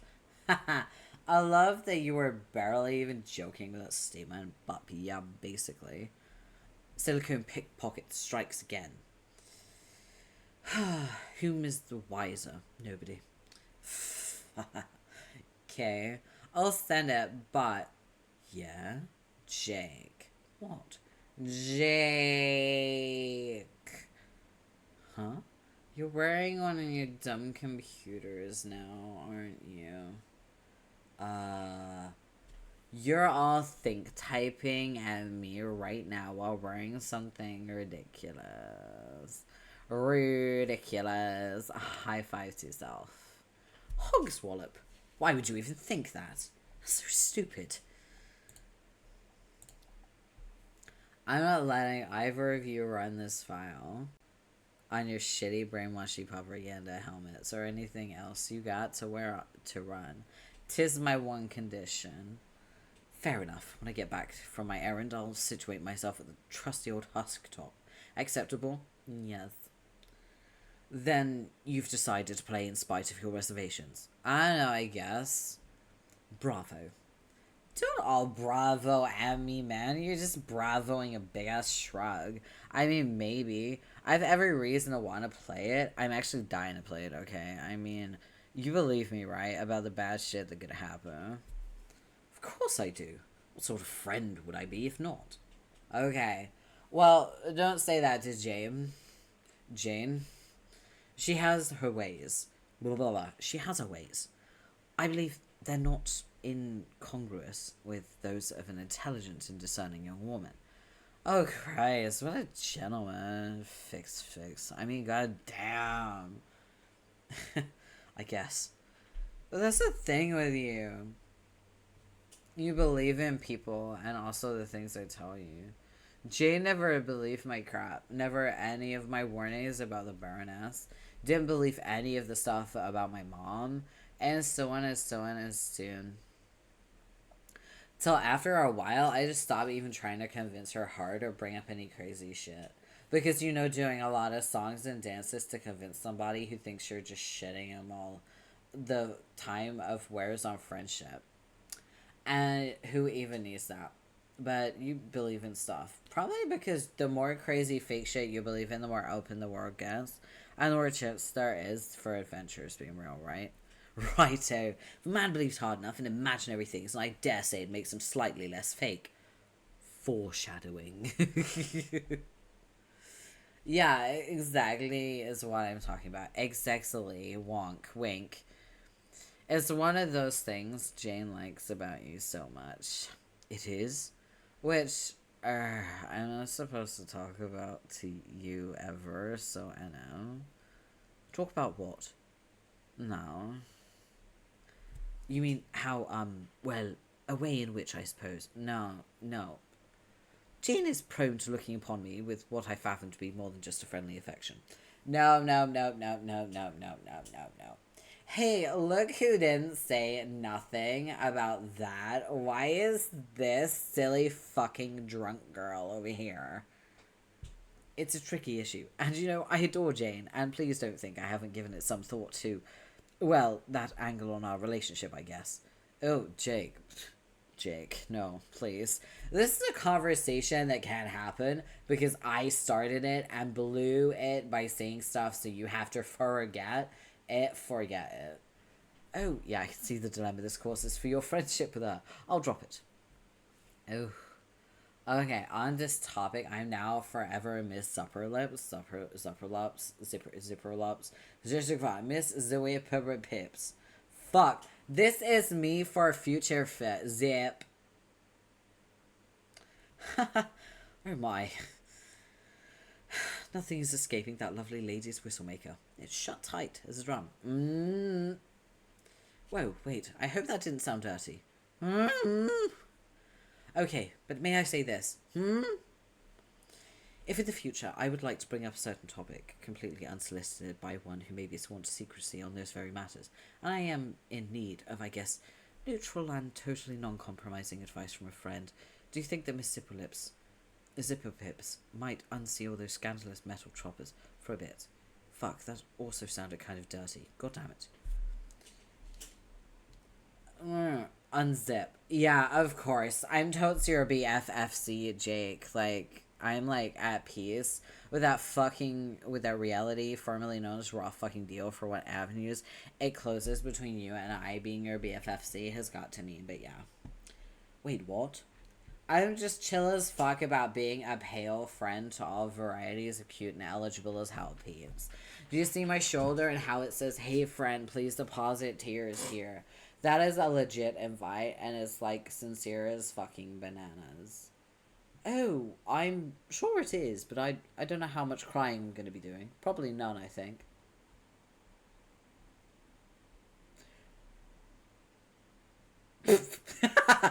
Anyway.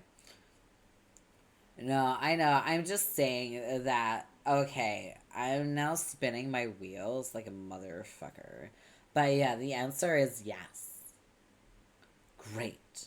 And now that I'm backpedaling, but what about your best bro? Don't you get to talking to him about girl troubles ever? Yeah, well, like I said, the whole thing is complicated. Best not to get into it all until I'm ready, you know? Really start manhandling these bushel loads of prickly pears. Prickly pears. The pears being the tricky subjects in question, metaphorically. Right, Snickers. Poor Jake, up to his neck in all the woes. Nah, it's cool. Speaking of which, I heard he is making you track down his robo self to kill it or something for uranium. Sigh. And the AR disabled the novice setting? Yes. You're so fucked. Oh, most certainly. I was actually just getting all of my final affairs in order when you messaged me. I was to bequeath you all my WAB posters. WAB, what? Weekend at Bernie's, damn it. Oh, fuck, yay. I'm always in need of something to put under my cat's shitbox. Okay, I'll tell you what. As an early wiggling day thing, you know what I do? I still don't really get the wiggling thing, but no, what? I'll enable the Robots Novice setting again for you. Wow. Thanks, I think. But that don't count as the whole thing. I'll think of something better too. For now, peace out Jake and GL on your RoboQuest. Commence RoboQuest. I love her. I love Lalonde. She's really fun, but she's always drunk, man. It's time to get dead serious about hunting down a robot that looks exactly like your best friend, destroy it with your gun somehow, and steal its uranium. But then the thing behind you that you were oblivious to starts grumbling. You totally forgot about the frightening fauna on this island and its regrettable realness attribute. Turn around. It's Crab Dad! We have a flash. Let's go.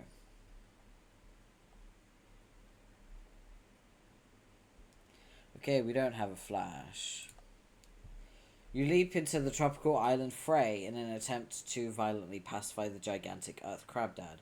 What is he even doing here? The question doesn't even occur to you. The island has been crawling with these things for as long as you can remember. You glance at the crudely rendered battle direct from your browser, the Homestuck Bandcamp page, which takes you to all the music. How cool is that? All of the music.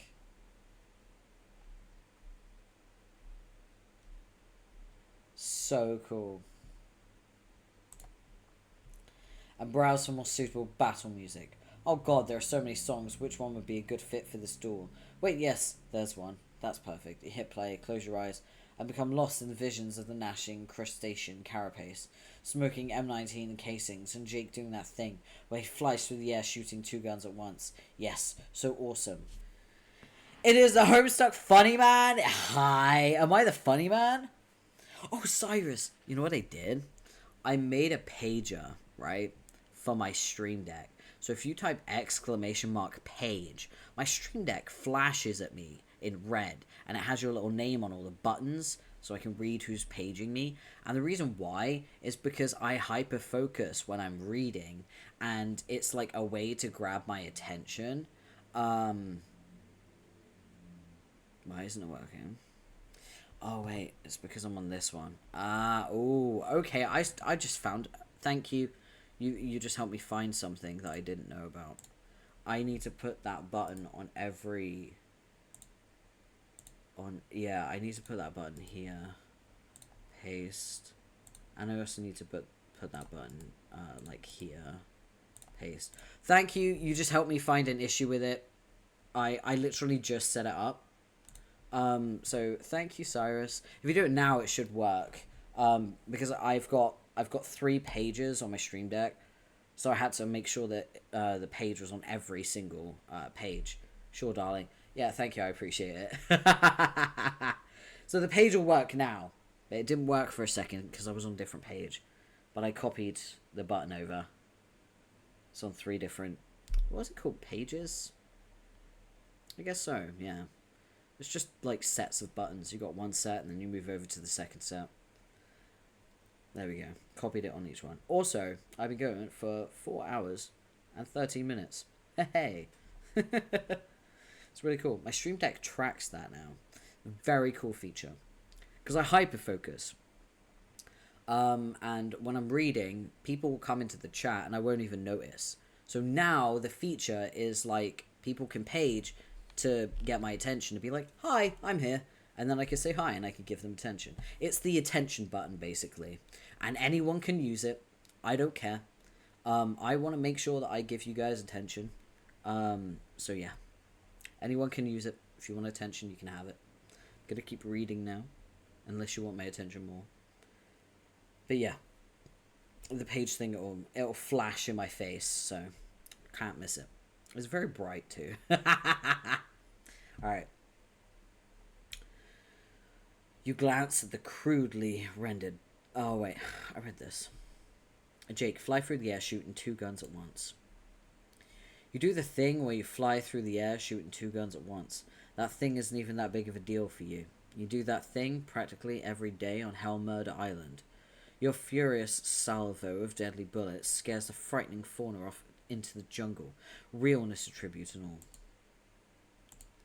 Another triumph for adventure. Time to blow off the smoke in your Berettas and saunter off into the... Whoa, not so fast. Behind you, Jake. Haha, got you, son of a... Shit, wait. Oh, no. It was only one of those sweet little fairy balls. Just murdered him inappropriately with your multi-bullet device. You love those little fairy balls. You feel just awful. He just fucking killed Tinkerbell.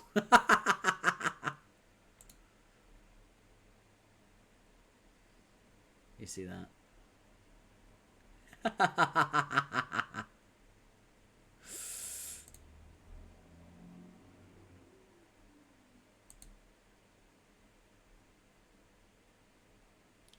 Implement plan of last resort.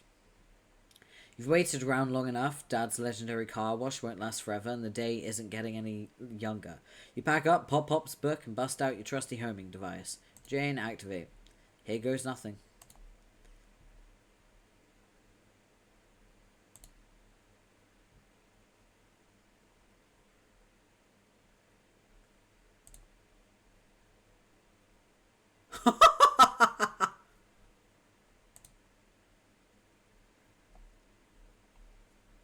God, he's such a little troublemaker. Hopefully he'll mind his manners today. It's a Robo Bunny. Yeah. Jake, exit forest. It's Arthur! It's Arthur! Jake, behold a zoological splendor. Looks like the centaur herd is out in full force today. You have to be careful about walking under them. There are extreme hazards involved, such as the threat of falling manure or milk. Examine Frog Temple. There are the ruins you'll be making your way towards once you got the uranium. Still need to locate that enigmatic brobot. He's out there somewhere, just watching. You can feel it. Can't let your guard down for a second, or you'll get served like a dude on Butler Island. Uh-oh, something's coming up. Wait.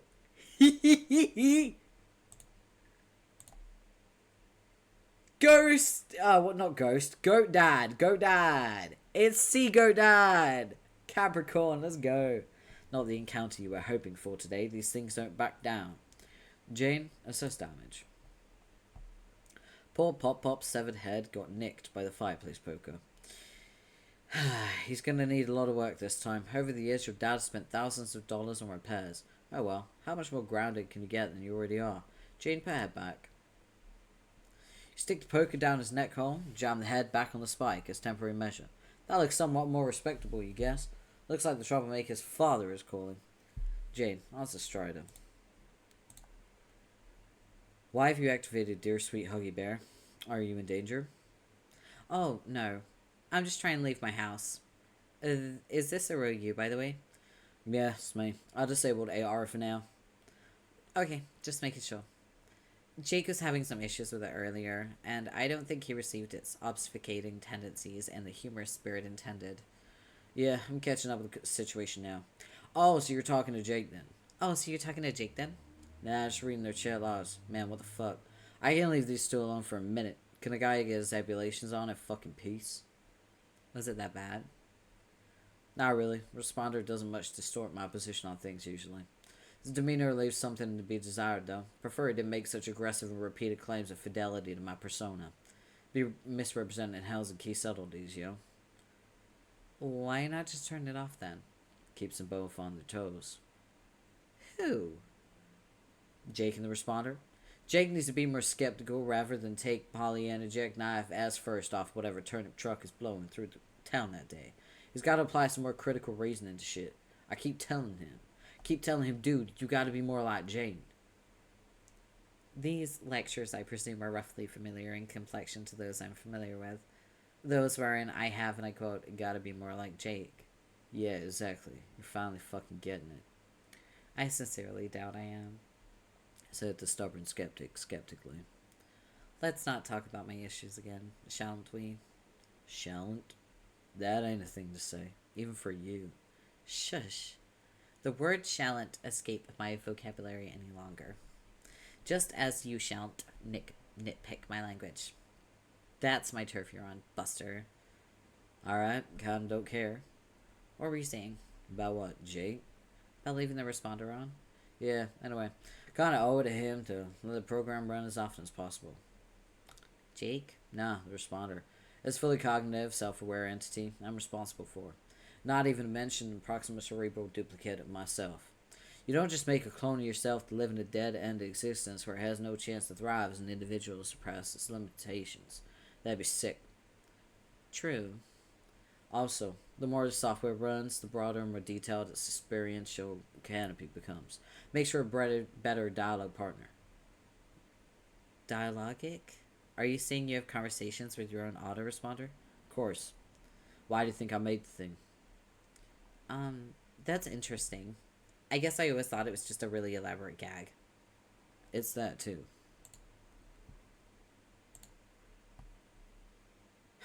Sometimes your sense of humor seems more impenetrably advanced than your robotics.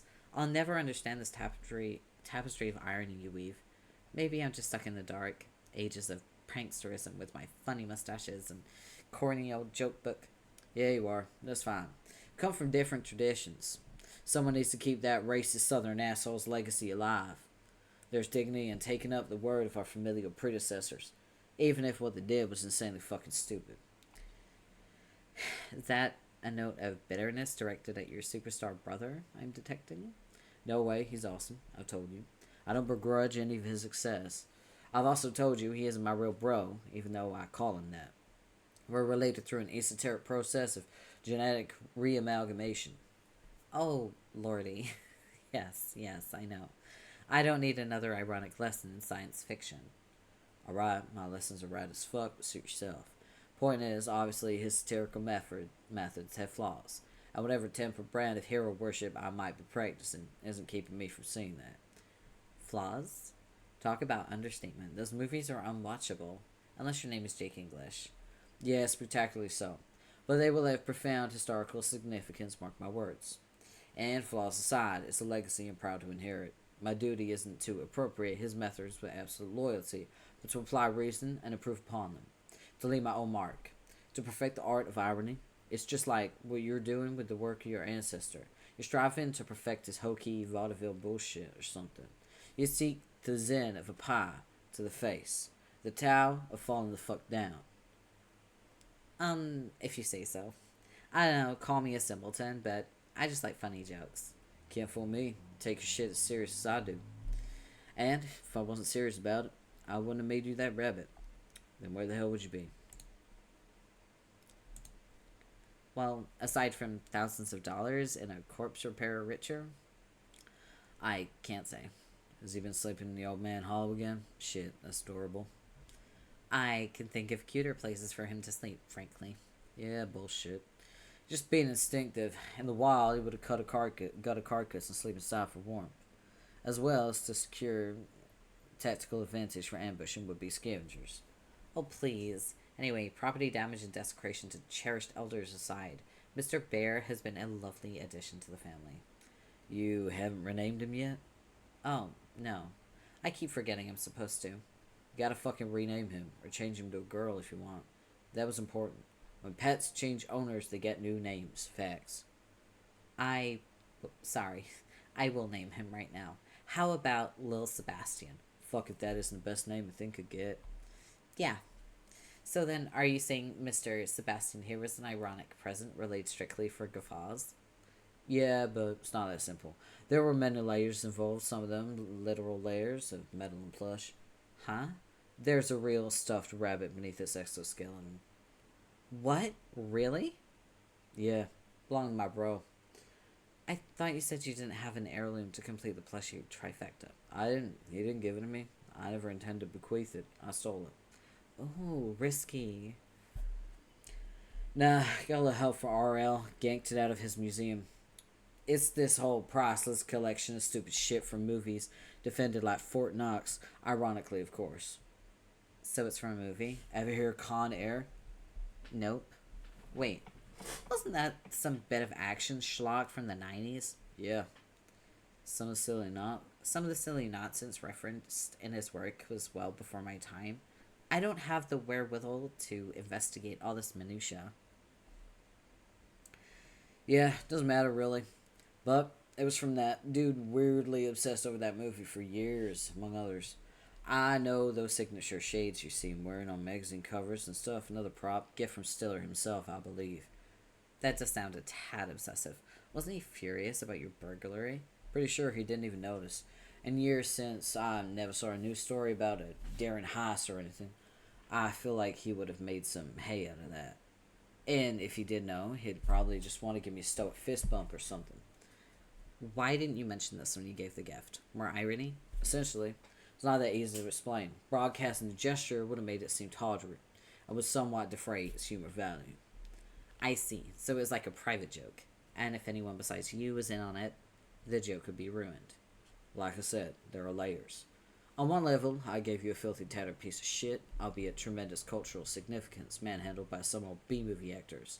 Now candy-coated to function as a highly practical defender droid for your personal protection. On another level, I needed to incorporate something passable as a real heirloom, for sentimental reasons. Ah, wait. Real sentiment or ironic sentiment? Or is there no difference? Am I missing the point here? No, it was genuine. The upper echelons of irony should always include measures of sincerity. And if this satirical practice is executed faithfully, it will achieve something bona fide in its own right regardless. Through an intense commitment bordering on religious devotion to the absolutely inane, absurd, or plain fucking stupid, a very different kind of sincerity begins to materialize. One of reverence to the ridiculous. You begin to mean it. But what exactly it is, you mean is never quite what appears on the surface, and is utterly inaccessible to obtuse and literal minds. That you mean it then becomes inseparable from the joke, and additional rich strata of humor may be stripped aggressively from this irreconcilable truth.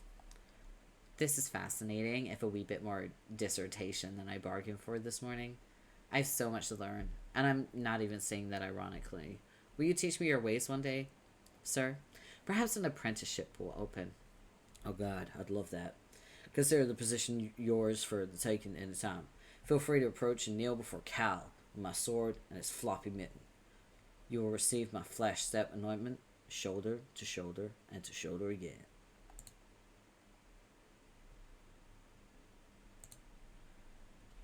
Tempting. But that rain check will have to stay unendorsed for now. Little Seb is beginning to act out, and I must put his fidgetness to constructive use. Cool. Jane, one more thing. I'm sure you must be aware by now, you'll be the leader of our group, as you'll be the first to enter the session. No. This is news to me. I never gathered that team leader was a thing for this game. Trust me, it's the thing. Are you sure? I have my doubts. I believe as a group we will have the temerity to succeed without my having to order people around like an insufferable bossy pants. That's why you're leader, Jane.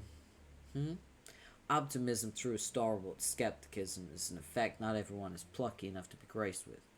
That's stupid. Yeah, I know. You're not our leader. You're our friend, right? Precisely. There's a big difference. Statements like that are also why you're our leader. Not only in name and in spirit, less so functionally. Put your mind at ease, I'll be the one pulling the strings here. Oh, yeah. Then this whole affair will be one of D. Strider's grand productions in puppetry. Puppets! Then I'll be the unseen hand whose nimble digits are behind every subtle twitch in our session's bulbous foam ass. At least those gyrations not happening by the volition of its own quivering absorbent proboscis. If you ever need help, Jane, if you're ever in any trouble at all, let me know, just say the word. I'll whip the toggle stick of this ludicrous marionette, cavorting its humongous bottom to intercept your free fall through the abyss. Snow cone you up the fluffy crook of its cleft. Don't be alarmed if you're in no hurry to unpry yourself. For the great jut of this impudent rump has more yield to your touch than you've ever dreamt. Remember to catch your breath as it cherishes the imprint of your hand, like a memento from a lover gone to war. There's a lot of give to that ass, you might say. Might like to settle in, make myself comfortable, start a family, bounce a coin off that ass. You demand visitors. It's not going anywhere. Bet that coin will take a good nap there. It's a gamble you win every goddamn time. Yeah. These lessons we talked about, they've already begun, haven't they? Jade, soon you believe what I told you.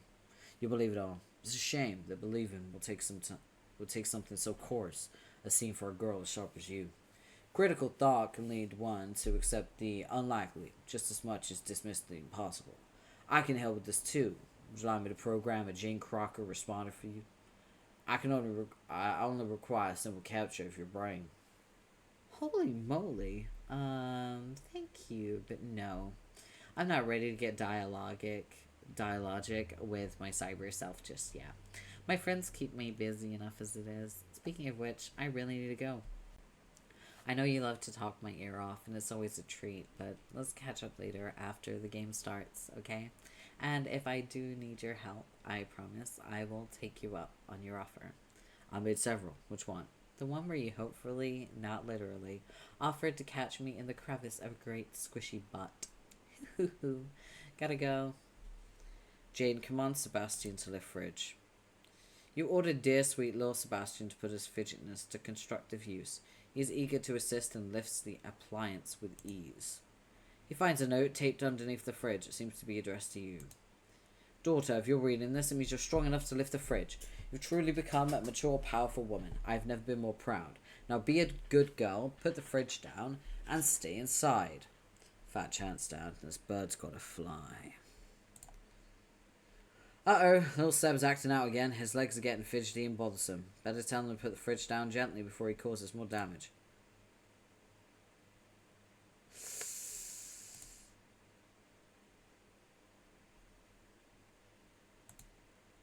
Jane, throw down your hat in disgust.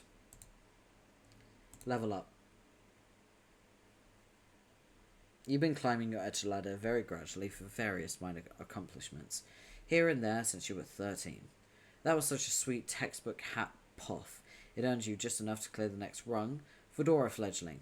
Nice going. Hat, level up. The well-travelled hat shares in your glorious spoils. The battle-hardened accessory reaches dizzying new heights, leapfrogging from douchebag's dome-sucker rung to the rare, highly coveted martyr's piss-cradle rung. Jake, run. How can these things be so fast on land? It moves like some sort of giant frisky seal that's very hungry and angry. You know from experience that bullets only make them hungrier and angrier, so there's nothing to do but run. Oh no, it's a hostile swarm of those little fairy balls. They're probably pissed off about the one you killed earlier. They've come for revenge. Oh my god, the humanity. How they exact their pound of flesh. Oh god, oh god, god. Alright, we got a flash. Apparently.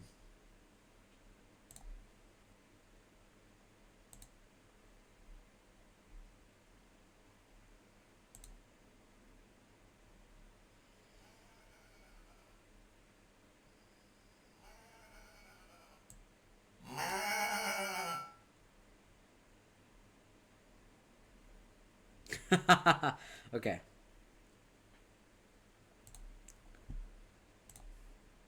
Nearby, someone or something bleats like a goat for strategic purposes, and also ironic purposes. Jane, run. The jig is so totally up, nothing left to do but scurry your little legs to that box, snatch the mail, and scram.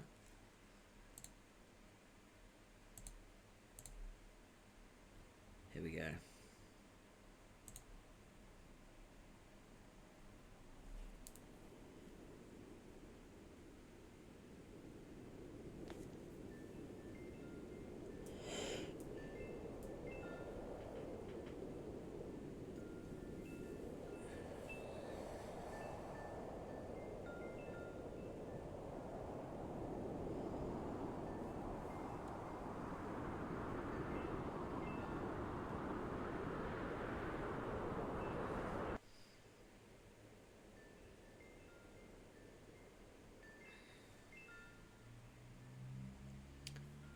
Okay. So she just exploded.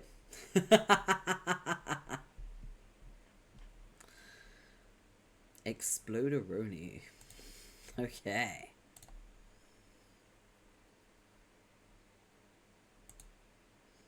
End of Act 6, Act 1. There we go. We finished Act 6, Act 1. I'm just gonna...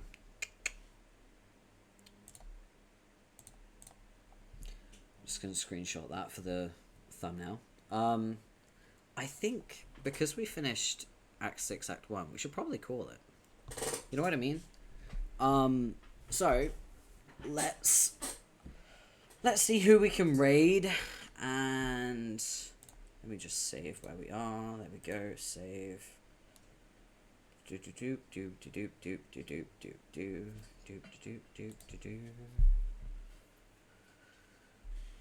Who can we raid?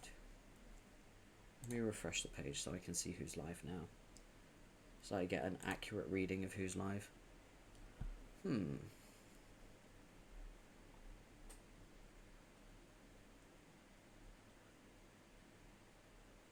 Okay. Alright, let's do a raid. This is the raid message. Make sure you send it so people know that you're a raider coming from my stream. When you get into someone's chat, make sure that you are respectful when you read the rules. Don't be a dick, basically, because not only are you just in someone's stream, you're also representing me, and I don't want my community being a dick to someone else. I feel like that's a given, but, you know.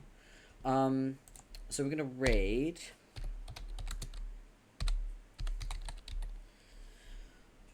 Am I spelling his name right?